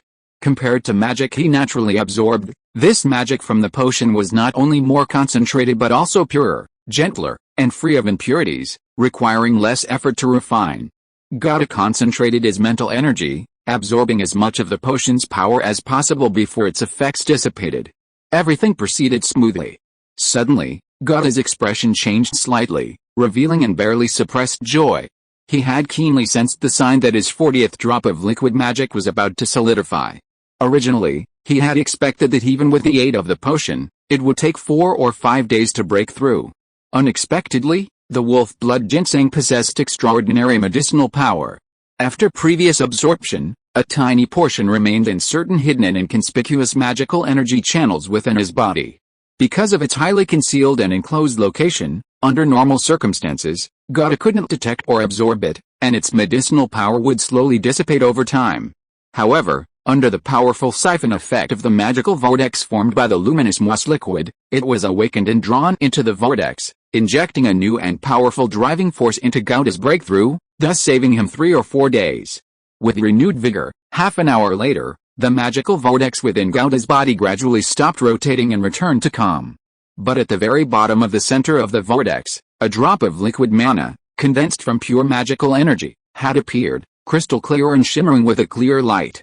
With a soft drip, this drop of liquid mana gracefully fell into the mana pool below, which had already accumulated 39 drops of liquid mana. 40 drops of liquid mana gathered, and in an instant, the mana pool shimmered. Mid-stage of the first ring achieved. At that very moment, a strange, newly generated power surged from below into Gada's mind. Like a thunderclap, it directly shook his mind, making it buzz. This was a breakthrough in mental power brought about by the mage's level increase, and also one of the extremely limited channels for mages to increase their mental power ceiling. Nourishing, fusing. This new power, like a gentle spring rain after the awakening of insects, seeped into his soul. Strengthening. Under the fusion of this power, his soul became increasingly resilient and stronger. The whole process, though seemingly mysterious, actually happened in an instant, unlike the gradual process of condensing liquid mana. The next second, the new power was completely integrated into his soul. The increase in his mental power ceiling was complete. Gada calmed his excited heart and used his precise perception ability to confirm his current state. Mental power. 199. Increased from 186 to 199. In fact, when a mage advances from the early to the middle stages of the first ring, their maximum mental strength increases by 33, from 100 to 133. However, Gada's situation is special. At the early stage of the first ring, thanks to drinking the ice jade wutong water and experiencing the double nourishment from Yugathira, his mental strength had already reached 186. This was even stronger than the mental strength of a mage at the late stage of the first ring. 199 is the mental strength limit for a first ring mage. Therefore, this breakthrough only increased his mental strength by 13, stopping short of the 199 limit. It seems like a loss, but Gada understands that mental strength improvement, like physical strength improvement, becomes increasingly difficult as one progresses. The sooner this bottleneck is encountered, the better, as it increases the chance of breaking through. Calming his excited emotion slightly, Gada opened his eyes, feeling refreshed. On the 20th of the frosty moon, October, in Nolan calendar 9656, he successfully advanced to the next ring. On the 24th of the frozen moon, November, in Nolan calendar 9657, he broke through to the middle stage of the first ring. It took a total of 394 days. That's top-tier progress, even by today's standards. Chapter 367, Comfortable Sleep, and New Spells. Emerging from the training room at the academy, Gada returned to the Hyena orphanage. While the orphanage lacked food and clothing, it had no shortage of rooms. Coupled with the recent juggling of association registration and crew recruitment, Gada found the commute too troublesome and decided to stay at the orphanage as well. Upon his return, Elsa and Dr. Danica knocked and entered. "I've drafted the apprenticeship contract, take a look," Elsa said, handing him a piece of parchment. To make the performance complete, the contract text was essential after the association registration and bylaws were finalized. However, Gata didn't concern himself with this, leaving it entirely to Dr. Danica and Elsa. This also served as a test of Elsa's abilities. Although he knew she had received royal education from a young age, was well versed in governance, and extremely adept at official intricacies and document formats, knowing was one thing, witnessing it firsthand was another. Party A, Cheoia's Children's Aid Association, promises to provide Party B, orphans from Hairong Orphanage, with crop cultivation skills training. Party B must serve Party A's overseas plantation for 10 years, during which time they will enjoy room and board, basic medical care, and a weekly subsidy of 1 silver dragon coin. A quick glance revealed meticulous details. It didn't appear to be a forged contract used to pass official Lagos inspections, but rather a legitimate, official contract. Thank you for your hard work, Gata thanked. It's nothing, Aisha replied honestly. She could draft such a document in minutes once she knew the general requirements and specifications. How's the crew recruitment going? Gata asked, putting down the document. As per your request, we need to recruit as many loyal and discreet crew members as possible, especially for the captain position. Therefore, we focused our recruitment efforts on the villages of Cornwall and Burity. These 2 fishing villages are relatively isolated from the outside world, making it easier to cultivate loyalty among the fishermen there. Finally, we found an experienced old captain. More importantly, he was once a follower of the Tide Whisperers sect, but the caravan he served went bankrupt, leaving him unemployed and no longer practicing the sect, Dr. Danica reported methodically. Goodness, quite the remnants of our ancestors. So-called faith, believing only when needed, and refusing when not. Gata thought to himself. Has he agreed to a long-term employment contract? Gata confirmed. In his view, while selecting the right target group was important for recruiting loyal and discreet crew members, a long-term contract with a hefty penalty for breach of contract was truly binding. Not everyone is like him, a lone wolf, with nothing to lose, signing a contract and then simply walking away if they don't want to continue. We offered him a 5-year employment contract, and he agreed without even asking for anything extra, Dr. Danica explained. Many people lost their jobs after the spirit marrow fever, so he had no choice, he needed to support his family. The captain is from Cornwall, so we recruited the first and second mates from Burity, Elsa added. Then, we had the 3 of them recommend other crew members through their personal networks, because the salary we offered wasn't low, and given the current economic downturn in Lagos, long-term contracts are actually a form of security for them, so it went very smoothly. Now we've recruited almost everyone. We just need everyone to get familiar with each other, prepare, and then the supplies you need to purchase will arrive, and then we can set sail. God nodded slightly. This was the benefit of choosing the right people. Throughout the process, apart from providing the money, Elsa, Dr. Danica, and Harland handled most of the miscellaneous tasks, so he didn't have to worry about much. He thought for a moment, then looked up at Dr. Danica, changing the subject. Dr. Danica, could you teach the healing spell you possess? If so, I'd like to purchase its spell recipe from you. This wasn't a sudden thought. When he discovered Dr. Danica using healing in the Marco district, God had already been eyeing the spell recipe. Leaving aside its supposed rarity, healing, as one of the few healing spells among low-ring evocation spells, had such wide applicability that it was something God desperately wanted. When traveling, who could guarantee they wouldn't encounter trouble? After joining the Sea Sentinels, injuries were even more unavoidable. Mastering such a spell was essential. Not to mention, he now had a boss to fight. Aldrich was a second-ring mage. Even with all the advantages, God wasn't guaranteed a victory. Before such a battle, mastering the healing spell would be an extra trump card. However, at that time, he and Dr. Danica were complete strangers. In that situation, proposing to buy the spell formula was very presumptuous. If he encountered a mage with a bad temper, it might even lead to enmity. But now that they had some connection, Gata went straight to the point. Dr. Danica thought for a moment. The healing spell is actually a family spell, and in principle, it's not allowed to be passed on to outsiders. However, she said magnanimously, even the Duchy of Weston no longer exists, let alone my family, so these rules naturally don't need to be followed. Please wait a moment. After saying this, Dr. Danica withdrew. Half an hour later, she solemnly walked in carrying a yellowed, Slightly worn book. When I fled my family back then, I hadn't mastered this spell yet, so I took the spell formula with me when I left, luckily. Otherwise, after so much time, while I could write down the spell model, I definitely wouldn't remember the spell potion formula. Dr. Danica handed the booklet to God, chuckling to herself. Once the spell model was successfully constructed, it would exist in the magical universe and could be easily replicated. But the matching spell potions, if not carefully chosen, would be difficult to remember over time. And for a mage like Dr. Danica, who came from a noble family, spell potions should be readily available. She wouldn't need to collect raw materials to mix them herself, so reciting the potion formula would be impossible. God took the booklet and took out some money from his pocket. A first-level spell formula was worth about 25 gold, with a healing spell being particularly valuable. Selling it for 40 gold wouldn't be unreasonable. Danica stopped God's actions. Sir, compared to a spell recipe, a kind heart is the most precious. Your willingness to help the children already makes me forget how to thank you. It's just a spell recipe I no longer need. God looked at Dr. Danica. She returned a sincere smile. Thank you, he didn't insist further.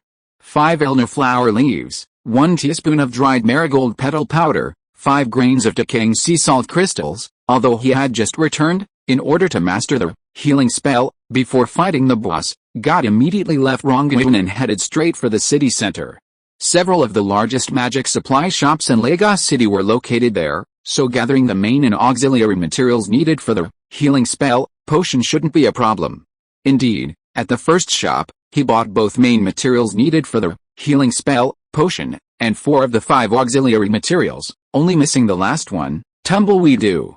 However, tumbleweed-dew wasn't anything rare, so God easily bought it at the second magic supply shop. The total cost was 39 gold coins. Rare spells are rare because of the spell itself, hence the spell recipes are more expensive than ordinary spells, but the main and auxiliary materials needed for spell potions are quite standard and don't command a premium. Returning home laden with his supplies, God cooked all the materials together, and a small bottle of emerald green potion was freshly made. Before leaving Dorne, God had acquired 3 new spell recipes: disguise, comfortable sleep, and quick digging. After nearly 2 weeks, the spell models for disguise and comfortable sleep had been successfully constructed. Quick digging was still a bit lacking. Now, God decided to give up halfway, temporarily abandoning the yet-to-be mastered quick digging and turning to healing. However, it's worth mentioning that the comfortable sleep spell, originally just used by Gaod as a potent, side effect-free sleeping pill, brought a pleasant surprise after Fingling Guyuang allocated points to it. Comfortable Sleep Plus, Necromancer, First Ring. You can cast this spell just before resting. When affected by the spell, the recipient will enjoy a peaceful and comfortable sleep. Additional, while in a state of comfortable sleep, the recipient's mental energy recovery speed is significantly increased. For every hour of comfortable sleep, the recipient gains the same mental energy recovery effect as 1.5 hours of sleep without the spell. This is a direct upgrade, transforming it from an ordinary first-ring spell into a minor god-tier skill.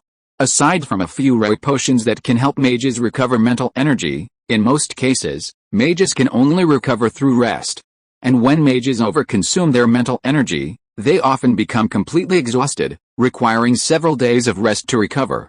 The usefulness of the additional effect brought by Comfortable Sleep Plus is self-evident. In particular, sleep is a long-term process. Even the smallest improvement becomes significant when accumulated, let alone a 1.5-fold increase, which is not insignificant in itself. Sizzle, sparks burst forth like fireworks in the furnace, tracing bright paths through the scorching air before settling at the bottom, turning into dark red specks. A burly, bearded middle-aged blacksmith watched intently as the furnace roared before him. Inside, orange-red flames raged, and a piece of glowing bronze gradually turned crimson. Beside him, a young apprentice strained against the bellows, pumping them with all his might. The powerful airflow from the bellows propelled the flames higher, causing the temperature to rise rapidly. A pungent, scorching heat filled the air. Under the intense heat, the bronze softened at a rate almost imperceptible to the naked eye, its surface, besides its increasingly intense red, shimmering with a strange, pale yellow glow. The temperature in the courtyard was astonishingly high. Even in the frigid frozen moon, Large beads of sweat rolled down the foreheads of both the apprentices pumping the bellows and the blacksmiths wielding hammers.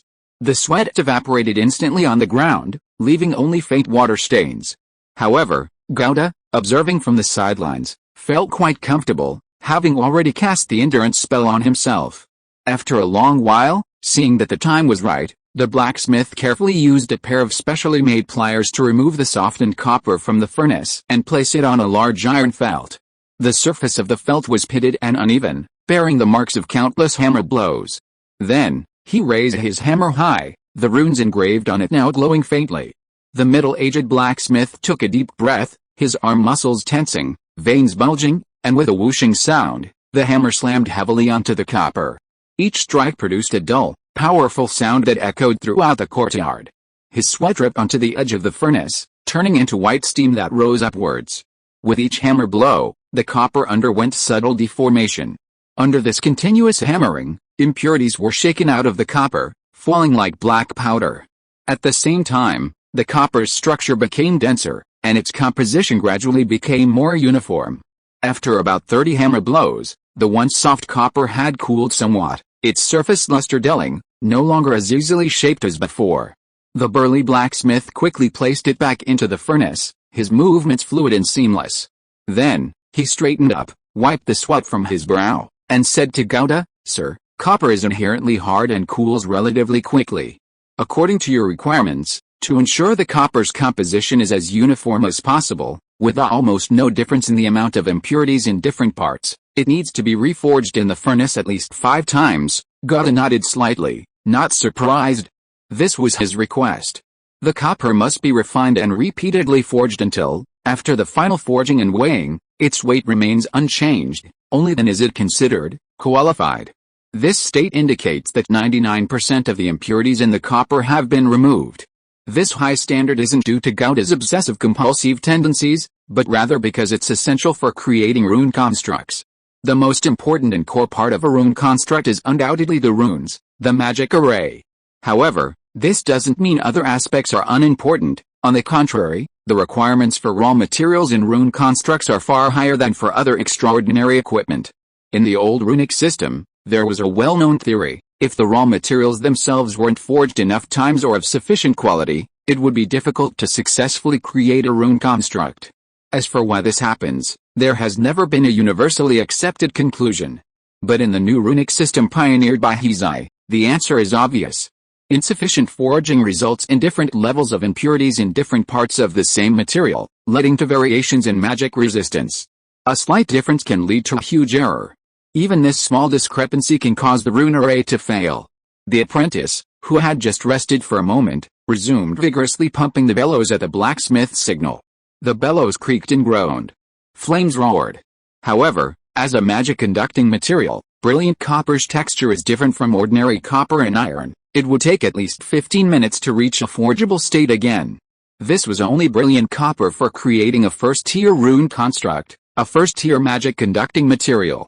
Higher-grade materials would require even longer to forge. Chapter 368 Breaking Limits. Of course, higher-grade materials are virtually free of impurities and require little forging. However, melting and shaping are still necessary. Therefore, creating high-level runic constructs often requires extraordinary power, employing magical abilities or alchemical equipment. Fortunately, splendid copper, as a first-tier material, has a relatively low barrier to entry. It can be melted by any fire. The blacksmith carefully observed the state of the splendid copper in the furnace, occasionally adding flint to prevent the flames from going out. After about 15 minutes, the splendid copper, once again glowing red-hot, was removed.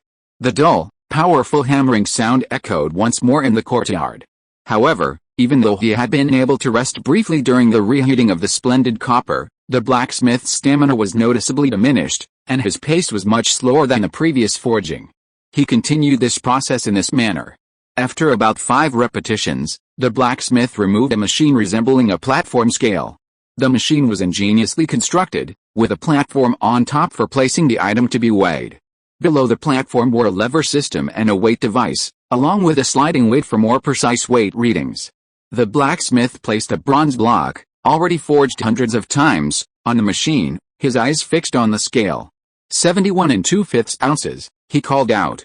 Without pausing, he quickly picked up the bronze with tongs and forged it again. 5 or 6 hammer blows later, the blacksmith quickly placed the bronze back onto the weighing platform.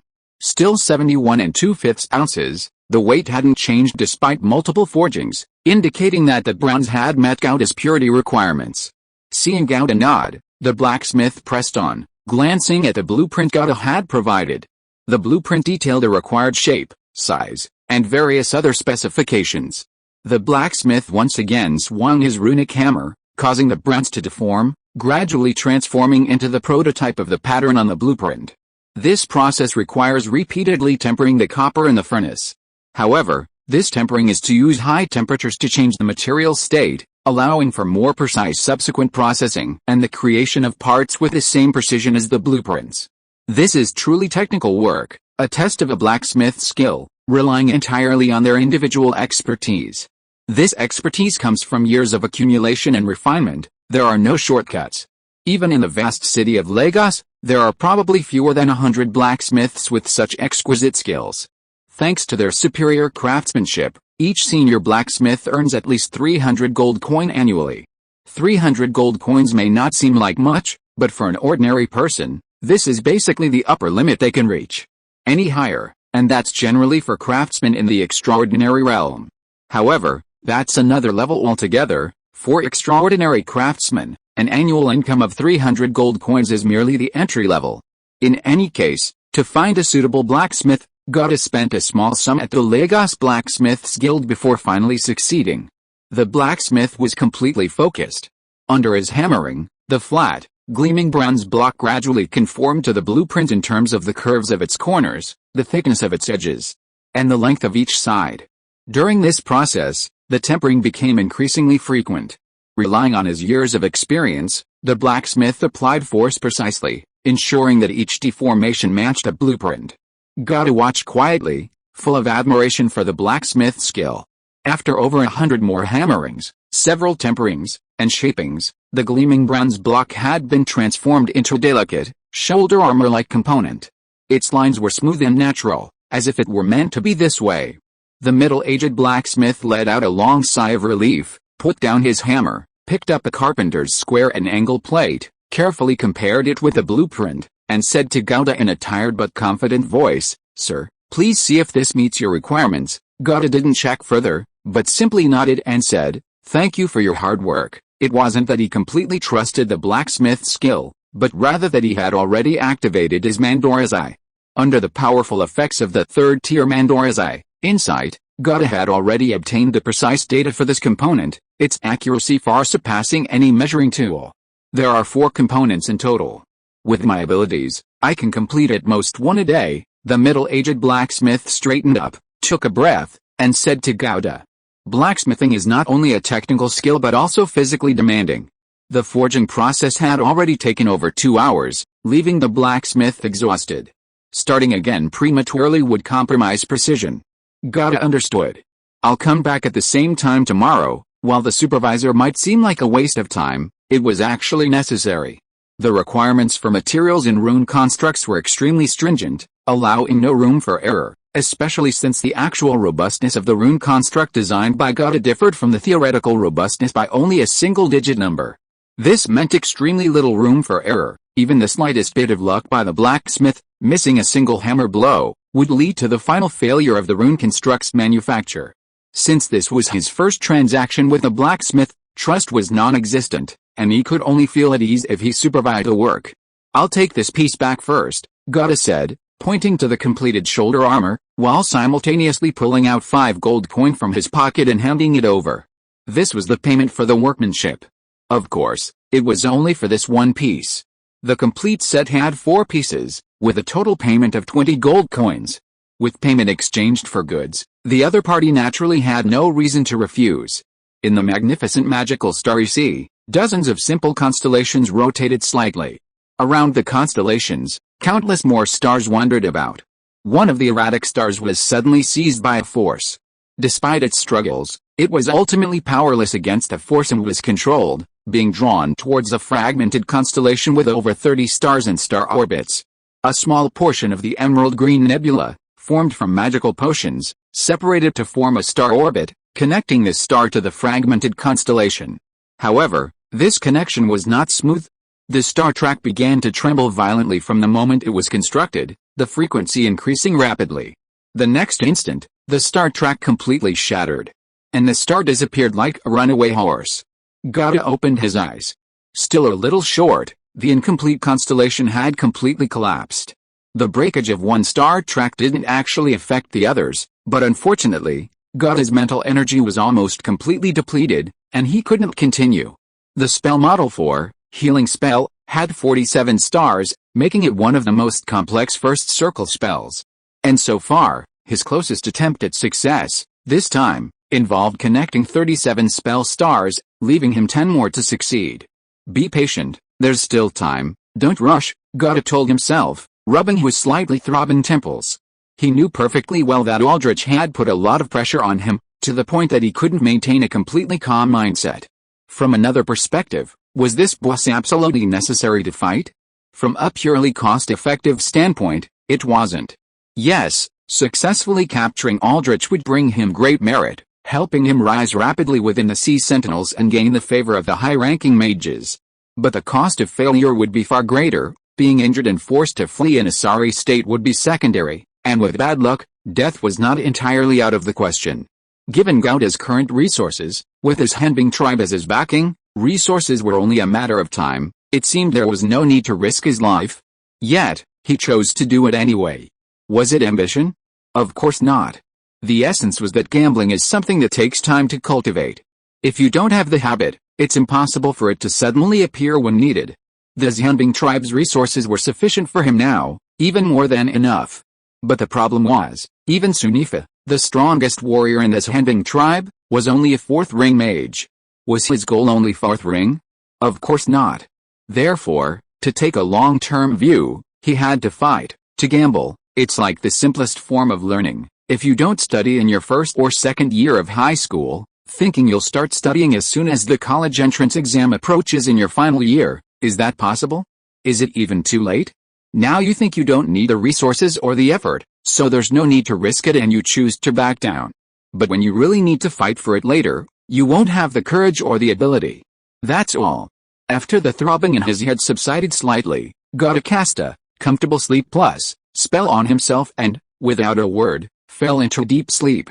10 days seems like plenty of time, but creating rune constructs and mastering healing spells is actually quite urgent. He can't afford to waste too much time. When the time is right, everything works in his favor. Under the effect of the comfortable sleep spell, Gauda entered a deep sleep, his mental energy rapidly recovering like parched land receiving rain. When his mental energy was almost fully restored, a powerful vitality inexplicably arose and erupted within Gauda's body. Unaware of this, Gauda, deep in slumber, was lost in a long-lost, tranquil dreamscape, finding himself in a peaceful magical forest. Emerald green trees were scattered throughout, forming their own world. A great sun rose in the east, its golden rays streaming down like silken threads, bathing the verdant leaves in a soft glow. All the trees, illuminated by the sunlight, appeared vibrant and full of life. From Gauda's perspective, he was one of these many green trees. He felt the sunlight, felt a burst of life, and instinctively grew his branches and leaves towards the sun. It was a vigorous upward process, brimming with vitality. Each growth was accompanied by an indescribable joy. Gauda gradually became immersed in this, growing ever upward under the care of nature and the sunlight, feeling the upward force of life. Clang, clang, clang, clang, clang, clang. Amidst a melodious chimes, Gauda awoke with a start, his mind clearer than ever before, as if all dust had been swept away. He sat up, glancing around somewhat blankly, still immersed in his previous dream, not fully recovered. After a moment, Gauda seemed to realize something. He closed his eyes again to confirm. In that instant, Gauda clearly felt a powerful force, unlike anything he had ever experienced before, emanating from the depths of his soul, making him slightly dizzy. During his apprenticeship, meditation could strengthen his spiritual power. At that time, Gauda visualized a lotus flower. But after ascending to become a formal mage, the methods of cultivation returned to simplicity. There was no distinction between guided techniques and meditation. nor was there any talk of using techniques to strengthen spiritual power. The lotus flower he had visualized no longer existed, because it was merely a tool, not a real thing.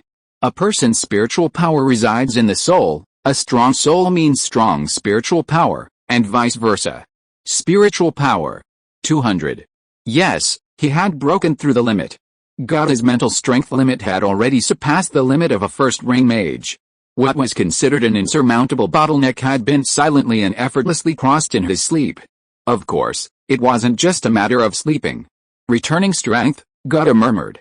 It was the special effect of the cultivation method, the azure wood longevity scripture, that brought about the return from the breakthrough of his chosen sacred object, Yugathira, helping him break through his mental strength limit without side effects or pain. When Gauda returned to the Northern Territory, Yugathira's growth progress had already reached the first-tier magical plant level, 619.5/1200 months. He also brought back a batch of brand-new, non-repeating common and magical tree species, including a second-tier magical tree species, the Black Iron Elm.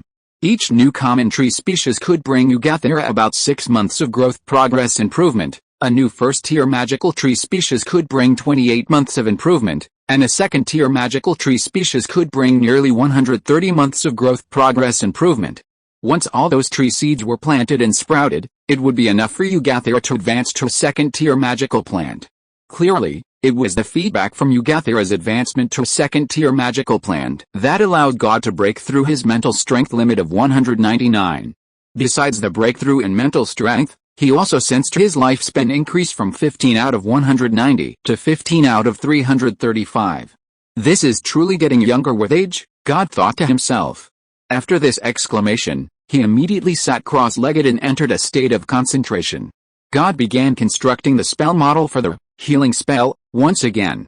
Because magical power is represented by mana, while mental strength is related to controlling and learning spells, it determines a person's casting skills, the stability of continuous casting, and even the speed of learning spells. Therefore, after breaking through the limit, logically, the difficulty of constructing the spell model should also decrease. And indeed, this was the case. God's mental strength after breaking through the limit was already at the level of a second circle mage. Although he was among the weakest of the second circle mages, he was still a second circle mage. In this situation, constructing a first circle spell model was like a first circle mage learning magic tricks, a piece of cake. The healing spell that had been stuck on him for days was now instantly mastered, a smooth and effortless achievement, a double blessing. God suppressed his joy, silently activated Wind Spirit Moon Shadow, and gently tapped. First circle origin joy -1, 4 points remaining, healing plus, evocation, first circle, infuses healing power into the injured person through touch, rapidly stopping bleeding, scabbing, and healing. This spell is ineffective against undead and constructs. Additional, a portion of the recipient's latent vitality is temporarily activated. For example, a severely injured person can maintain basic mobility for a short time after receiving the spell, to aid in better recovery. Chapter 369 First Tier Rune Construct, the arrival of winter. Inside the room, the windows were tightly shut, blocking out the sunlight. Instead, a magical light source provided a stable illumination. A long table stretched out horizontally. Standing before it was Gauda. Beside the table, in a corner of the room, stood Anna, her large eyes sparkling as she gazed at the table. On the tabletop, 4 construct components crafted from gleaming bronze were neatly arranged, each component's edges perfectly aligned. 4 more days passed, and the 4 construct components, entrusted to the blacksmith, were complete. Judging by their shapes alone, these 4 components resembled shoulder armor, breastplate, arm armor, and leg armor, respectively. However, although their appearance was complete, they were still only semi-finished products before the runes were inscribed upon them. Just as the finishing touch is crucial, the runes, 4 rune constructs, are far more than just the eyes. Beside the 4 construct components was a rune construct design that Gauda had painstakingly created during his sleepless nights. A first-tier rune construct he had tailored for himself, the arrival of winter. The entire design and calculation process for the arrival of winter consumed a whole stack of drafts, but the final design drawing is actually just this small piece. Overall, it looks somewhat like a mecha design from a science fiction novel, divided into 4 areas, depicting the 4 components of this construct in sequence. Each of the 4 components carries an individual, functional rune array. To microscale a rune array composed of hundreds, thousands, or even tens of thousands of runes with various powerful functions, unto a component that is only the size of a piece of cloth requires extremely advanced rune fabrication technology. This is a hard requirement, just like you need a leg to play football, there's no logic to it. While this step is undoubtedly extremely difficult, what truly limits the number of rune construct masters is the next step. While the rune arrays of each component operate independently and function effectively, they also need to possess the ability to merge into one. They combine to form a large, ultimate rune array, thus providing the rune construct with unique construct effects. This process requires a profound mastery of runes, a continuous expansion of knowledge boundaries, genius ideas, and unparalleled creativity, especially the word creativity. This thing, like talent, is mysterious and elusive, intangible yet undeniably real. Fortunately, God possesses this quality, even exceptionally so. How exceptional, what the upper limit, God himself doesn't know, but it's at least enough to amaze his eye. However, under his eye's new rune system, this creativity, a boulder-like obstacle on the path of rune construction, can be cleverly bypassed, as long as rune knowledge is solid enough and the 6 fundamental rules of runes are thoroughly understood. A qualified rune construction design can be ultimately created through massive calculations and trial and error. Of course, this doesn't mean creativity is unimportant. On the contrary, under the new rune system, creativity becomes even more crucial.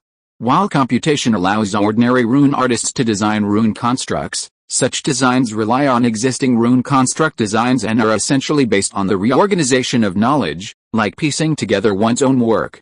Truly outstanding rune construct designs, however, cannot be achieved through computation alone. They ultimately depend on creativity. To use a somewhat imperfect analogy, in the world before God's arrival, with the development of artificial intelligence, its powerful computing capabilities had already replaced a large portion of low-level artists in the design field.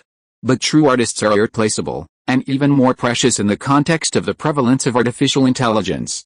Artists will not be unemployed. With the development of artificial intelligence, the status of artists will only rise. The same principle applies to the field of rune constructs. Having finished his train of thought, God calmed his mind, casting aside all distractions.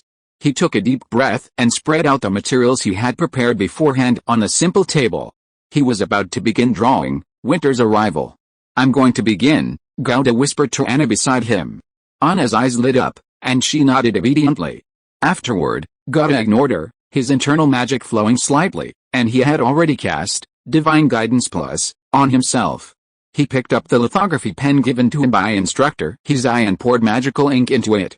Immediately, a golden symbol flashed in his left pupil. 3rd tier Mandora's Eye, activated. Under the effect of the ninja body, almost in the blink of an eye, Gauda entered a state of extreme concentration.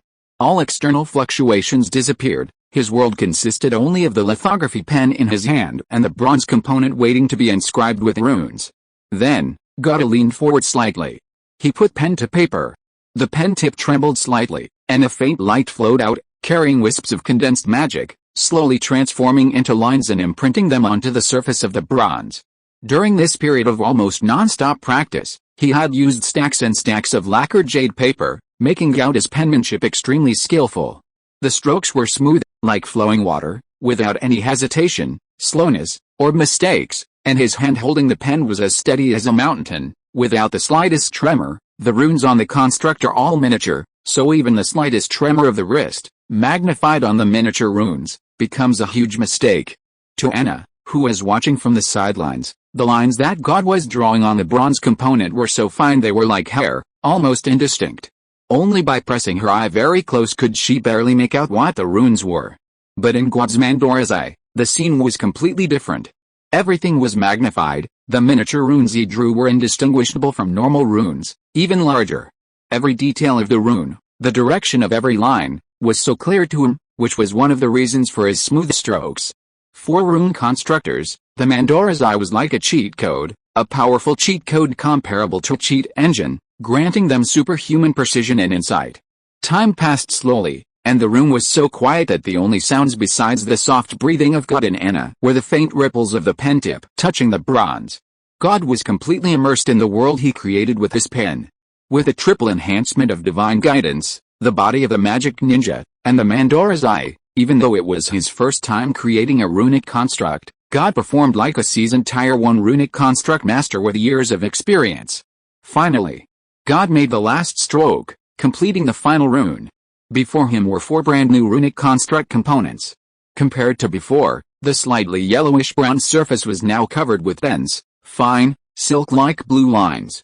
These lines intertwined, forming mysterious and beautiful patterns, as if they had been painted.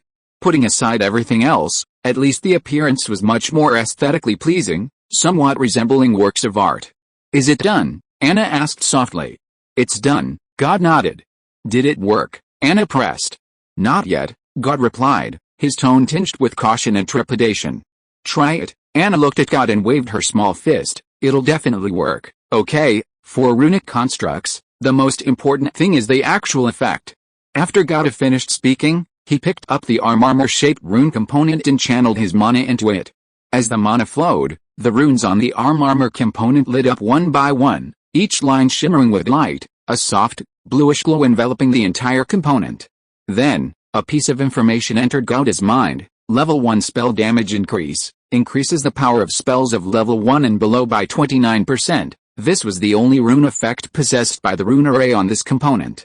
Of course, there wasn't a limit to the number of rune effects a rune component could have. However, more functions weren't always better for rune constructs. The number of runes a rune construct could hold was always limited. Generally, the more functions a rune construct had, the weaker the effect of each function. Conversely, stronger effects often meant fewer functions. Between quantity and quality, a suitable balance needs to be found based on the wearer's own situation and needs. However, this often presents a problem. Mages can't be completely honest with others besides themselves, only able to describe their needs as specifically as possible to the runebuilder. This situation leads to a final runebuilder's matching degree never being 100%. By crafting runebuilders for himself, God avoids all these problems, achieving a perfect match. This is one of his advantages. The rune effects on first-tier runebuilders are naturally all level 1. However, there are differences even among level 1 runes. For example, a level 1 spell damage amplification rune array, depending on the rune design, materials, and crafting techniques, can increase power by 20%-40%.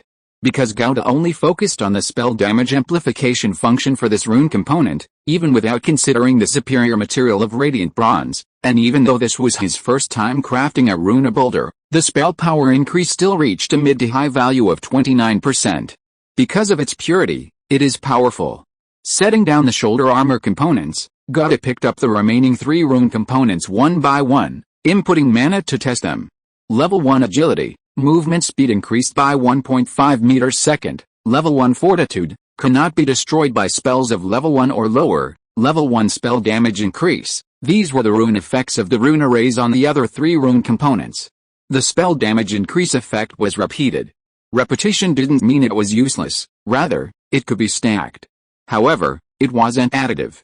2 level 1 spell damage increases only resulted in a power increase of approximately 37% of the maximum, not 58%. The stacking of identical rune effects had a marginal effect. The higher the level, the smaller the increase. Therefore, stacking 2 identical rune effects was actually the most cost-effective. The verification passed. The rune arrays on all 4 rune components successfully activated, granting the wearer the corresponding rune effects. But this wasn't the end. The most crucial step hadn't been verified yet. Gauda took a deep breath, calming a slightly tense mood, and neatly attached the 4 rune components together according to their edge shapes. Then, he channeled mana. All the runes were now seamlessly integrated, as if they had come alive. A powerful force seemed about to burst forth from them. Seeing this, Gauda's heart, which had been hanging in suspense, finally settled. He probed the rune construct with his mental energy. Immediately, information flooded into his mind. Winter's arrival Tier 1 rune construct, constructor, Gauda rune effects, level 1 spell damage increase, level 1 fortitude, level 1 agility construct effects, increases the wearer's mana regeneration speed by 15% and reduces mana consumption by 8%.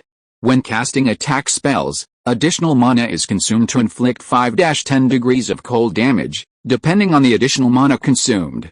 The information constructor, Gota, that appeared at the top was a small trick in rune drawing, a technique that every rune artist had mastered.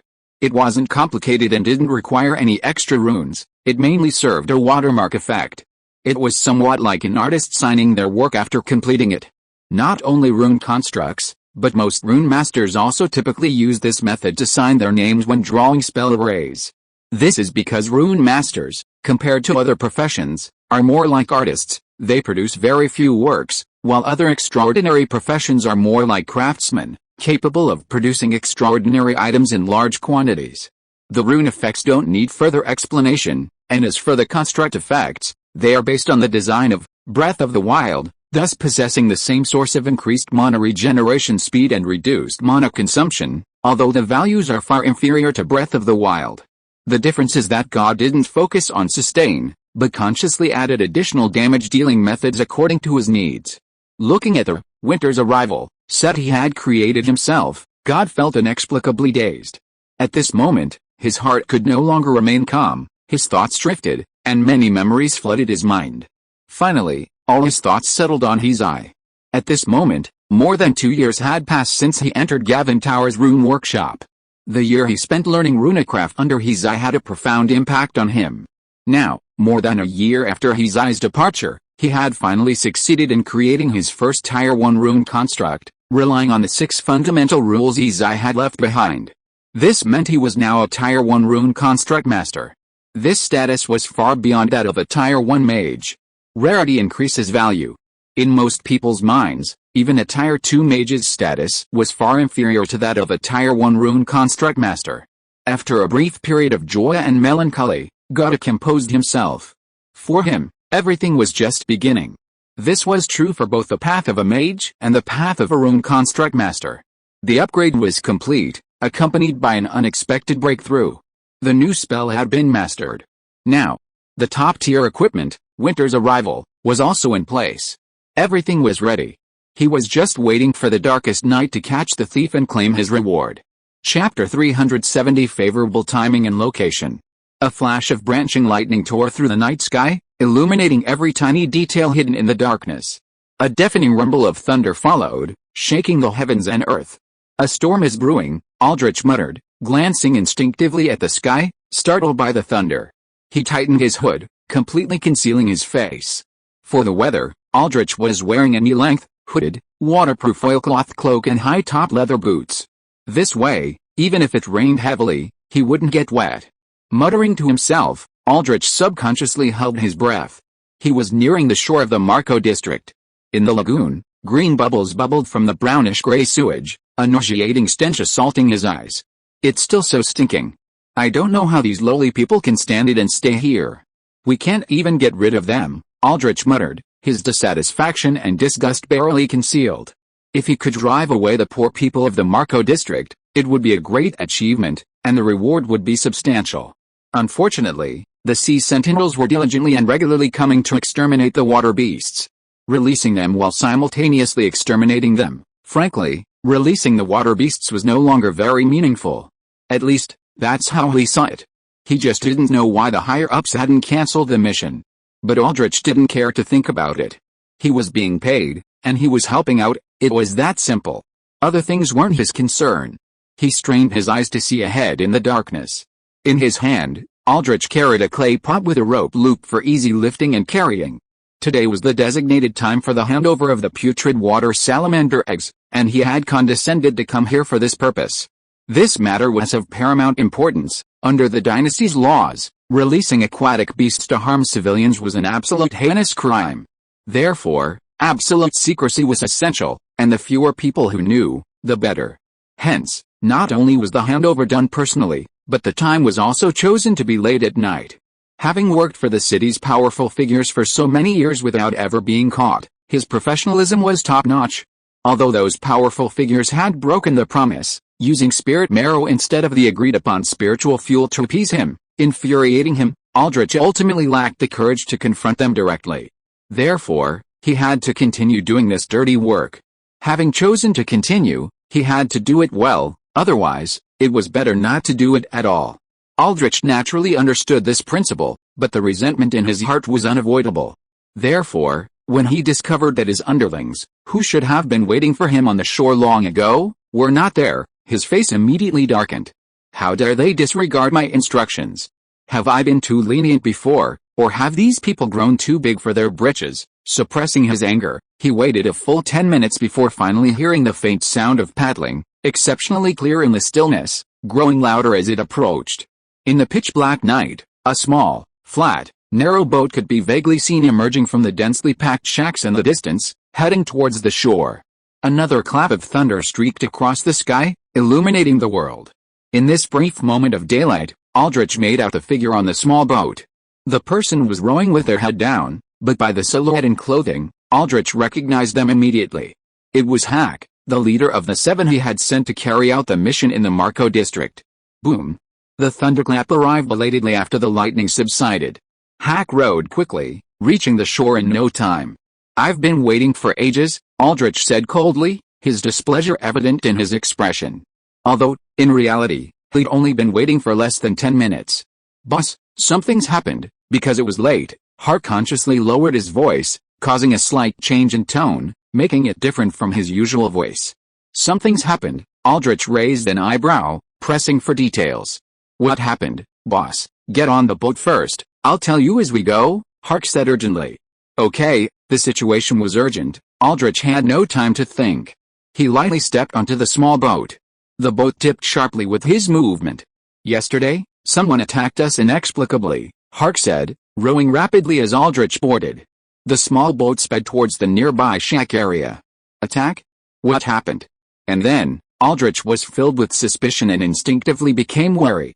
"It was a Sea Sentinel Mage," Hart said.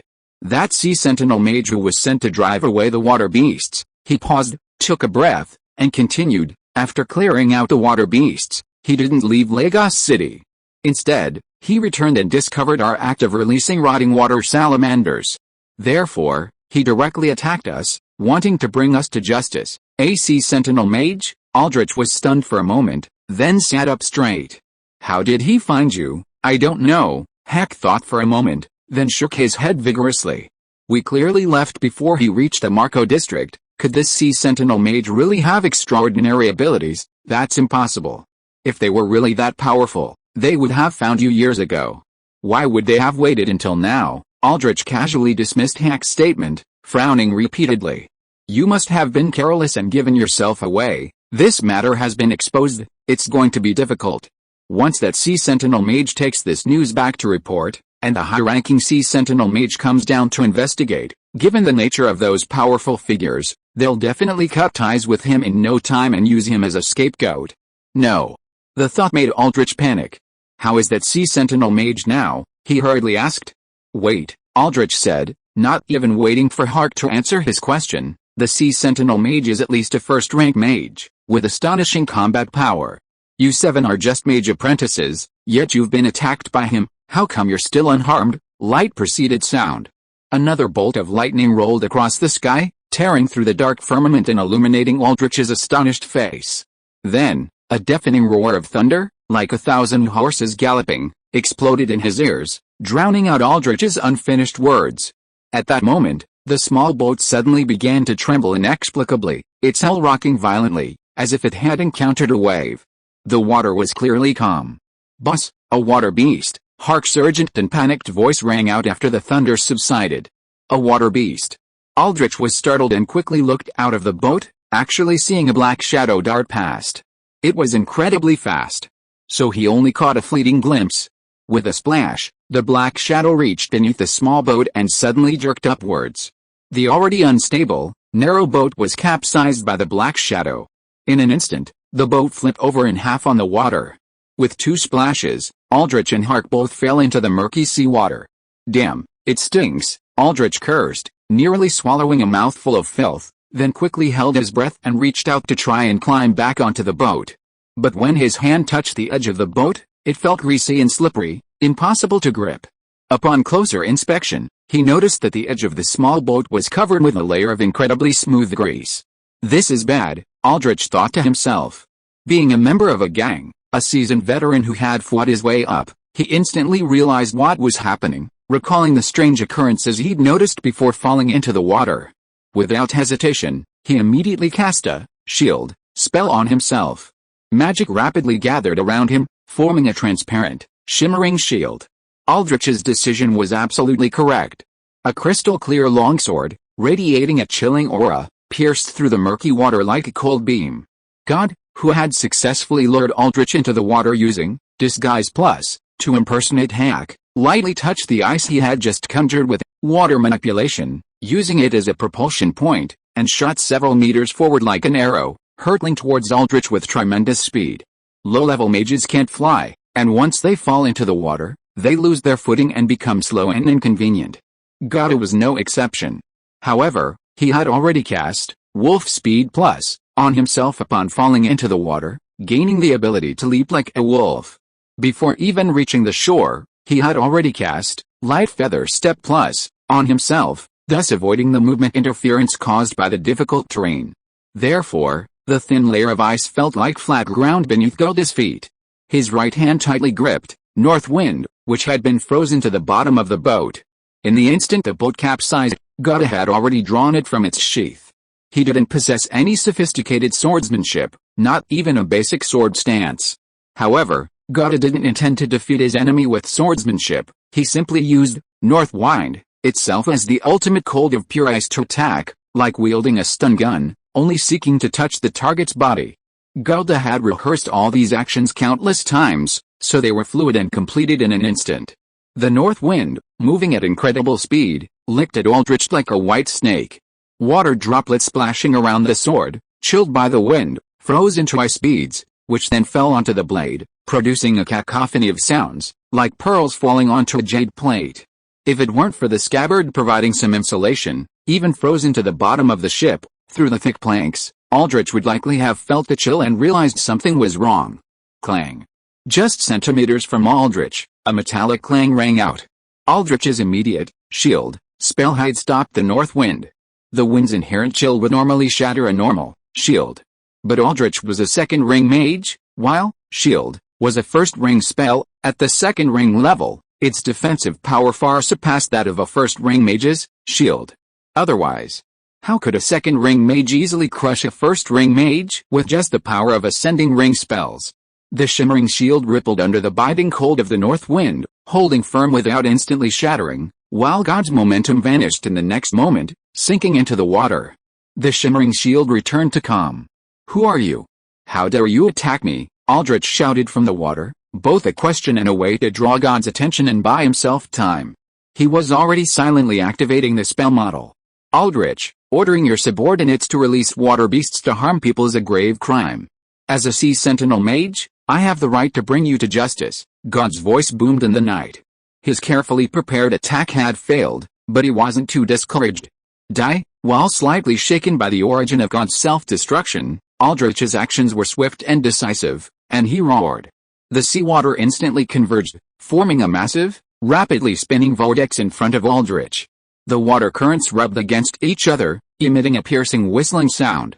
With astonishing force, it crashed towards God's location, the tip of the current sharp as a cone, like a razor-sharp spear, seemingly intent on piercing through anything in its path. Water Strike, a first circle evocation spell. Within the water, the power of Water Strike was amplified, and with the added enhancement of the ring, it was easy to imagine that if this strike landed on God, he would be severely injured, if not killed. However, God, having evolved, adaptive, and possessed an extremely high sensitivity to water currents, quickly detected Aldrich's attack. He no longer disregarded the filth and stench of the seawater. With a powerful twist of his waist, he plunged downwards, his movements as agile as a fish, his speed unbelievable. A closer look would reveal that a thin layer of webbing had quietly grown between God's fingers and toes. The webbed feet swayed gently in the water, like fish fins, granting him incredible swimming speed and ability, much like a fish. The Sea Sentinel's exclusive spell, Touch of the Ocean Plus. The water was his battleground. The current roared over God's head, though it didn't hide him. The immense water pressure it generated still made God feel a slight pressure. This was the oppressive force of a second circle mage. Such a quick reaction, Aldrich, realizing his spell had missed, widened his eyes, desperately searching for God's figure in the dark waters. But where could he find him? The waters of the Marco district were already murky, not to mention the current dim light. The current environment was far too harsh for him. It was the dead of night, the eve of a torrential downpour. Dark clouds filled the sky, making it as black as an ink-soaked canvas, pitch black. If he possessed dark vision, he wouldn't be affected. But dark vision is a second circle spell, and he had only been a second circle mage for less than 6 months. How could he possibly have mastered it? Another point is that he's currently in the water. Lagos is a traditional fishing city, located right next to the sea. As a local native, Aldrich must have mastered swimming. But humans aren't fish, and even if they can swim, moving around in water is inconvenient in many ways. Aldrich's inconvenience is precisely God's advantage. As a first circle mage, although he hasn't mastered dark vision, adaptive magic has greatly improved his ability to see in the dark. Even if he doesn't reach the level of dark vision, he still has a significant advantage over Aldrich. The double blessing of ocean touch plus an adaptive magic makes God feel like a fish in water. This is perfect timing and location. Whoosh! The next moment, God's head emerged from the water not far from Aldrich. Garbage and rotting matter splashed away with the current.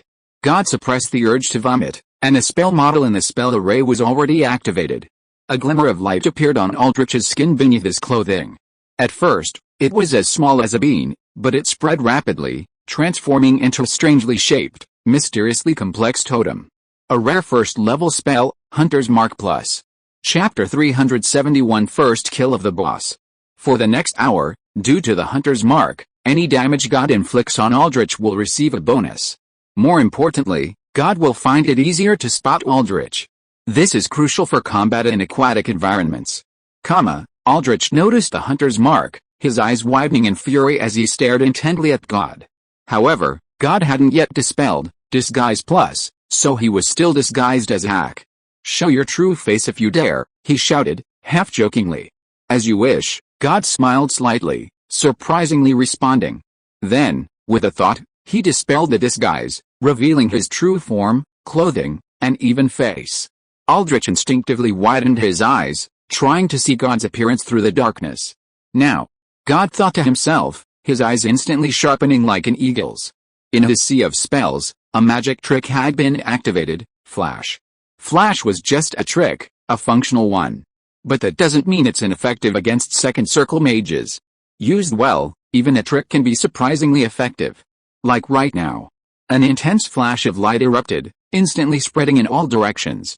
The light was so intense it was impossible to look directly at it. God had already closed his eyes. But Aldrich didn't react in time. His eyes were instantly stung, tears streaming down his face as he entered a state of vertigo. The light flashed and disappeared. God reopened his eyes, looking at Aldrich, who had instinctively shielded his eyes with his hand. He lightly tapped his fingertips, and magical energy rippled through the air. Two beams of energy shot out like arcs of electricity, shimmering faintly, particularly conspicuous in the darkness. Magic Burst Plus. Although Aldrich, in his vertigo state, couldn't see God's movements clearly, it wasn't hard to guess that God would seize the opportunity to attack. So he took a deep breath and plunged into the water without hesitation, mimicking God's earlier dodge. Both the strong resistance of the water and its obstructive effect on vision would make the underwater area a temporary safe haven. However, the two energy beams of the arcane blast didn't lose their target despite Aldrich's dodge. Like two thermally guided torpedoes, they followed Aldrich into the water, striking him precisely. The automatic target locking effect of Arcane Blast Plus was incredibly effective in the current low visibility situation. Swoosh! Bang! Two distinct sounds rang out, like two thunderclaps exploding underwater. This meant that two different types of damage were blocked by the shield spell. It was clearly just one spell, yet it resulted in two separate instances of damage. Arcane Blast doesn't have a spell effect with two instances of damage. The construct effect of Winter's Arrival combined the force field damage of Arcane Blast and the cold damage from Winter's Arrival, totaling two instances. "You're a first circle mage?" Aldrich finally recovered from his dazed state. He didn't have time to ponder why God's spell had hid him so accurately. Instead, he surfaced and shouted at the dark water. Aldrich's voice echoed across the sea. Mana Blast was merely a trick, but if cast by a second ring mage, its power, under the double ring upgrade, would certainly not be so weak. However, it was clearly a level higher than the Mana Blast cast by a Mage Apprentice. Therefore, God's mage level was obvious. He was definitely a first-ring mage. However, this discovery filled Aldrich with doubt and uncertainty. He never expected that a first-ring mage would dare to challenge him, a second-ring mage, alone. What kind of rebellious act was this? As a Sea Sentinel mage, he should understand the suppression of lower-ring mages by higher-ring mages. In a flash, Aldrich quickly cast a first-ring defensive spell on himself, Elemental Absorption. After only 2 attacks, God, a first-ring mage, had already made his shield teeter on the brink of collapse. He realized that God had many tricks up his sleeve, and was exceptionally cunning in the water. If he launched an attack, he might not succeed. In this situation, quickly casting a protective spell on oneself is undoubtedly the most cost-effective approach. Firstly, there's no possibility of the spell missing. Secondly, a first circle protective spell cast after ascending to higher rings is difficult for a first circle mage to break. Even if the mage remains motionless and allows God to unleash his power, it will still take God considerable effort. This is tantamount to being invincible. The logic is sound, but Aldrich is actually quite frustrated. As a second circle mage, not being able to quickly overwhelm a first circle mage is already humiliating, and now he's even forced into a passive defensive position. But this is truly a choice made out of necessity. He is already a second circle mage, but because he only ascended 6 months ago, he hasn't mastered second circle spells. Normally, first circle spells, when cast after ascending to higher rings, are powerful enough to deal with the first circle mage. However, the aquatic environment is unique, and many spells cannot be used in this situation. The most vulnerable are fire spells, which are among the most destructive low circle spells, such as Burning Hand and Blazing Slash. It's essentially those spells with clearly visible trajectories. With limited visibility and God's ability to disappear into the water at any time, hitting with a spell that has a clear trajectory is extremely difficult. The more unusual the environment, the more it tests a mage's spell repertoire. And this is precisely God's strength. For Aldrich, this is his weakness. A mage from a low-level gang might have more combat experience than an academically trained mage, but in terms of spell reserves, he is far inferior. Therefore, Aldrich is now quite helpless. Of course, he has another option. Under the protection of defensive spells, he can swim towards the shore. Once ashore, he'll have many more ways to deal with God. But the problem is, Aldrich isn't sure if God will follow him ashore. And he has a reason to take down God. If God brings the news back to the Sea Sentinels, he's finished. That's it, the ship. In this rapid thought, Aldrich suddenly realized the key point. Let's get on the boat first, at least we'll have a foothold. Unlike now, soaked in the water with nowhere to get a foothold, the small boat was coated with grease by Gouda, making it slippery and difficult to climb. He had already failed once. But that wasn't a big problem. As a mage, he had plenty of tricks up his sleeve. Aldrich's mind raced, and he activated his spell model. It was still water collision, but this time, his target was himself, and he controlled the force, providing only momentum without causing damage. As he cast the spell, the seawater began to churn, forming a whirlpool. The whirlpool, carrying immense power, surged upwards like a whale spouting water, lifting Aldrich high into the air. Aldrich adjusted his body slightly in midair, landing gracefully in the small boat like an elegant bird's nap, but before Aldrich could even feel triumphant, Gouda had already snapped his fingers lightly. In an instant, flames erupted on the small boat. The intensity of the flames was unprecedented. This was a synergy between Spark Spell and Greasy Spell Plus. Ignited by the Spark Spell, the grease that had covered the small boat instantly ignited. The fire spread rapidly, engulfing the boat in a sea of flames, licking at every plank. The planks gradually blackened and warped under the intense heat of the flames, crackling and popping. The boat was on board, but gone in an instant. Aldrich's expression changed slightly. Faced with a raging fire, he had no choice but to leap into the sea. But as soon as he entered the water, a swift whirlpool crashed towards him. The whirlpool was like a giant, rapidly spinning funnel, churning up layers of waves in the seawater. At the center of the whirlpool was a dark shadow. Aldrich couldn't make out its exact shape in the murky water, but it already sent chills down his spine. A water beast. He finally realized that there was a water beast in the water. It was this water beast that had capsized their boat in the first place. After falling into the sea, the water beast suddenly vanished. Coupled with the relentless pressure of God's attacks, Aldrich temporarily forgot about the beast's existence in the fast-paced environment. The little creature was incredibly fast. For God, the water was at most a semi-home ground, but for it, it was true paradise. A faint blue aura surrounded its body, drawing water that crashed viciously into Aldrich. The resulting current was like a raging tsunami, its force overwhelming, almost identical to the water impact spell Aldrich had used against God. However, unlike God, it wasn't agile or quick reacting and couldn't dodge the attack. Boom! The force of the water churned its body, leaving it utterly disoriented, and it inadvertently inhaled foul-smelling seawater. Before it could even feel the nausea, the little creature had already rammed into him. With a bang, the shield spell finally shattered. Under the impact of the water, Aldrich had completely lost his balance, unable to defend himself. Undoubtedly, this was the best opportunity yet. God wouldn't miss it. He had already dived into the water when he ignited the small boat, using the underwater movement abilities granted by the touch of the ocean to rapidly approach it. Now, the distance between God and Aldrich was only a few feet. He keenly sensed the break in the shield spell and immediately unleashed his ultimate attack at point-blank range. A flash of silver light shot out like a meteor from God's ear. It was an extremely thin silver needle. However, its actual name was Blade, not Needle, Frozen Blade Plus. God's only first-level attack spell currently mastered, and after incorporating Ice Fiend, its power far exceeded that of a first-level spell. This was his trump card. An invisible wave spread. The needle-like frozen blade, like lightning, carrying a chilling aura, flew swiftly towards Aldrich. The cold light arrived, aimed at Aldrich's heart. Aldrich's pupils constricted, filled with terror as the icy blade hurtled towards him. He twisted his body with all his might, every muscle tensing, each one working at its fullest potential. His efforts weren't in vain. The icy blade, aimed at his heart, ultimately veered slightly off course. With a whoosh, the icy blade pierced through his body.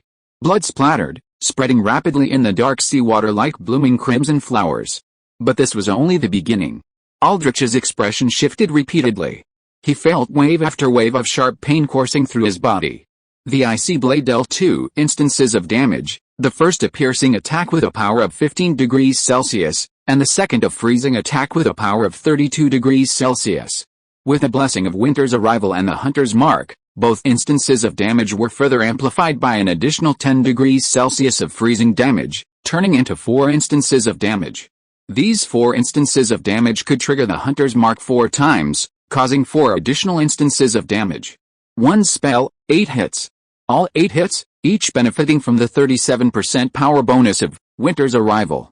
The total power of this spell is so high that it doesn't even belong to the first circle level, easily surpassing any first circle mage. A sharp pain instantly assaulted his mind. Aldrich's face contorted like a demon, his expression twisted. However, he didn't die. In fact, the intense stimulation made him even more vigorous. A mortal body shouldn't even be able to withstand the damage from a trick, so how could it withstand such a terrifying spell? This is because Aldrich had cast elemental absorption on himself beforehand. This spell can capture some of the incoming energy, mitigating its effects. And Aldrich's frozen blade, except for the first piercing hit which is physical damage, the other 7 hits are all elemental damage, primarily ice elemental damage. This perfectly suits Aldrich's strengths. Second circle mages, compared to first circle mages, gain the additional ability of elemental body. This means that the magic power within the body radiates to the body, and the mage can choose an element to strengthen the physical body, thereby gaining resistance to that element.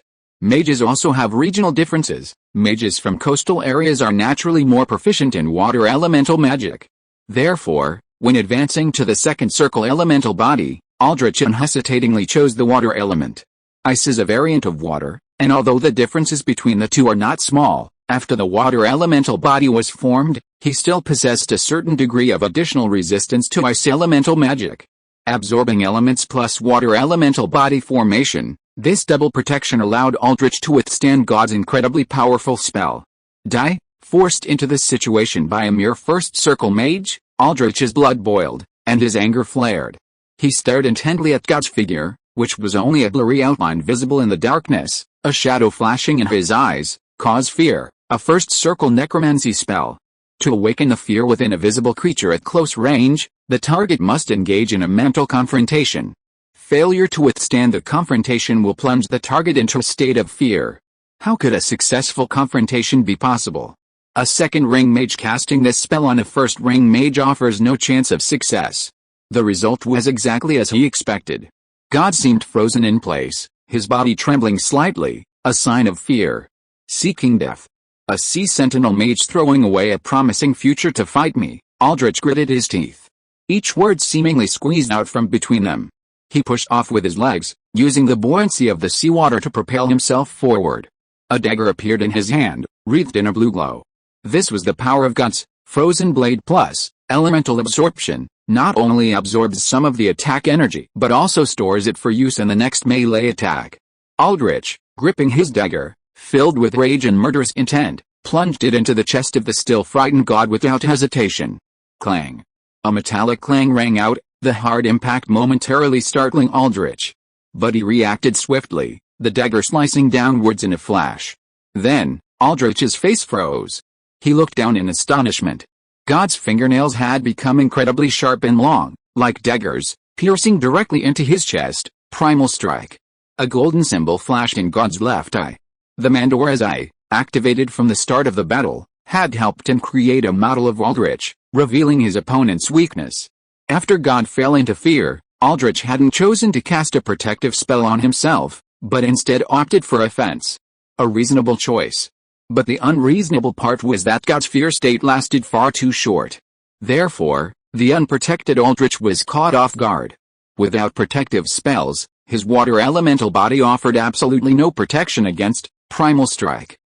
Aldrich let out a painful groan, his voice filled with despair and resentment. His eyes first filled with bloodshot veins. Then, everything went black, and his body collapsed backward into the water. The seawater quickly submerged his form, leaving only ripples. If you are listening to this novel on a channel other than Fanfic World, it means it was downloaded and re-uploaded without effort. We warmly invite you to visit our channel, Fanfic World. There you will find the original version of this story and many other novels of various genres. We look forward to seeing you dive into a world of incredible novels. Chapter 372 Harvest Time. The battle ended, and the sea gradually calmed. But the calm lasted only a moment. Ripples appeared again. Aldrich, who had been submerged, strangely floated to the surface, drifting towards the shore. His body rose and fell with the waves, like a soulless doll, drifting on the sea, his posture exceptionally eerie. Another bolt of lightning streaked across the sky. The world was as bright as day. The intense light illuminated the entire sea. A dark silhouette could be clearly seen following Aldrich's body. It was Tuanzi. Boom. Thunder roared, shaking the heavens and earth. Splash. Splash. Splash. The rain that had been building up all night suddenly and violently poured down. Heavy rain poured down. Large raindrops pounded on the murky sea, creating ripples. Splash. Splash. Two splashes echoed from the lagoon shore. First, Aldrich was pushed ashore by the dumpling, his body crashing heavily onto the muddy bank, his limbs limp and lifeless. Then, God climbed ashore himself. As soon as he was on land, God rolled on the spot, lying on his back, panting heavily, his chest heaving, letting the rain lash his face. The November chill was biting, and the rain felt bone-chilling, but God, having evolved, intermediate ice protection body, was practically immune to the cold. As expected of a second circle mage. Even the weakest second circle mage, despite all my preparations, is still not easy to defeat. Having achieved final victory, God was still deeply moved. He had used almost all his preparations, yet the battle still hadn't ended easily. Frowning, he first cast Purifying Food on himself, slightly removing the filth and stench he had picked up while rolling in the sewage. He finally went back into the water, having just finished cleaning himself. God couldn't help but grimace, gasping for breath, his face contorted in pain. Blood was seeping from his abdomen, the torrential rain washing it away only to trickle out again. Aldrich had used Inflict Fear to awaken the fear within him, immobilizing him before thrusting a dagger imbued with the ice elemental power stored in Absorb Element into God's chest. However, this first attack was blocked by a component of God's level 1 sturdy chest armor. Aldrich reacted quickly, failing to land a blow, He didn't hesitate to slash downwards with his dagger for a second attack. Gowda, aiming for a decisive victory, didn't defend or dodge the second attack, choosing instead to withstand the blow, its magical power now completely dissipated. This choice allowed him to defeat Aldrich. The price, however, was a gruesome, long, grotesque wound on his abdomen. The dagger's sharp blade cleanly sliced open the flesh of the wound. The skin at the wound's edges rolled back, and blood seeped continuously, the thick fluid quickly diluted by the heavy rain. The rain pounded against the wound, each impact like a dull knife scraping against it, bringing excruciating pain that made Gowda's body tremble slightly. If it weren't for adaptive training, increasing his pain tolerance by 100% and evolving ninja body, he would probably have already rolled on the ground, writhing and convulsing. "Damn, it hurts," Gowda muttered, gently pressing his right hand against the wound on his abdomen. As his magic flowed, a green light surged from his palm, like delicate ribbons, flowing into his wound. The green light, imbued with a rich life force, began to heal Gowda's wound like needle and thread. The rolled-back flesh was gently smoothed under the influence of the green light. The severed flesh began to slowly reconnect and heal, and the oozing blood gradually stopped under the green light, a dark red scab forming on the surface of the wound. Healing spell plus. Beyond just wound healing, the spell unleashed a new vitality from deep within God's body. Exhausted from the recent battle, God felt a surge of new strength after this surge of vitality. Supported by this new strength, he pushed himself up from the ground and looked at Aldrich, who lay unconscious on the ground. Aldrich wasn't dead, but his injuries were undeniable. God had used his right hand, which had been used to cast Primal Strike, to plunge directly into Aldrich's body. Blood was gushing from the gruesome wound. If the bleeding wasn't stopped in time, he would likely die from blood loss. God looked at Aldrich, his brow furrowing slightly. He thought for a moment, then extended his right hand and placed it on Aldrich's body. First, he cast a healing spell, but not with full force, merely creating a scab to stop the bleeding. Then, God changed spells, channeling another stream of life force into Aldrich's body through his palm. The spell was Temporary Blessing. It granted the target temporary life force. The target would not die until the temporary life force dissipated, regardless of the severity of the injury. Aldrich couldn't die yet. Otherwise, he would have crushed Aldrich's heart instead of holding back, and he wouldn't have let Tuanzi carry him ashore. However, to avoid a villain scenario of being killed after holding back, God had indeed gone all out. So Aldrich was now only breathing his last breath. If it weren't for the mage's life force far exceeding that of ordinary people, he probably wouldn't have survived God's temporary blessing. A strong wind howled, dark clouds gathered, and a torrential downpour began. The vast city of Lagos was shrouded in wind and rain, everything blurred in the mist. The lights were still on. Danica couldn't help but glance out the window again. "Why isn't he back yet?" she asked, her face filled with worry. God had been staying at the orphanage for some time, leaving early and returning late, but he always came back eventually. Only tonight, so late and with such terrible weather, did he still not return, filling her with a bad premonition. Just as Danica was about to look away, a flash of lightning illuminated the window, casting a shadow on the ground. A figure, whipped by wind and rain, dragging a long, thin object, burst in. In the brief moment of light, Danica recognized the figure's face, her expression changed, and she quickly rushed out to greet him. Inside the room, the raindrops from God's clothes pattered onto the floor, pooling at his feet and slowly spreading through the cracks in the floorboards. "You're injured," Danica hurriedly ushered Gowda into the room, noticing his slightly pale face streaked with rain. "It's just a minor injury, the bleeding has stopped, it's nothing serious." Gowda waved his hand, his voice still a little hoarse. "Let me heal you," Danica asked with concern. "No need, I've already healed myself," Gowda replied. "Reality isn't a game. In games, if a character is injured, a healer can cast a few healing spells and restore the injured character to full health, making them incredibly strong. Therefore, it's common to see a tank player character with several healers performing a health bar manipulation, like undulating waves, sometimes plummeting to the bottom, sometimes fully recovered, becoming an unstoppable force. But in a real-world scenario with supernatural powers, such a scene is impossible. Mages don't have health bars. It's not like as long as they don't die, a sufficient number of healing spells can instantly restore them to full strength. First, the effects of healing spells are nowhere near as potent as that. It's more like a powerful medicine or a delicate surgery, quickly stopping the worsening of injuries and promoting wound healing. Second, for the same person, a healing spell can only be effective once in a short period. Repeated use within a short time frame is like developing drug resistance, no longer having a healing effect. Therefore, Gauda politely declined Danika's offer. Danika was taken aback, a hint of surprise and doubt flashing in her eyes. She gave Gauda a deep look. She had only given him the spell recipe for healing spell 10 days ago. And now Gauda had already mastered healing spell? She felt both amazement and curiosity, wanting to know how Gauda had done it. However, at her age, she naturally had a strong sense of boundaries. And this is, Danika paused, her gaze glancing at the body on the ground, wrapped in a trench coat, breathing weakly. My mission target this time, Gauda smiled slightly. After a moment of silence, Danika spoke again, then let me bandage you up. While healing spell is powerful, it's not a panacea. Combining it with regular treatments will speed up the healing process. At Danika's insistence, Gauda dried himself off, put away his winter's arrival spell, and went to the orphanage's medical room. He took off his shirt and lay down on a hard bed. Danika cast dancing lamp spell, illuminating the small medical room, and carefully examined Gauda's abdominal wound. Then, she took a large wooden box from a nearby cabinet. Opening the box, she found neatly arranged bandages, herbs, and ointments.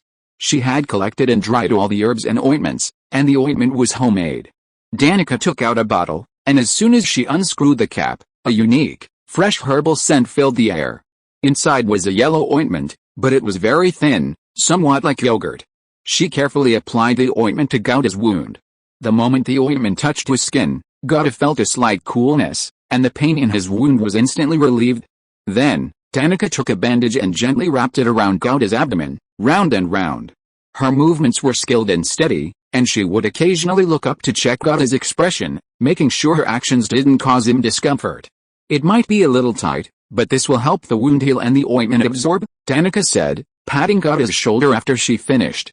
Thank you, now you need to rest well, she subconsciously instructed. The torrential rain, which had lasted all night, finally stopped. Golden sunlight pierced through the clouds and streamed down. On the streets, the puddles left by the downpour reflected the sunlight. Under the effect of the comfortable sleep plus spell, Gauda slept soundly, and his wound healed considerably. He got up, changed into a Sea Sentinel uniform, left his room, and ate a simple breakfast. Halfway through his meal, Dr. Danika rushed over and reported to Gauda, "The man is awake." Gauda's spirits lifted upon hearing this.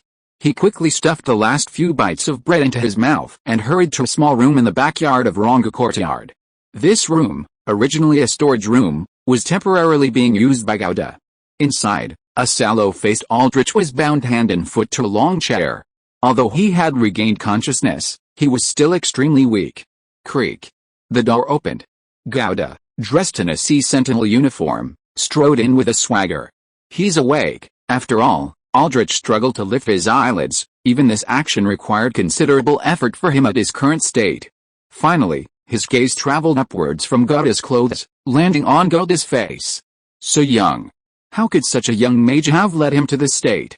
Looking at Gauda's face, Aldrich's gaze narrowed slightly, his heart filled with a complex mix of emotions.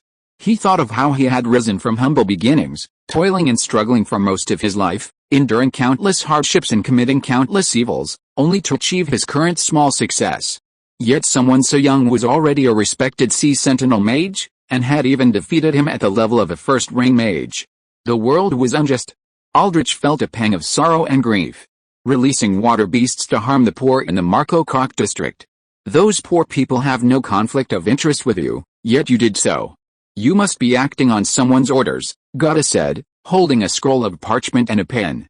He spread the parchment on the table, picked up the pen, and asked. Aldrich remained silent. Are you perhaps a hero who would rather die than submit, or are you still protecting your superiors even at this point? Gauda wasn't annoyed by Aldrich's reaction. He put down the pen and looked at Aldrich with interest. My lord, Aldrich began hoarsely, his voice strained, could you tell me why you were able to recover so quickly? Did you possess some extraordinary equipment that resisted necromancy? What he couldn't understand most was why his inflict fear only worked for a short time on God. God smiled slightly and shook his head. I'm sorry, no, the reason was simple. His mental strength had exceeded its limits, reaching the level of a second circle mage.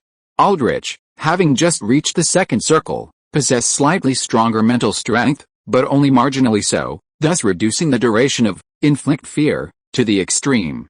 Of course, God had no need to, and wouldn't, tell Aldrich this. If I tell the truth, can I live? After another moment of silence, Aldrich stared at God with bloodshot eyes and asked. Those of humble origins always have an incredibly strong desire to live. I don't know, God shook his head.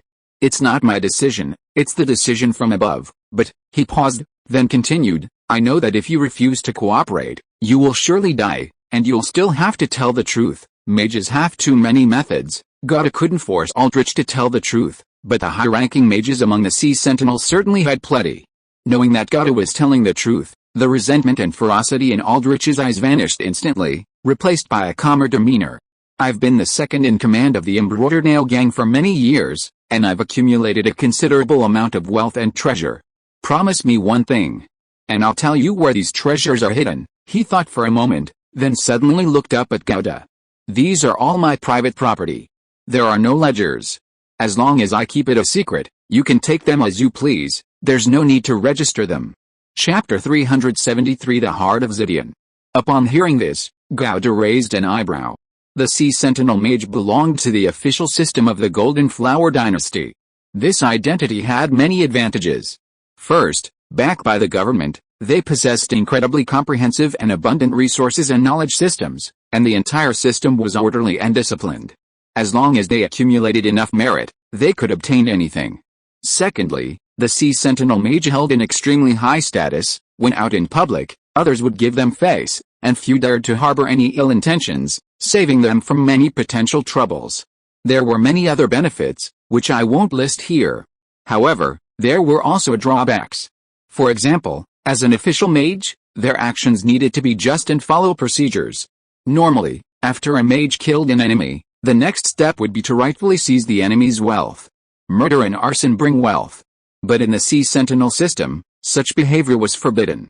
If they were to exterminate a water beast, the beast's corpse would naturally belong to the mage personally. This was beyond question. However, if it were like God is punishing the wicked and eliminating evil, God couldn't directly seize the evildoer's property. Instead, it would have to be confiscated. This was, to some extent, to prevent the Sea Sentinel mages from abusing their power. Otherwise, if they could directly confiscate the property after eliminating evildoers, how many cases of power corruption and wrongful convictions would arise under the influence of greed? Of course, most of the confiscated property would eventually belong to the Sea Sentinels, but a small portion would be given to Gauda as a reward. The process had to be that all property be handed over and registered first, and then the Sea Sentinels would reward him according to his merits, rather than Gauda picking a few things he liked and then handing over the rest. What Aldrich was saying now was precisely this weakness, hoping to make a deal with Gauda. You have quite the ideas, Gauda said, looking at Aldrich. Sir, what do you mean? Seeing that Gauda seemed to have a chance, Aldrich cautiously probed further. Very tempting, Gauda nodded, ignoring Aldrich's gradually brightening eyes, and said regretfully, unfortunately, I'm not interested. He had the northern frontier at his back, with the full support of the largest tribe in the north, the Xianbing tribe. What difference would it make if he lacked the wealth of a second circle mage? Although money is never too much, and Aldrich repeatedly claimed absolute secrecy, whether that was genuine was another matter. Besides, even if Aldrich truly kept it a secret, if the Sea Sentinels inquired, wouldn't he be forced to tell them everything under magic? Then he would be the one in trouble. For such a small amount of treasure that wasn't important to him, violating the Sea Sentinels' rules and regulations, and creating potential problems for his future development within the Sea Sentinels, was absolutely not worth it. Even if he didn't have the northern frontier at his back, he wouldn't have made such a deal with Aldrich. He knew perfectly well which was more important. Gauda was very clear-headed, so he refused decisively, not even listening to Aldrich's conditions or the specific treasure. Aldrich's prepared argument stalled at Gauda's firm refusal, leaving him speechless. His carefully cultivated composure crumbled instantly. It was understandable. A mage so young with such skill, strength, and magnanimity must be of extraordinary birth. Why would he covet the treasure of a nobody like him? His own foolish attempt to tempt him with his meager possessions was utterly humiliating and shameful. No negotiation. No negotiation. Those who play with fire will get burned. Frankly, anyone doing his job hadn't considered this day. But when it finally arrived, even with what seemed like mental preparation, the unexpected shock still caught him off guard. It's Viscount McKinley, but it's no use telling him. He never personally commissions me, he uses intermediaries. All transactions are conducted through these intermediaries. I only know it's him, I have no proof, Aldrich replied weakly, his head drooping. These big shots are meticulous in their work, they wouldn't leave any incriminating evidence against them. I don't care about that, God said calmly, shaking his head as he recorded Aldrich's statement on parchment. I'll arrest you, claim my reward, and that's the end of my business. What happens next is none of my concern. As a mere apprentice mage, he wasn't in a position of authority. The water beasts of the Marco district involved nobles in Lagos City, a matter of great importance. Matters of the upper echelons were naturally handled by the upper echelons. An apprentice mage, Aldrich was visibly taken aback, then noticed that God's sentinel uniform was indeed that of an apprentice mage, and the lowest rank, second-class apprentice mage at that. A second-class apprentice mage. I actually fell for a second-class apprentice mage. After a long pause, he seemed to be talking to himself. When did you start releasing the water beasts into the Marco district? How often? What were the specific steps? Who was involved? What were the details of the transactions? Tell me everything clearly. Gouda, unconcerned about Aldrich's inner thoughts, got straight to the point, asking detailed questions. This was his achievement, so he naturally wanted to make it perfect. Aldrich bit his chapped lips and obediently confessed everything as Gouda requested. The entire interrogation went exceptionally smoothly, unlike the villains often portrayed in novels and biographies who were as stubborn as iron. Firstly, this was reality, most people were ordinary, and the so-called hardbones were ultimately a minority. Secondly, in a world with supernatural powers like magic, everyone understood that unless one was determined to die, lying was largely pointless. Mages had countless ways to make you talk. To exaggerate a bit, even a corpse could be temporarily brought to life and made to speak by a mage.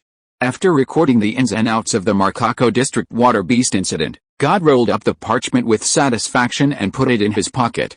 My lord, seeing God preparing to leave, Aldrich suddenly called out to him. Tell me, Aldrich's eyes gleamed faintly, do you think I can live? Difficult, God said calmly. God couldn't be sure whether the nobles involved in this matter would ultimately receive their due punishment. But as the open perpetrator, Aldrich's chances of survival were slim. Whether he took the blame or enforced a law normally, his crimes were too serious. Without any significant turning point, his chances of survival were almost non-existent. Lagos City Port. Although the fishing industry was in decline and the economy was depressed, there were still many ships here, large and small, their hulls rising and falling slightly with the waves, occasionally colliding slightly with each other, producing dull thuds. The mast stood tall, like a forest of wood. The shore was bustling with people, noisy and bustling. Porters hauled heavy loads, and vendors hawked their wares. Today was the official departure day for the two-masted sailing ship from Harland Shipyard. The process for a new ship to set sail generally follows this pattern. First, preparations and ceremonies for launching the vessel, then, inspections, adjustments, and the provision of supplies, next, recruitment and training of crew, and finally, completion of all preparations for departure before the official voyage. Depending on the size of the ship, the distance to the destination, the complexity of the route, and the efficiency of official procedures, this preparation time typically ranges from several weeks to several months. A comprehensive inspection and adjustment of the hull, as well as the procurement and stockpiling of supplies, were conducted simultaneously with crew recruitment. Because Lagos is a traditional fishing city, and due to the post-linguistics heat wave of layoffs, there were many unemployed sailors. Furthermore, since it was only a two-masted sailing ship, the required crew was not large. Therefore, the crew recruitment and training, which should have been the most time-consuming part, proceeded smoothly, and everything was completed in just 2 weeks. As for the seagoing procedures, Harland leveraged his extensive network and connections built up over most of his life in Lagos, using money to pave the way, and all the permits were completed within 2 weeks. Port officials in sharp uniforms meticulously checked the ship's documents, from the construction permits and registration certificates to the crew list and identification, leaving nothing out. They then personally boarded the ship for inspection, randomly checking the types and quantities of cargo listed on the cargo manifest and verifying the trade licenses to ensure the vessel was not engaged in illegal smuggling or human trafficking and was compliant with the regulations.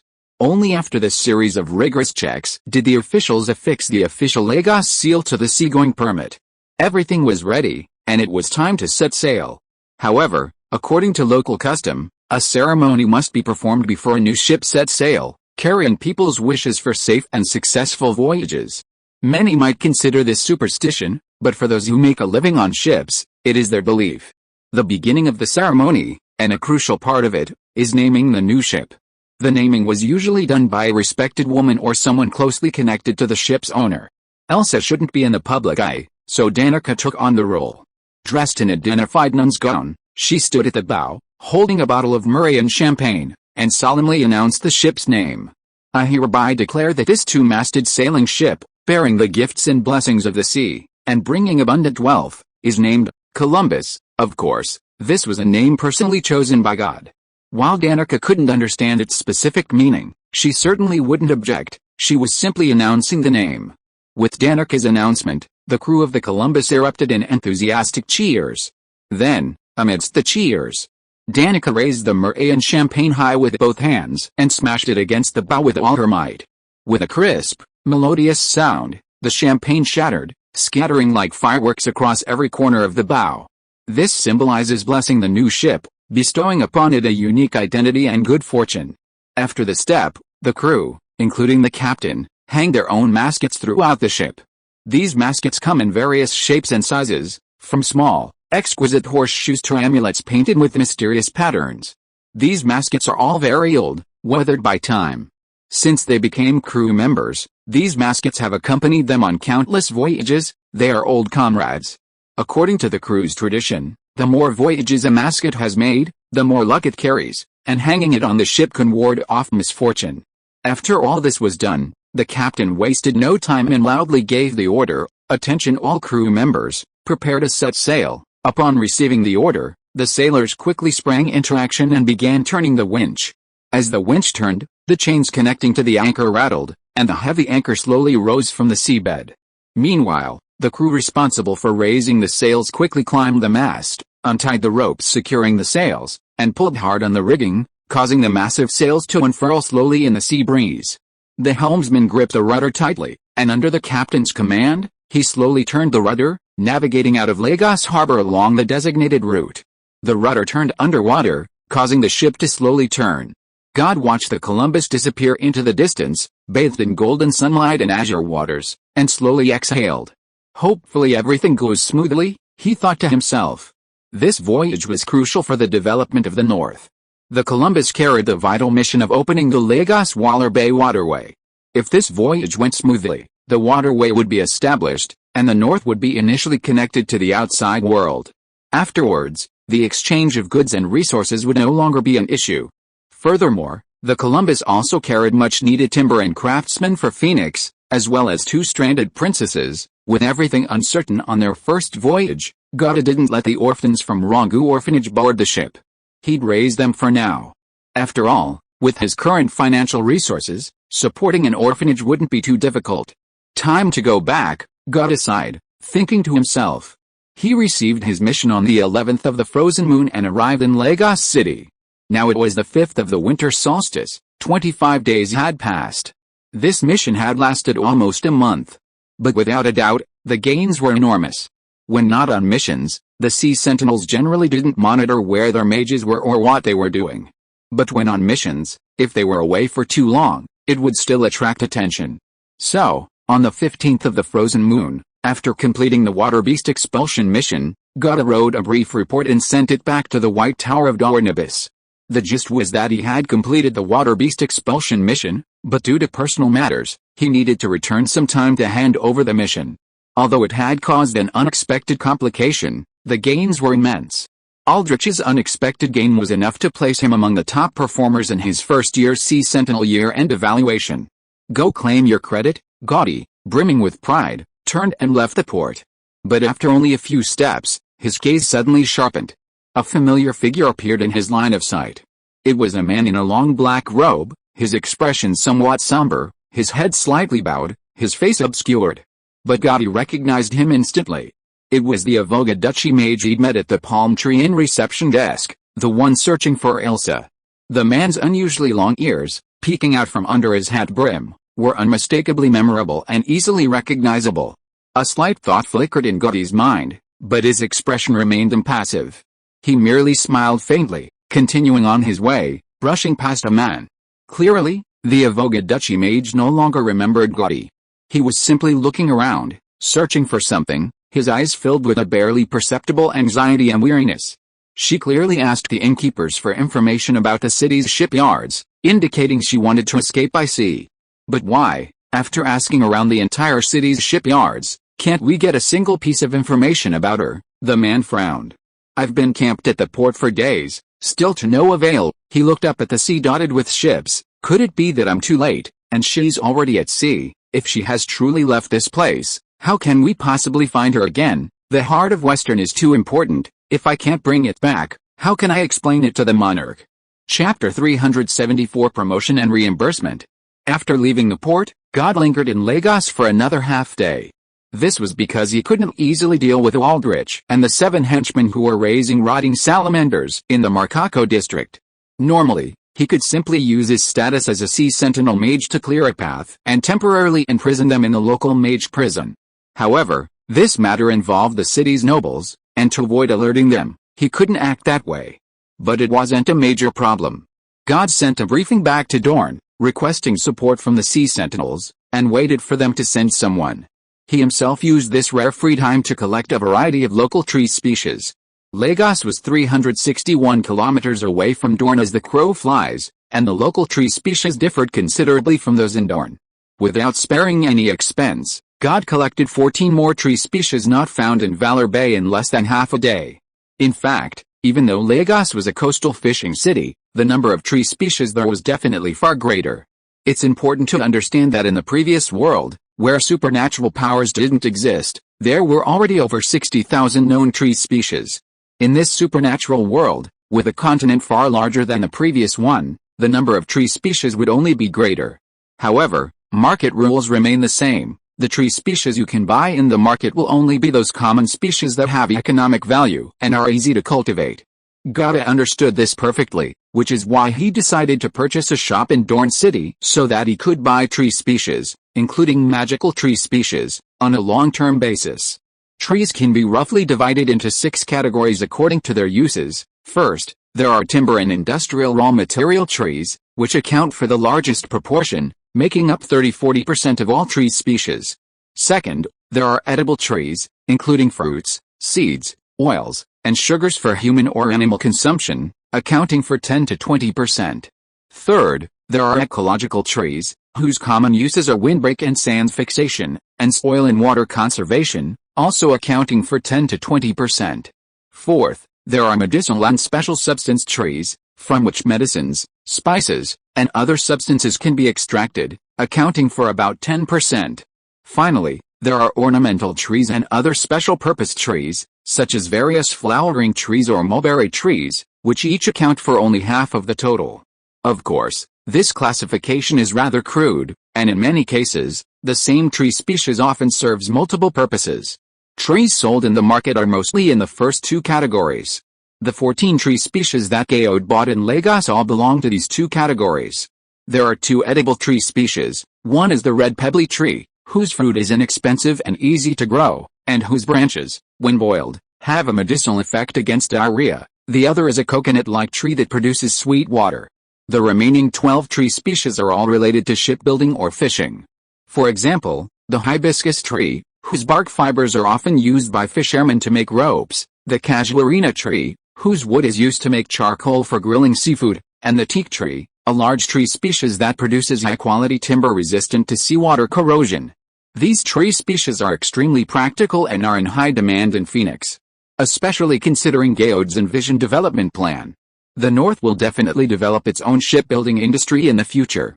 Therefore, the raw materials needed for shipbuilding must be planned in advance.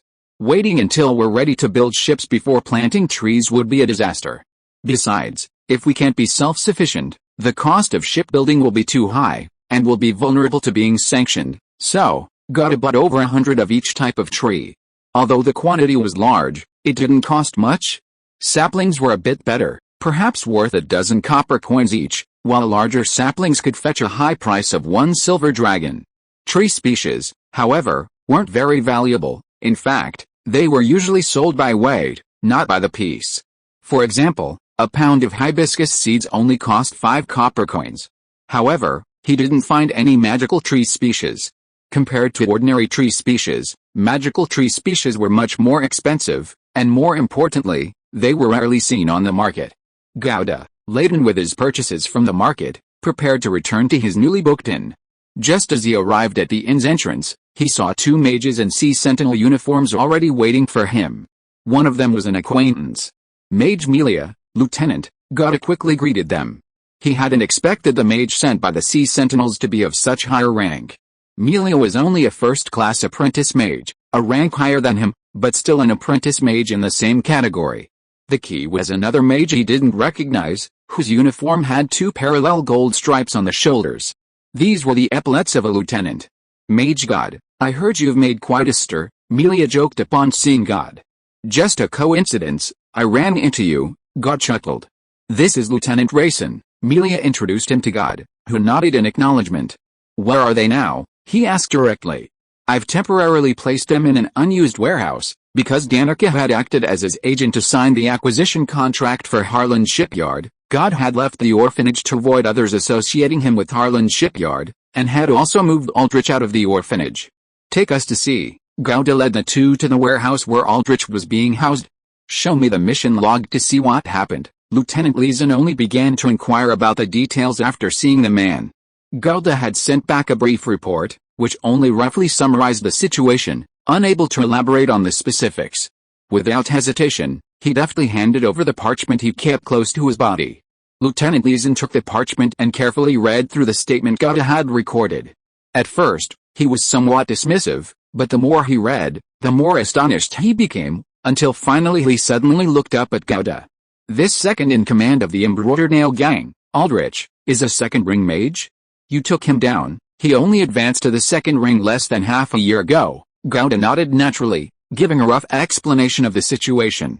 A first ring defeating a second ring, quite an achievement. Lieutenant Leeson raised an eyebrow, inwardly amazed. However, he didn't inquire about how Goddard, a first circle mage, had defeated Aldrich, a second circle mage. Not only would he not ask, but the sea sentinels wouldn't inquire either when Goddard returned to Darn to report. It wasn't that they didn't care. In the mage world, while it wasn't unheard of for the weak to defeat the strong, it was extremely rare, so every instance attracted immense attention. Firstly, before mastering the spell constancy spell, mages were always vulnerable to being defeated by unconventional methods. For example, traps, poison, or other underhanded tactics. Secondly, the second of the 3 fundamental principles of mages is never let anyone know your spells, a universally accepted axiom. This refers to spells, but more broadly, it refers to methods. This includes equipment, summon creatures, and the more private feats. To demand the specific methods of winning the battle would be tantamount to forcing a mage to reveal their feats and spells. There was no justification for this, not even for the authorities. They couldn't risk such a transgression. Putting aside other issues, if this were done, disunity would be inevitable, and everyone would be keeping secrets. To avoid potential questioning, no one would dare to do their best. Therefore, the sea sentinels only look at the results and evidence. As long as the methods used in the process weren't morally reprehensible, no one would inquire, nor would they be allowed to. Even if Lieutenant Rayson was curious, he wouldn't violate this principle. He turned his gaze back to the parchment and finished reading the remaining statements. Then, he took a deep breath and handed the parchment back to Gauda. A seemingly ordinary water beast extermination mission has involved such a vast amount of information, and you, a mere apprentice mage, managed to uncover it. You've done a great service, Lieutenant Rayson couldn't help but say. Lieutenant Rayson, how much military merit do you think I'll get this time? Gauda put away the parchment, filled with anticipation. Lieutenant Rayson thought for a moment. I heard this is your first mission. Yes, Gauda nodded. After a moment's thought, he held up his right hand, making a 3, and said, 3 second-class merits. Finding the connection between the Marco Coco District water beast and the enemy counts as 1. Taking down a second-class mage like Aldrich while only a first-ring mage counts as another, and as a newcomer, you'll receive an extra second-class merit, 3 second-class merits. Even though he had expected it, Goda's eyes still lit up. 3 second-class merits were equivalent to 30 third-class merits in terms of rank. And that was only numerically equal. Their actual value and significance were incomparable. For example, in military merit exchange, 1 second-class merit could be exchanged for the same resources as 10 third-class merits, but the reverse wasn't true. For example, in ranked promotion, a trainee mage needed a second-class merit on their merit list to be promoted to sergeant-level mage. Without it, even 100 third-class merits would be useless. Melia, standing nearby, was incredibly envious. 3 second-class merits. She's never received a second-class merit award yet. I'm a little envious. A newcomer, getting such a great achievement on his first mission, I've never heard of anything like it before, Lieutenant Leeson couldn't help but remark. This was true, even though he was a lieutenant, getting a second-class merit award wasn't easy. Merit rankings were often related to ability. Goda only got a second-class merit award for taking down Aldrich because he was only a first-ring mage. If he had done it, he'd at most get a third-class merit award. Good luck, just happened to be there, Goda smiled shyly. Luck? This Marco District Water Beast mission has been going on for several years now, how come no one else has earned this merit? But you have, it's skill, not luck, Lieutenant Leeson said seriously. Thank you, Lieutenant Leeson, Goda said, no longer being modest. Why thank me for your service? I didn't help you at all, Lieutenant Leeson said, waving his hand dismissively. This matter is no longer your concern. Go back and report, okay? After packing his things, he bought an airship ticket, boarded the airship, and by evening, God had returned to Dorne from Lagos. Upon his return, he went straight to the White Tower of the Abyss and entered the supply depot. Any later, and they would be off duty, deliver the mission. God handed over the parchment scroll for the Marco District Water Beast Extermination mission along with the mission settlement vouchers he had collected, a rotting water salamander tail fin and a demon octopus eye, to Mage Neil, who was overseeing the supply depot. Mage Neil glanced at the parchment scroll, then counted the tail fins and eyes, before looking up at Goda and saying, no problem. According to the mission description, you'll receive a third-class merit. However, the Marco District Water Beast Extermination mission is special, the reward is doubled, so it's 2 third-class merits. Do you have any objections? No, Goda shook his head. Seeing this, Mage Neil took out a parchment from a drawer and began to write. This was to create a merit book for Goda. A merit book is standard issue for every Sea Sentinel mage. Sea Sentinels meticulously record every merit a mage earns, including the specific details of the mission, the process, and the final number of merits. The staff records these details, stamps them with an official seal for verification, seals them for archiving, and places them in a box bearing the mage's name. The merit book is a crucial reference for future promotions or competitions for positions. In Goda's words, it's essentially a personnel file. Mages with ranks of colonel or higher among the Sea Sentinels reportedly had several thick boxes full of military merit records. After finishing recording, Magister Neil looked up and saw that God hadn't left yet. Is there anything else? God chuckled and handed over the parchment containing the statements of Aldrich and others. And this, Magister Neil took the parchment with a hint of surprise. At first, he glanced at it casually, but gradually sat up straighter. After reading it all, Magister Neil looked up at God. This military merit assessment still needs to be reviewed. It's beyond my authority and needs to be reported to higher authorities for a decision. It should take a day or two to decide. Okay, thank you, Magister Neil, God said gratefully. 2 second-class merits are definitely possible, clearly. Magister Neil's understanding of the Sea Sentinel's military merit assessment system was far less extensive than Lieutenant Rayson's, and his guess was rather conservative. Moreover, it just so happens to coincide with a year-end evaluation. With this great achievement, you'll definitely be promoted directly to first-class apprentice mage. Although promotions in minor ranks aren't particularly difficult, this speed is still rare. Mage Neil's tone carried a hint of amazement. If it weren't for the written agreement, he would find it hard to believe that a simple, disliked mission to expel the Marco Water Beast could lead to such a great achievement. This kid's good luck is one thing, but catching him is another. After handing over the mission, Goda took his leave, but he didn't leave the Mage Tower directly. Instead, He turned and went to the finance office next door. There's still reimbursement to do. It's not a lot of money, but every little bit helps. Working at his own expense is out of the question. Miss Roseanne, good evening. Remembering Melia's instructions, Gauda walked in with a smile. Master Gauda, the young lady with freckles on her face exclaimed softly upon seeing Gauda. Are you here to submit your expense report? Yes, Gauda nodded, handing over a small stack of receipts and other documents he had prepared. I hope this hasn't added to your workload. Not at all, Roseanne said earnestly. I still have half an hour before I finish my work for the day. She then took out his documents and carefully counted them. Round-trip airship tickets from Dorne to Lagos, totaling 4 gold, 3 silver, and 20 copper. Accommodation, 3 silver dragons per day, 10 days worth of receipts, that's 3 gold coin. Then add the extra 1 silver dragon per day for meals and transportation. Your mission lasted 24 days, that's quite a long time, so that's 4 gold and 8 silver, then it adds up to. Roseanne was calculating in her mind when Gauda had already arrived at the answer 12 gold, 1 silver, and 20 copper.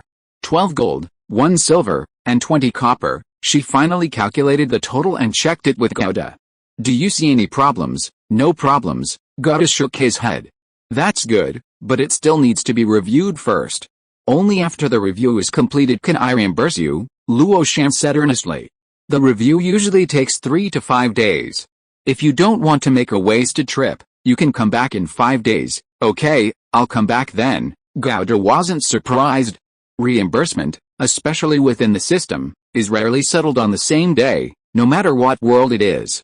Chapter 375 Exchange List. The 50 Ice Jade Phoenix leaves he brought from the north earned Gauda a total of 17,000 goldfinch coins. At first glance, it seemed like an astronomical sum, but it was quickly spent.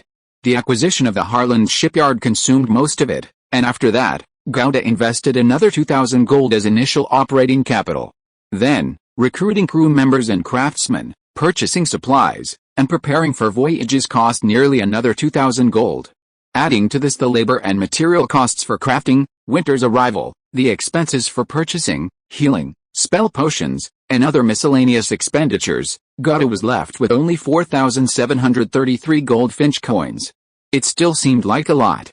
But he had even more to spend next. Purchasing shops was one thing, but operating them would require a significant investment. Furthermore, he needed to purchase at least 20 rapid mining spell potions to take back to the north to improve Phoenix's construction efficiency, which would cost another 1,000 gold. Money is never enough, that's definitely a truth. Gauda sighed to himself. This mission would basically feed him for a year. Even if Gauda started to laze around and do nothing, his 3 second-class merits would still put him in the top 10% for the year-end evaluation. With the KPI pressure gone, Gauda felt much more relaxed, although he hadn't been under much pressure before. At least for the next 6 months, he could focus on his own work without worrying about the Sea Sentinels.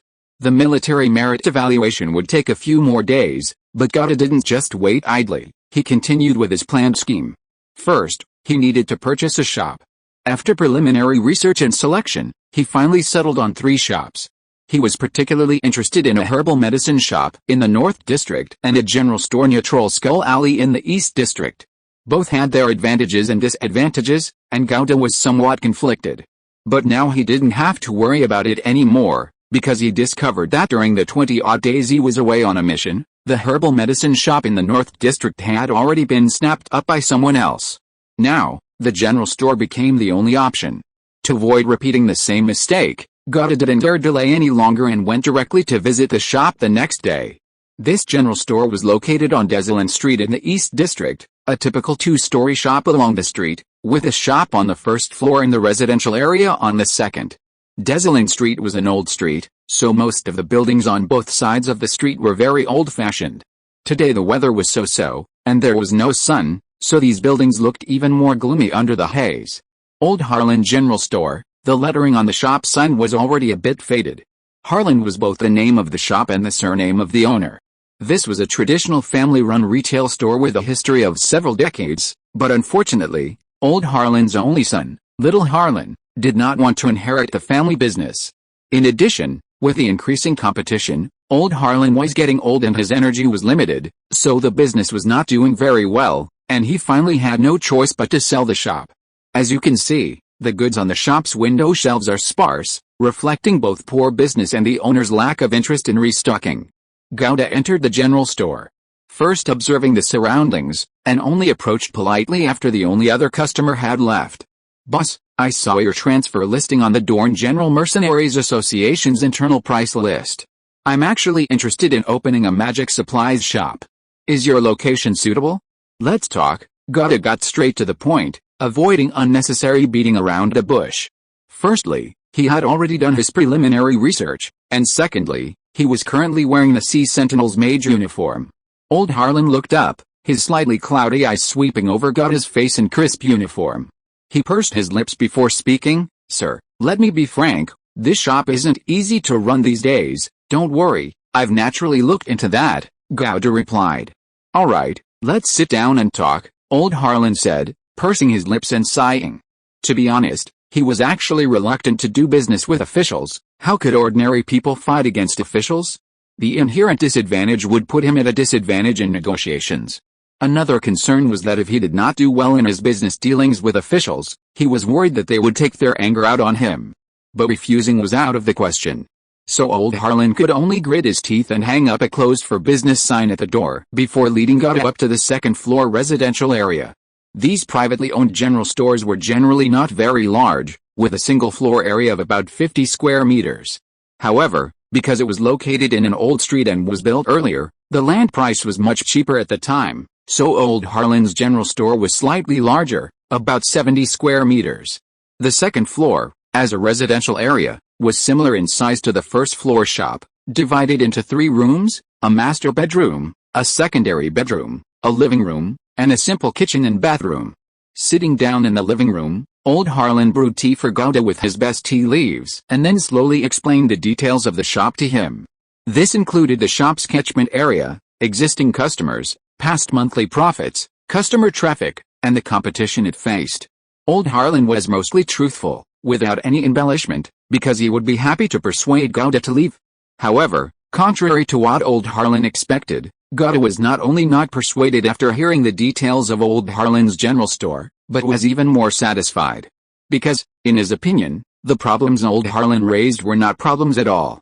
For example, Old Harlan's most pressing problem was that just across the street, the Black Merchant Guild's large general store opened last year. With its lower costs and better product quality, it instantly stole most of Old Harlan's customers. But Gouda's ideal customer base was the group of people from Troll Skull Alley. Different industries naturally meant that many disadvantages disappeared. "I see your internal guild price is 650 goldfinch coins," Gouda asked slowly, taking a sip of tea. The price was actually quite good. It wasn't expensive, but the shop was indeed larger than a typical general store. It wasn't exactly a bargain either, given the less than ideal location in the old district, adjacent to the black market, which posed some security risks.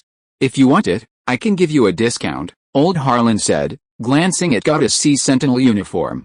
"No need, since it's already an internal price, let's go with this." Gouda waved his hand. When it came to reimbursement, even a small amount was welcome. But when it came to transactions, Gouda wouldn't use his Sea Sentinel status to take advantage. He clearly distinguished between the two. For a grassroots mage like him, reputation was extremely important, and such behavior that could easily leave a stain was absolutely unacceptable. Gouda readily agreed, and Old Harlan naturally didn't insist. After agreeing on the price, the two quickly moved on to the next stage, finalizing the transaction method and handover time. Of course, this was just the initial discussion. In the Golden Flower Dynasty, transactions involving real estate-like shops definitely required official procedures, unlike buying vegetables where the price was agreed upon and the goods were exchanged immediately. However, as long as the buyer and seller agreed beforehand, the so-called official procedures were merely formalities. According to general practice, the land tax for shop transfers is paid by the seller, and the stamp duty is shared by both of us. It's just a small amount, and calculating it all is troublesome. "I think I should pay both, sir." The official procedures weren't just for show, their most important purpose was tax collection. This was also one of the important sources of official revenue. Land tax was calculated based on the area and location of the land occupied by the shop, estimating its value and then levying a tax proportionally, typically at around 2%. Stamp duty, on the other hand, was levied on the transaction contract amount. The stamp duty rate in Dorn is 0.5%, meaning it's 0.5% of the contract amount, which averages out to 0.25%. The transaction amount is 650 gold, so the stamp duty Gaod will have to pay is less than 2 gold. The stamp duty he paid was much higher when acquiring the Harland shipyard. Even though Lagos's tax rate is lower than Dorn's, at only 0.4%, the stamp duty he still paid was close to 20 gold. Alright, Gaod nodded. Such a small amount of tax isn't considered bullying, it's a normal transaction and doesn't require any special embellishment. See you tomorrow then. With everything settled, Gaod got up and left. In the meditation room, Gaod focused his mind, his eyes slightly closed. Beside him, 3 or 4 bottles of the pulse-opening tincture lay scattered haphazardly. The transparent glass shimmered slightly, the liquid in the bottles was long gone, leaving only a strong, pungent medicinal smell permeating the small space. His body trembled slightly, his breathing rising and falling in sync with the tremors, like ripples spreading across a calm lake, possessing a unique rhythm and cadence. The boundless breathing technique is one of the oldest and most orthodox breathing techniques. It belongs to the true Dharma. When Gauda was at the Seer's Academy, his instructors had also discussed so-called breathing techniques. However, the two only shared the same name, they were fundamentally different. This wasn't a coincidence of names, rather, because breathing techniques were a top-secret tradition, the small duchy had some knowledge of them but couldn't obtain the true method, so they created a lower-level version based on their understanding. This lower-level version wasn't entirely ineffective, but compared to the orthodox breathing technique, the difference wasn't drastic, but rather worlds apart. Using the boundless breathing technique and the medicinal power of the meridian opening tincture, Gauda opened up the tiny, thread-like magical meridians within his body, then reshaped and expanded them. A moment later, Gauda opened his eyes, took out another bottle of key-opening tincture from the box beside him, uncorked it, and downed it in one gulp with great generosity, then casually tossed the bottle onto the ground. If anyone else had witnessed this, they might have wondered if Gauda was human or beast. Key-opening tincture is potent, and its toxicity is quite severe, others drink it with extreme caution. Gauda's single dose was more than a week's supply for an ordinary mage. Generally, only wild animals can withstand such a dosage. Another half-hour passed. Gauda opened his eyes again, this time not continuing, but slowly getting up. Liamon's magic network requires the construction of 365 magic meridians. It had been exactly 2.5 months since he began learning the boundless breathing technique. Gauda had now constructed 108 magic meridians, and the construction speed of each main magic meridian was increasing rapidly. This is thanks to adaptive, which continuously evolves his body's metabolic capacity and immunity to toxins through the stimulation of the opening meridian tincture, allowing him to drink increasingly larger doses of the tincture at a time. Your immunity to toxins has increased by 50.1%, and your body's organs' ability to digest, metabolize, and excrete various toxins has increased by 51.4%. According to the Naxi Mage, choosing the Liamon magic network meant being prepared to waste several years on it. But at this pace, Gauda could completely construct the Liamon magic network in less than 6 months. This is the importance of feats, Gauda thought to himself, exhaling a breath of stale air. Adaptive isn't a combat feat and can't directly increase his combat power, but its growth potential and versatility provide far greater benefits than combat feats, indirectly helping him improve his combat strength.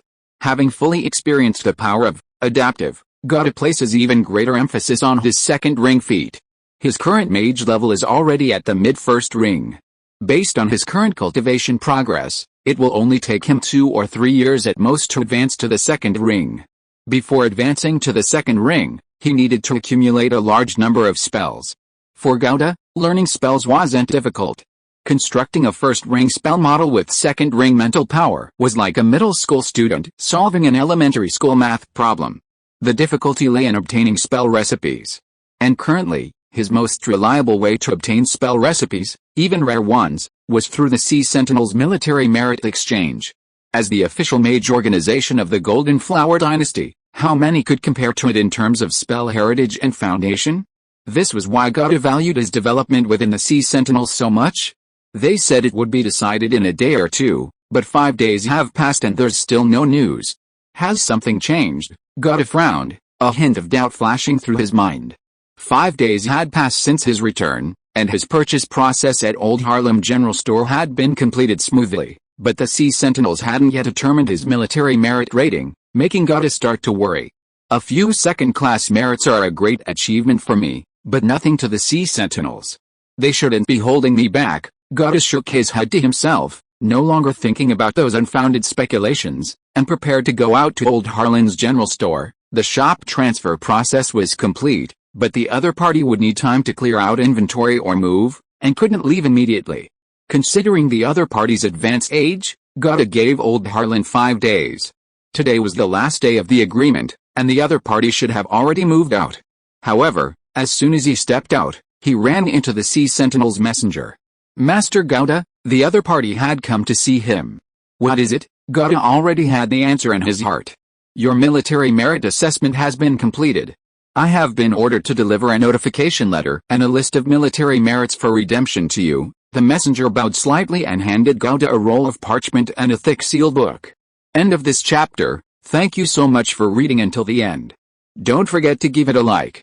Looking for more exclusive content and immediate access? Subscribe to our Patreon. Remember, every like, subscription or donation encourages us to continue. Thank you all. See you in the next video.